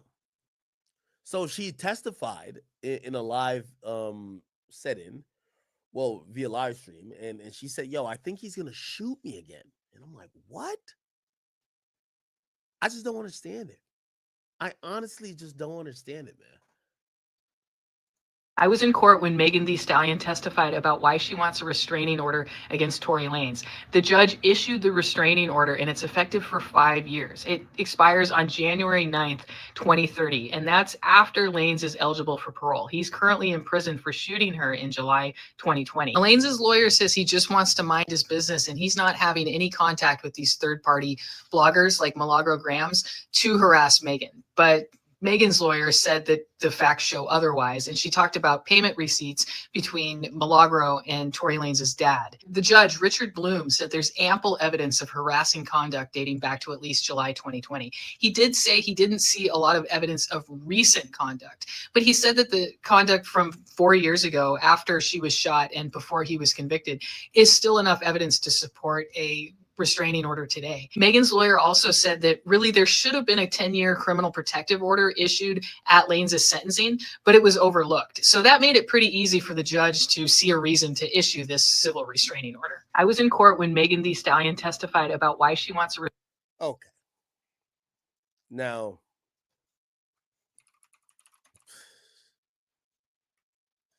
this is kind of crazy, man. There was a Tory Lanez jail call that got leaked. So one of his jail calls got leaked, where supposedly he was, I don't know, he was talking about Milagro and talking about getting her paid for, I don't know. Jesus. I get that. They have to actually go up to court and drive up here, all this other extra shit. It's like, I don't know if that's how it works, but I'm just saying, or maybe it's just the write-ups. The only thing that we're going to have to drive up there on and take the lawyers on, we already had a meeting on it today, right? And the first thing we're going to do is I'm going to take my law library squad, and we're going to attack all these write-ups. We'll attack them all for you, but we was focused on that one, right? Yeah. And because ain't no lawyer's going to know what these niggas know, right? So this is one of Tory's jail calls. Bro, it's about the company. Like, that's why I start these things. It's not like, even with the Hands of God project, it's not so much more so about, yeah. Let me read you. We finished the statement for the media tomorrow. I want to let me read it to you. So It says, Unite the People, Inc. agrees to represent, this is the media release for tomorrow. Unite the People, Inc. agrees to represent Milagro Cooper against threats and intimidation, targeting influencers for expressing their opinions in the civil matter filed by the now plaintiff Megan P. Right?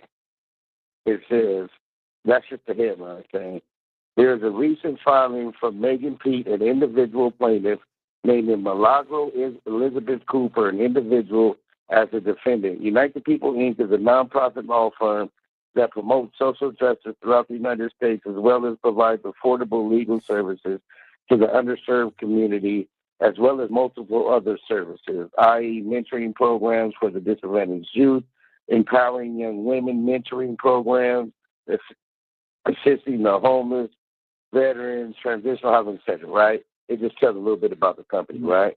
Then it says, Milagro Elizabeth Cooper has been served a lawsuit making a lot of false claims against her professional conduct in an attempt to stop her from reporting on Daystar Peterson, a.k.a. Tory Lanez case, because in their lawsuit, that's all they talk about is your case and what Milagro says on your behalf, right? They said that all kinds of shit, right? But I'm going to run through this real quick. Unite the People, Inc. was founded and exists to fight on behalf. All right. So essentially, I think that's his father who's reading to him that Unite the People, which is like this nonprofit, like, law firm is going to be, who's representing Tory, is going to be representing also Milagro Grams, and she was sued by Meg Thee Stallion as well. Man, I keep saying this, man.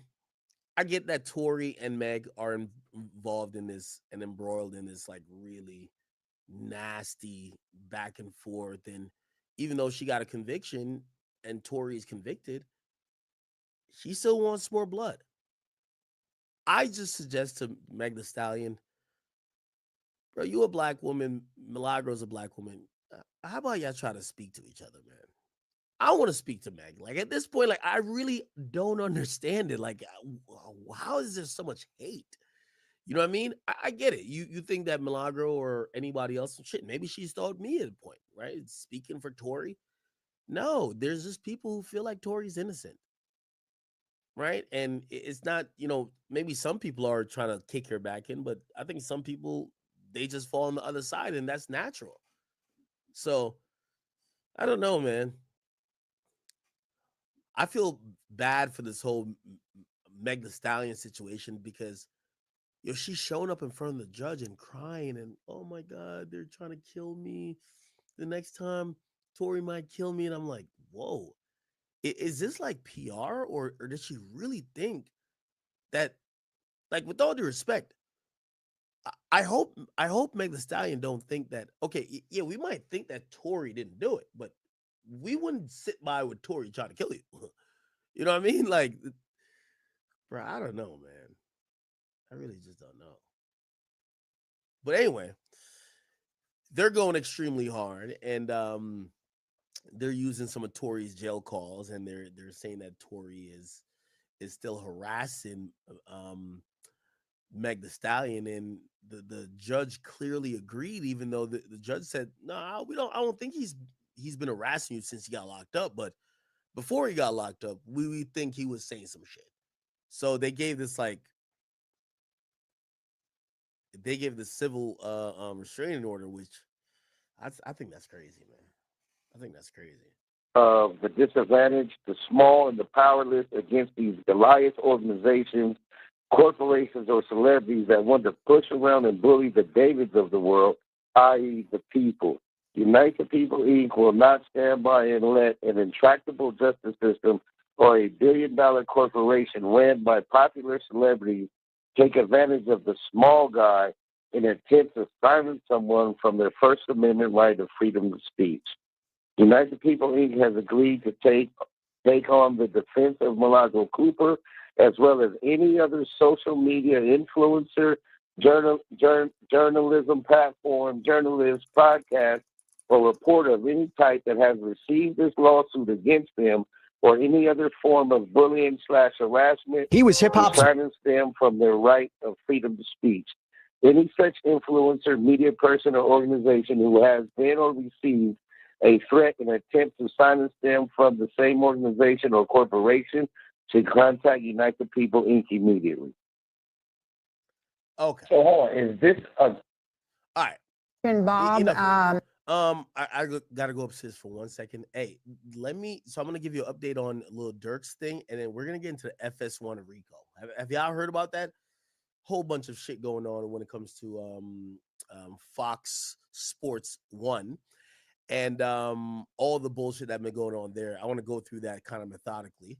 But before I do, I want to play you a Lil Durk update real quick, and I just gotta go. My mom is asking me to come upstairs for a second. A Grammy Award-winning rapper. By the way, to summarize this update they're gonna give you is discovery starting to be made available. So two things happened in the Durk case. They pushed back the Durk case. Before, it was tentatively scheduled for January. So his trial should have been started this month, which, come on, no one's going to be prepared for that. So they pushed it back to later this year. And what's happening now in the status hearings is that they're preparing to give Durk and his team discovery. Now, the discovery that he's going to be getting is going to be all the information about what they have on Durk. This is going to be very important. It's going to tell Durk's team how to prepare, how to maneuver, and shit. If they could do any, rabbit in a hat tricks to try to get whoever is cooperating to not cooperate, maybe they could do it now. But they got to turn over all the evidence to Durk. And according to the feds, they're saying that they have voluminous amount of information and data. I think they said terabytes of data, and also they have just so much stuff in terms of like investigation and material where they interrogated witnesses. So listen to this real quick. I'll be back in give me a minute. Accused of orchestrating a murder-for-hire plot to kill another rapper in retaliation for his longtime friend's murder, gets another setback in his case.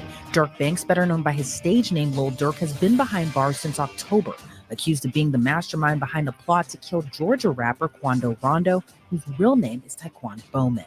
Quando Rondo, along with his sister and cousin, were ambushed and shot at in Los Angeles, California in August of 2022. While Quando Rondo and his sister survived the attack, his cousin was murdered in the hail of gunfire. But that case goes back further than that, as prosecutors say it all stemmed from a 2020 shooting that left another rapper, who was also the close friend and frequent collaborator of Lil Durk, dead. According to Lil Durk's federal indictment, prosecutors say on November 6 of 2020, a man named DB, who was a high-ranking member of Lil Durk's Only the Family, or OTF, and the friend of Lil Durk, got into a fight with another person identified in the indictment as TB. The indictment says an associate of TB pulled out a gun and shot DB multiple times, killing him. Now, the indictment doesn't have the full names of TB or DB, but the circumstances match the November 6, 2020 shooting death of rapper King Von, whose real name is Davon Bennett. And of course, we know Quando Rondo's real name to be Taekwon Bowman. So where does Lil Durk come into play here?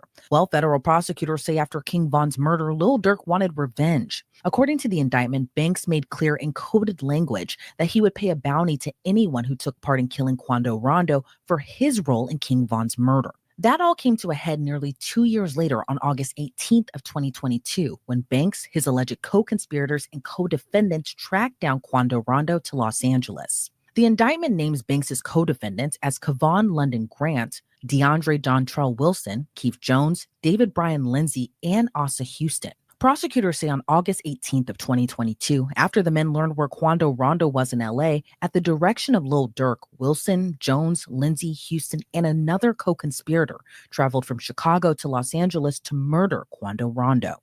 Meanwhile, Lil Durk and Kevon Grant traveled on a private jet from Miami to LA allegedly to help coordinate the murder. That same day, Banks allegedly texted co-conspirator 3, "Don't book no flights under no names involved with me." But the feds say that same co-conspirator purchased the plane tickets using an OTF credit card. The unnamed co-conspirator 3 also allegedly confirmed to DeAndre Wilson through text that Wilson, Jones, and Lindsay had the same airline ticket confirmation. And Wilson messaged a friend on Instagram saying, "On my way to LA." From there, Cavant Grant allegedly purchased 4 black ski masks from a sporting goods store, but used cash to pay. But seemingly messed up when he allegedly used another. Did they give the update on they probably didn't, right?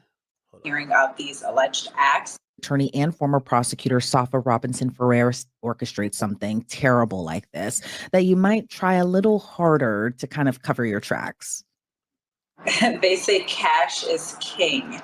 You know, when you use electronics and you use credit cards and things of that nature, you're leaving a paper trail all the time. You know, even when you use social media, you may. All right, sorry, chat. They was just doing a lot of chatting there. Okay, so this is what the feds are coming with, right? They're saying they have 230 gigabytes and about 20,000 pages of evidence against Dirk and his co-defendants, and they're saying that it includes audio and video recordings and witness statements. Okay. Now it says the government is in process of producing discovery to the defense, so this is what Dirk is going to get, which includes, among other things, approximately 230 gigabytes of digital evidence, such as audio/video recordings and surveillance footage, and approximately 20,000 pages of reports concerning murder and other violent acts, for photographs, witness statements, and medical documents. So that's what they're going to be providing to Dirk and his team.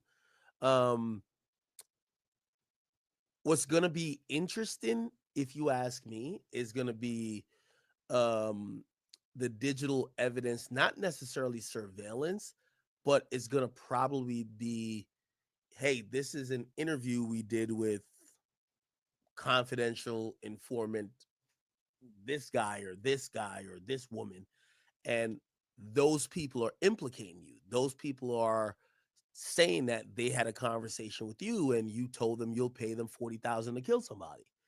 That's going to be important. And I think that's where Dirk is going to figure out for the first time, yo, these are the people who have you dead to rights of you being in this murder for hire, right? They're the one who's going to be, eventually when you get to a trial, they're going to be sitting up on a you know, they're going to be testifying and say, no, Dirk told me to book the flights for these guys to go kill them, right? So it would, for me, what matters is going to be,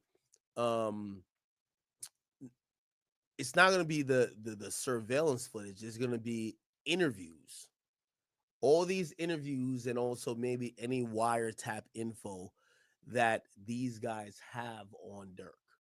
So we'll see. But apparently it's a lot of discovery, which hold on one second.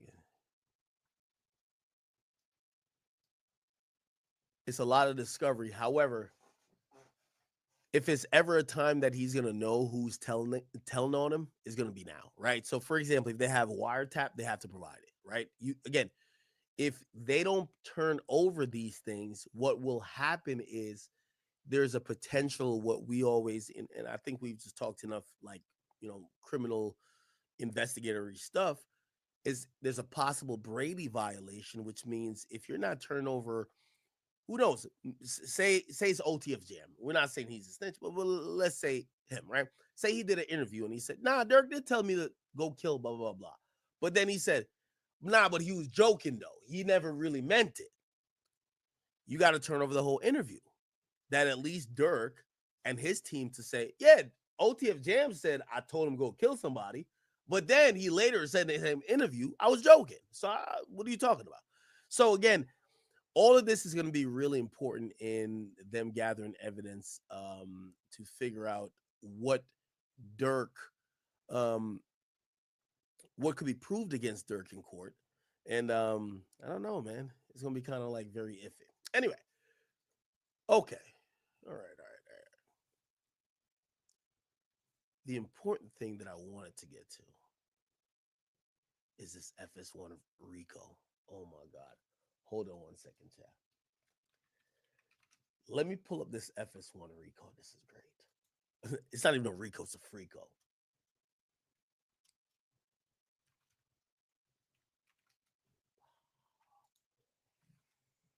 Hold on. Oh, I got it. Is it this? Mm-mm.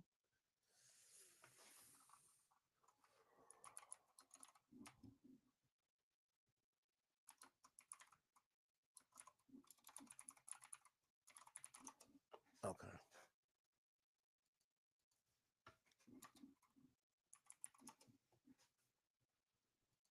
Okay, got it. All right, perfect. All right, I'm gonna give you a little bit of. I gotta go get Pluto. That nigga is upstairs, just chilling. I'm the only one who could deal with him. FS1. I'm gonna give you a quick 3-minute video of what's going on, and then I'm going to I'm gonna come break it out in a second. All right. I got a whole document here. This is like such a fascinating story. Just give me 3 minutes. I just gotta get Pluto. All right. Sexual misconduct allegations against high-profile celebrities. This time, Fox Sports and two of its biggest stars are in the hot seat. A former hairstylist has filed a lawsuit accusing Skip Bayless, Joy Taylor, and others of sexual battery and harassment, even going so far as to say Bayless offered her more than $1 million for sex. We've got our hands on this lawsuit, and we are bringing you the most shocking claims. Welcome to Sidebar, presented by Law and Crime. I'm Jesse Weber. Now, as soon as this hit the headlines, we knew we had to cover it, right? The sexual misconduct allegations that have rocked the sports world. Los Angeles hairstylist Nushin Faraji says that she worked with Fox Sports from 2012 to August of last year, and during that time, she claims she was not only subjected to a hostile work environment that included inappropriate comments and touching, but she says she also dealt with retaliation from the company for speaking out.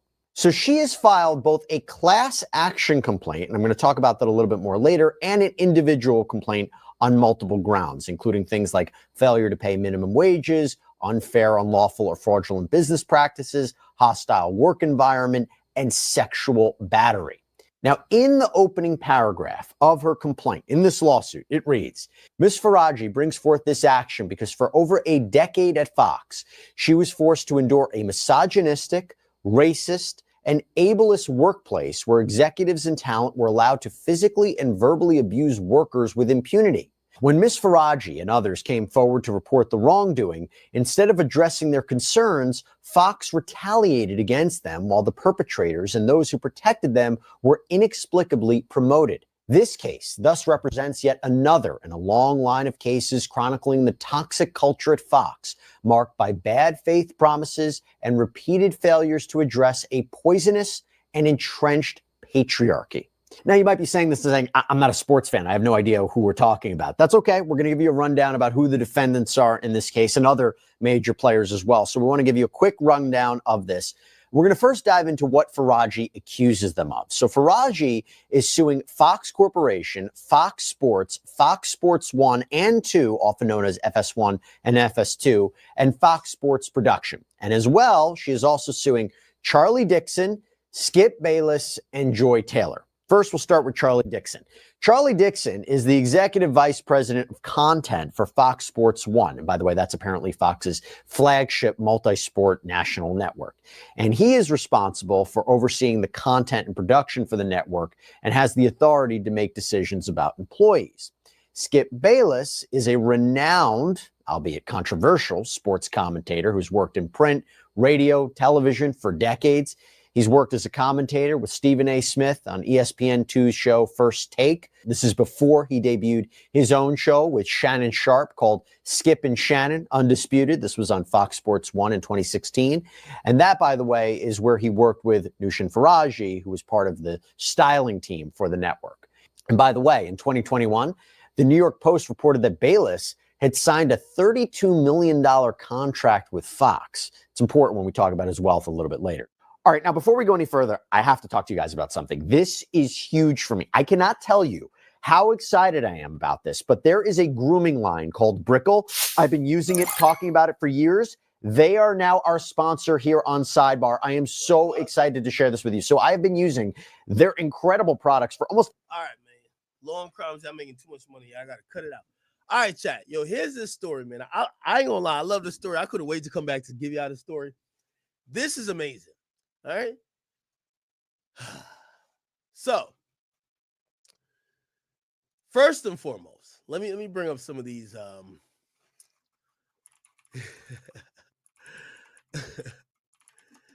right. So I'm gonna tell y'all the story and then kind of, because it's kind of long.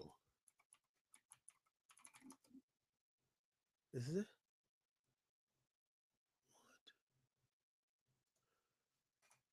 Hold on.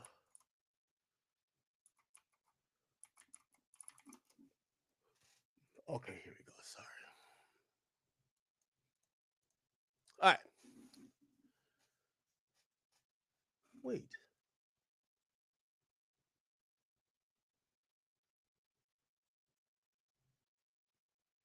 Give me 1 second.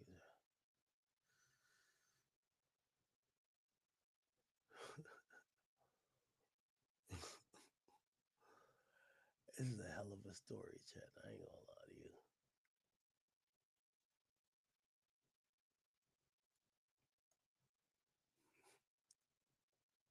Okay.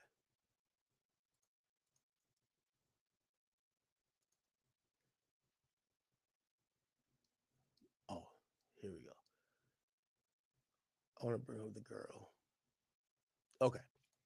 Perfect. Okay. So, chat. Let me try to bring this up to you. So, first of all, so at FS1, like many corporate buildings, we're getting to realize it's a bunch of freak off type of activities going on. Okay. Now, let me introduce a few people. So this chick right here, her name is Nashin. I don't really know how to speak her name like fully, but her first name is like Faraji, and I think actually that's her last name, but Nushin is her first name. Now, what I'm gonna tell y'all the story is gonna be coupled by this lawsuit here that was filed in the Superior Court of the state of California. Now, Nashin Faraji is actually suing Fox. Okay, she's suing Skip Bayless, she's suing Joy Taylor, and she's suing a nigga named Charlie Dixon. We're going to get into everybody who is being sued. Now, what she's suing for is a bunch of reasons, okay? Failure to pay minimum wages, pay overtime, reimburse business expenses, blah, blah, blah. Then so there's a class action complaint, and then she has which by the way, this is interesting because a class action law complaint usually includes other, plaintiffs, but other people could join in if they want to just get at Fox for a shakedown. But the individual complaint is going to say sexual battery, hostile work environment, via sex and gender, then via race and national origin, then disability, and blah, blah, blah, blah. Now, let me show you some of these people and let me try to explain it, and then we'll get into what the heck is going on. All right. So, at Fox Sports, what essentially, if you watch, sports commentary or whatever, we know that Skip Bayless left First Take at ESPN, went to Fox, and started up, who was a big part of FS1 starting up, but he started Undisputed, right? When he started Undisputed, one of the people that ended up being one of the big hosts, or at least the moderator, was someone named Joy Taylor, which she's pictured here. The person who's suing is the person here. She's a hairstylist. So she is involved in hair and makeup on these bigger shows. They would hire these people for hair and makeup. She would do the hairstyle of the female host and maybe there's white people. So like, a girl could cut your hair if you're white. You know what I mean? A black man would never let a white woman cut her hair, but whatever. Anyway, she probably, cosmetology degree. She knows how to do a little bit of this, a little bit of that, get your makeup, all that type of stuff good for camera. Now, She's the one suing. Now, what she's suing, it's a little odd because she's more exposing than really suing. Now, she's probably still gonna get a bag a little bit, but all she told us with her lawsuit is that this woman here is the one who could really sue. Let me explain. Joy Taylor, and according to Nushin Faraji, which is her, she's saying that this chick, Joy, fucked her way to the top. Okay? She found out the guys who made the decisions within Fox, and she supposedly slept with her. Now, this is being alleged through the lawsuit. She's saying that Joy basically almost told her this and damn near almost advised her to do the same, except she wouldn't. She then later goes on to say the person who wanted to fuck her really badly was Skip Bayless, who even went as far to say, I'll give you $1.5 million to get a little bit of that little sniff of that pussy.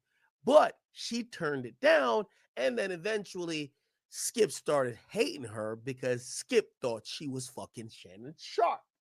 Okay? Shannon, she said she never fucked Shannon. She ended up losing her job, and a whole lot of fuckery has ensued. So let's bring it back to square one. Y'all ready? Check this out. So Joy Taylor, and if you've wondered, I'm going by the allegations here. I'm going by the lawsuit. I don't want to read through everything because I want to keep it interesting.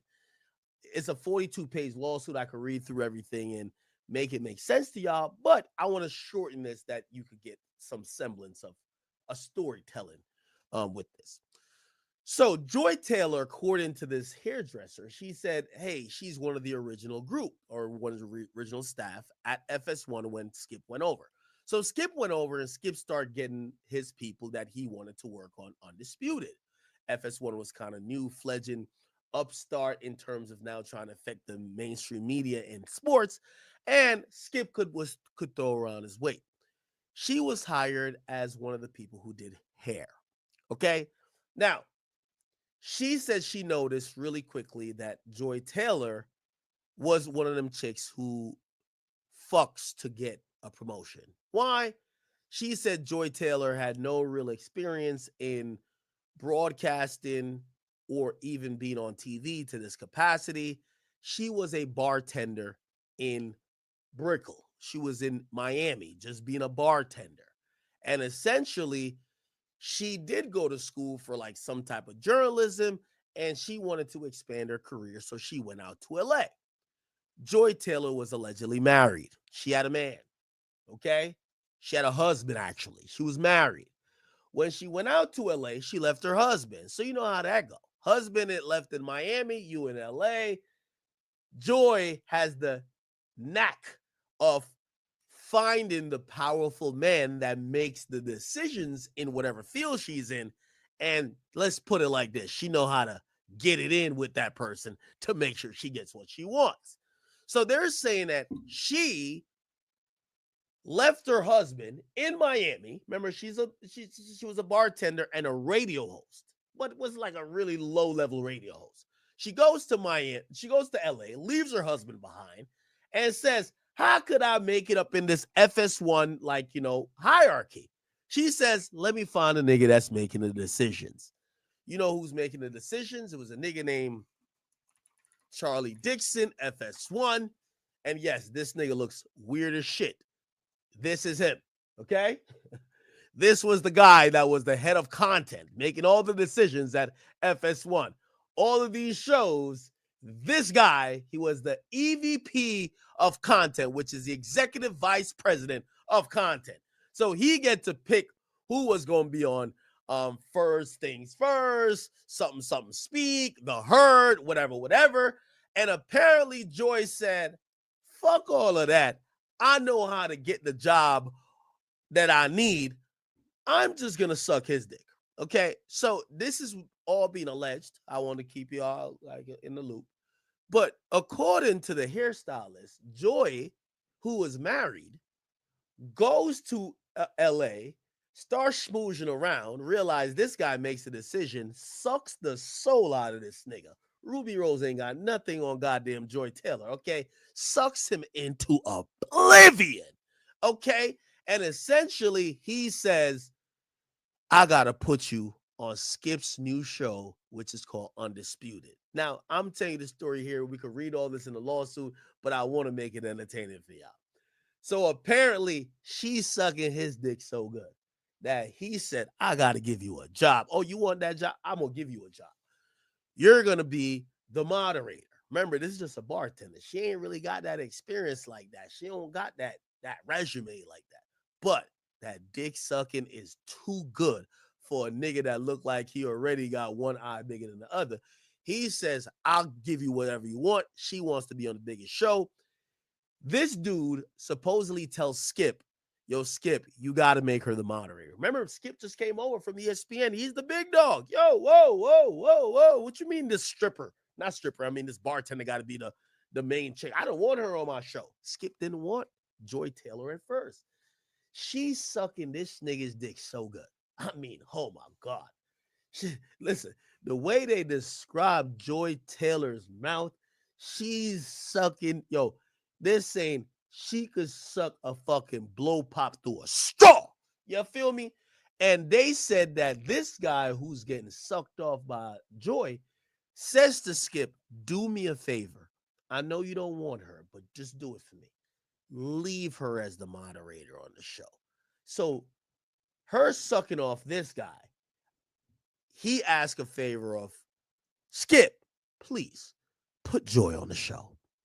Joy gets on the show, people. Yes, everything I'm telling you is all in document. As I said, if y'all want me to read y'all the lawsuit, y'all will see every detail I'm telling you. I read the whole thing through. This shit was thoroughly entertaining. Okay, so bet. Now, she said at first she didn't understand the type of hoe that Joy Taylor was. What does that mean? She said she knew Joy Taylor was married.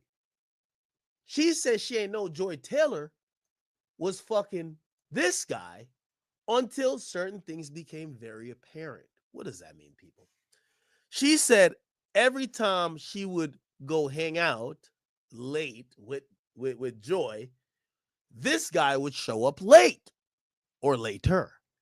He would come through with an FS1 credit card, buy mad drinks, and every night when this happened, he said this guy kept flexing, yo, I got the Fox credit card and all of this shit is on Fox. That's number one. But number two, every time when the night was winding down, when Joy disappeared, he disappeared. Or they would just flat out leave together. Essentially, the hairstylist who was becoming cool with Joy because she's now doing Joy's hair is realizing Joy is sucking off this nigga right here. Okay? He's coming through with a credit card, buying a bunch of drinks, da-da-da-da. She's going to go fuck him. Bet. Okay? Now, if you want to talk about nasty work, chat, nasty work, okay? And I know some of y'all going to be like, nah, Act, no. Like, you're gassing this. This story ain't that good. No, it is. It's really good. Now, of course, the person suing, which is this girl back here, as I said, this is the hairstylist. She said she wasn't with that freakatron shit. She said she even warned Joy to say, Joy, you sure you want to be sucking off the boss? You sure you want to do that? And Joy was like, that's how you got to get it done. You got to suck the boss's dick if you really want to get in that shit. She was hesitant. By the way, she got a kid and she was single. Joy was just sucking and fucking. Then what she accuses Joy of doing is this. Joy gets so bold. And one in the chat, if you know a chick that's like this. She said Joy eventually invites her husband from Miami. Remember her husband stayed in Miami? So she went out there sucking and fucking. Her husband stayed in Miami. Her husband came from Miami. And one time she invited her husband to show up to a dinner with the nigga she's sucking and fucking, which is this guy, while he brought his wife. So he was married too. They were both married. And apparently Joy's husband realized, like, wait, yo, Joy, something don't sound right. That nigga is fucking you. And Joy breaks up with her husband. Don't believe me. Call me a liar. Call me a liar. Look. So March 2016, it says Miss Taylor told Faraji she was recently wed, but her husband stayed in Miami. Did I say that? Let's keep it going. Look, this is where the husband finds out that Joy is sucking and fucking the boss. Look, Mr.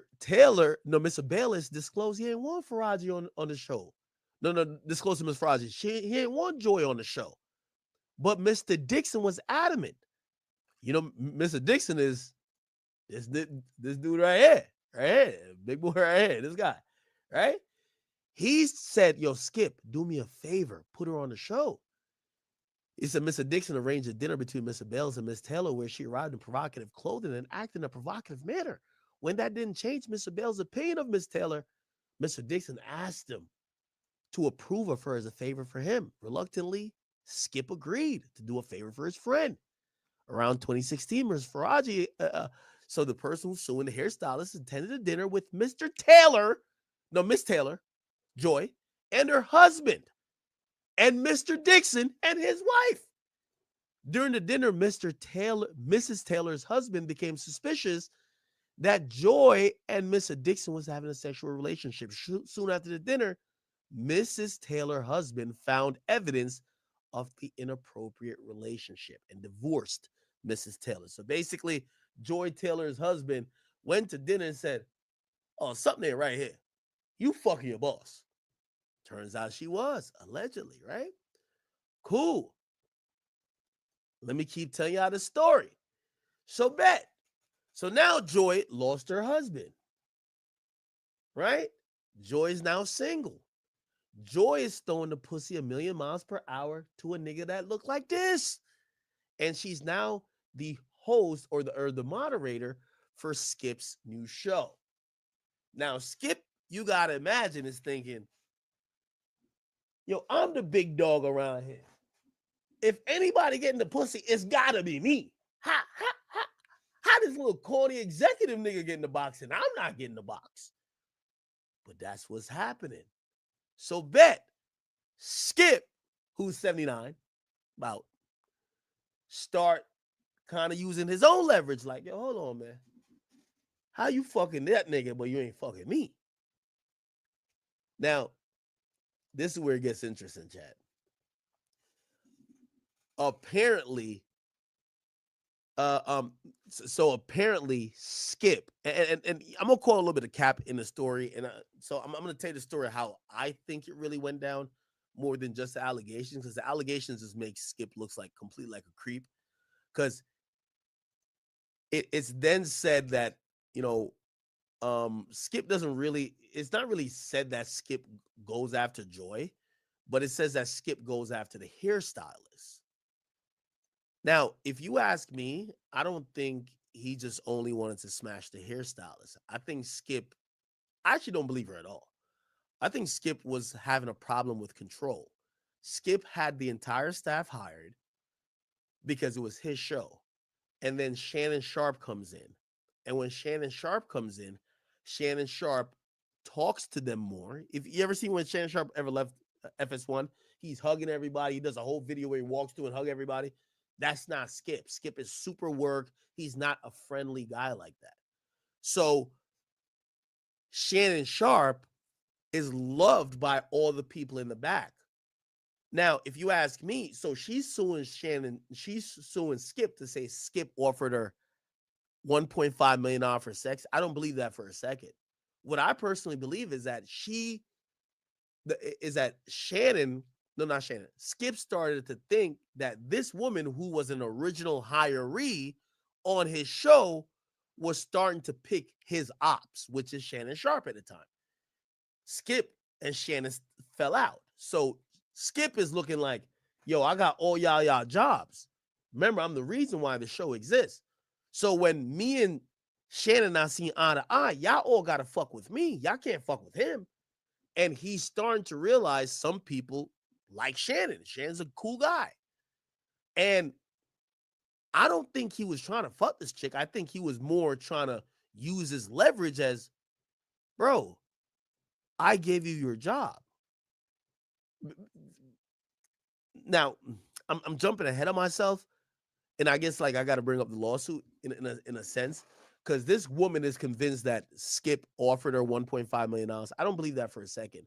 I think Skip was upset at her because there was a point where Skip keeps saying to her, "Yo, you're fucking Shannon," and of course, in a woman's mind, she's like, "Oh no, you care if I'm fucking Shannon Sharp because you want to fuck me."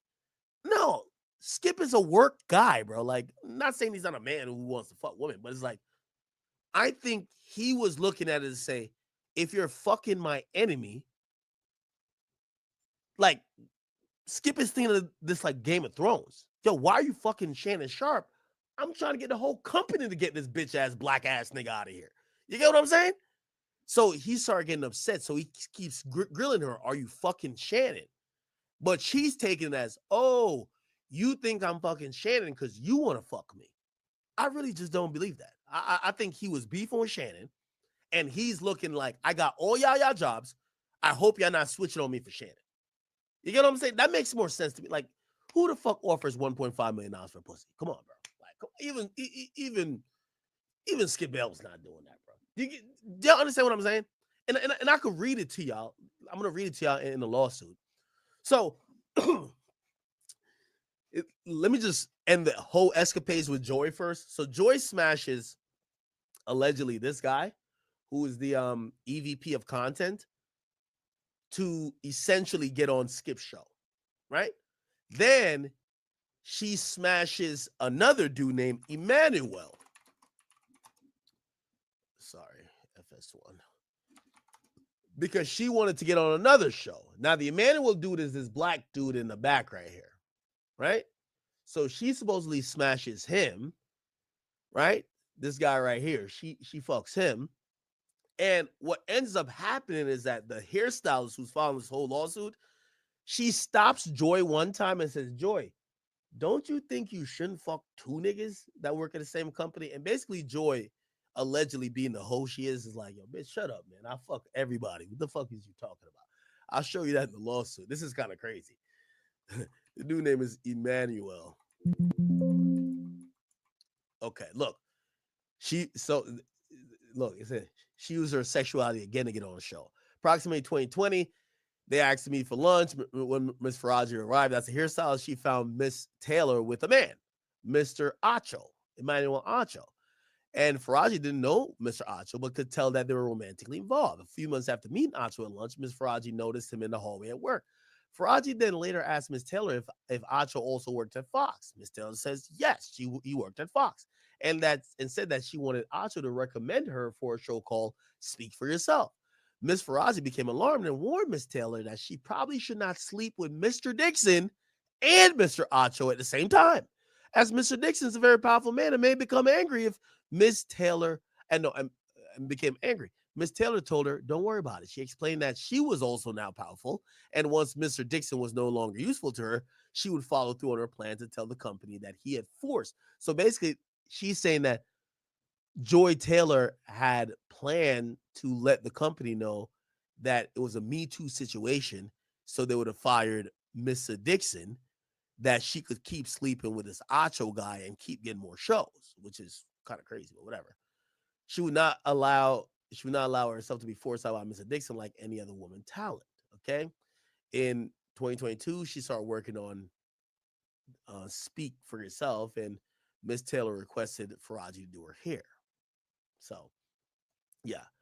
So if you look at it, Joy Taylor, Dixon, Acho. So the two dudes she was fucking at the same time that worked at the same company was these two.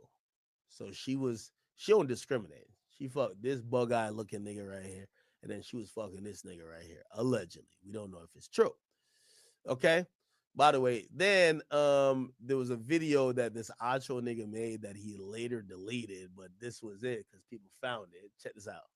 Just got done with rehearsal for the new show Speak, and I got to take a moment to shout out my co-host Joy Taylor.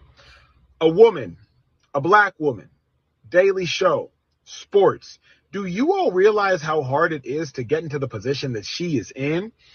So often there's misogyny and sexism running rampant in sports, and we don't even care what women have to say in sports. But Joy is not only in the position on television as a woman, as a black woman, but as an opinionist. So not just asking men what they think, but providing her own unique and distinct insight. It's hard to do, and Joy, you have done it. So congratulations. Looking forward to working with you, and hope y'all tune in. 4:30 to 6 East. Okay, he was slanging dick, allegedly, all right, according to the lawsuit, right? So Joy is smashing like two dudes, allegedly, right? So he's smashing two dudes. Apparently, we don't know, but we don't know if she was fucking Skip. But apparently, Skip, he comes in because he wanted to smash the hairstylist, right? So he really wanted the hairstylist, which let's see if we could find her shit again.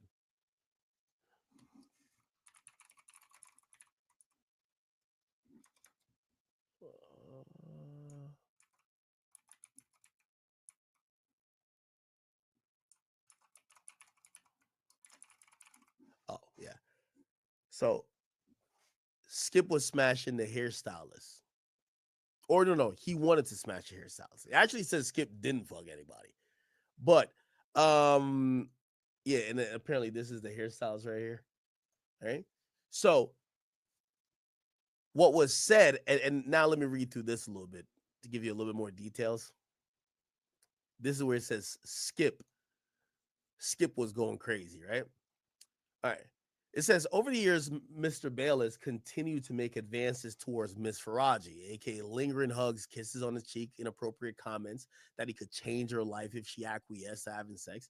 Miss Faraji would always make excuses regarding her son, politely change the subject or make a joke, anything to keep Mr. Bayless appeased and her job safe. Remember, she's the hairstylist. Skip could really say, I don't need this hairstylist anymore. She's fired. So that's what she's going on the guise of that.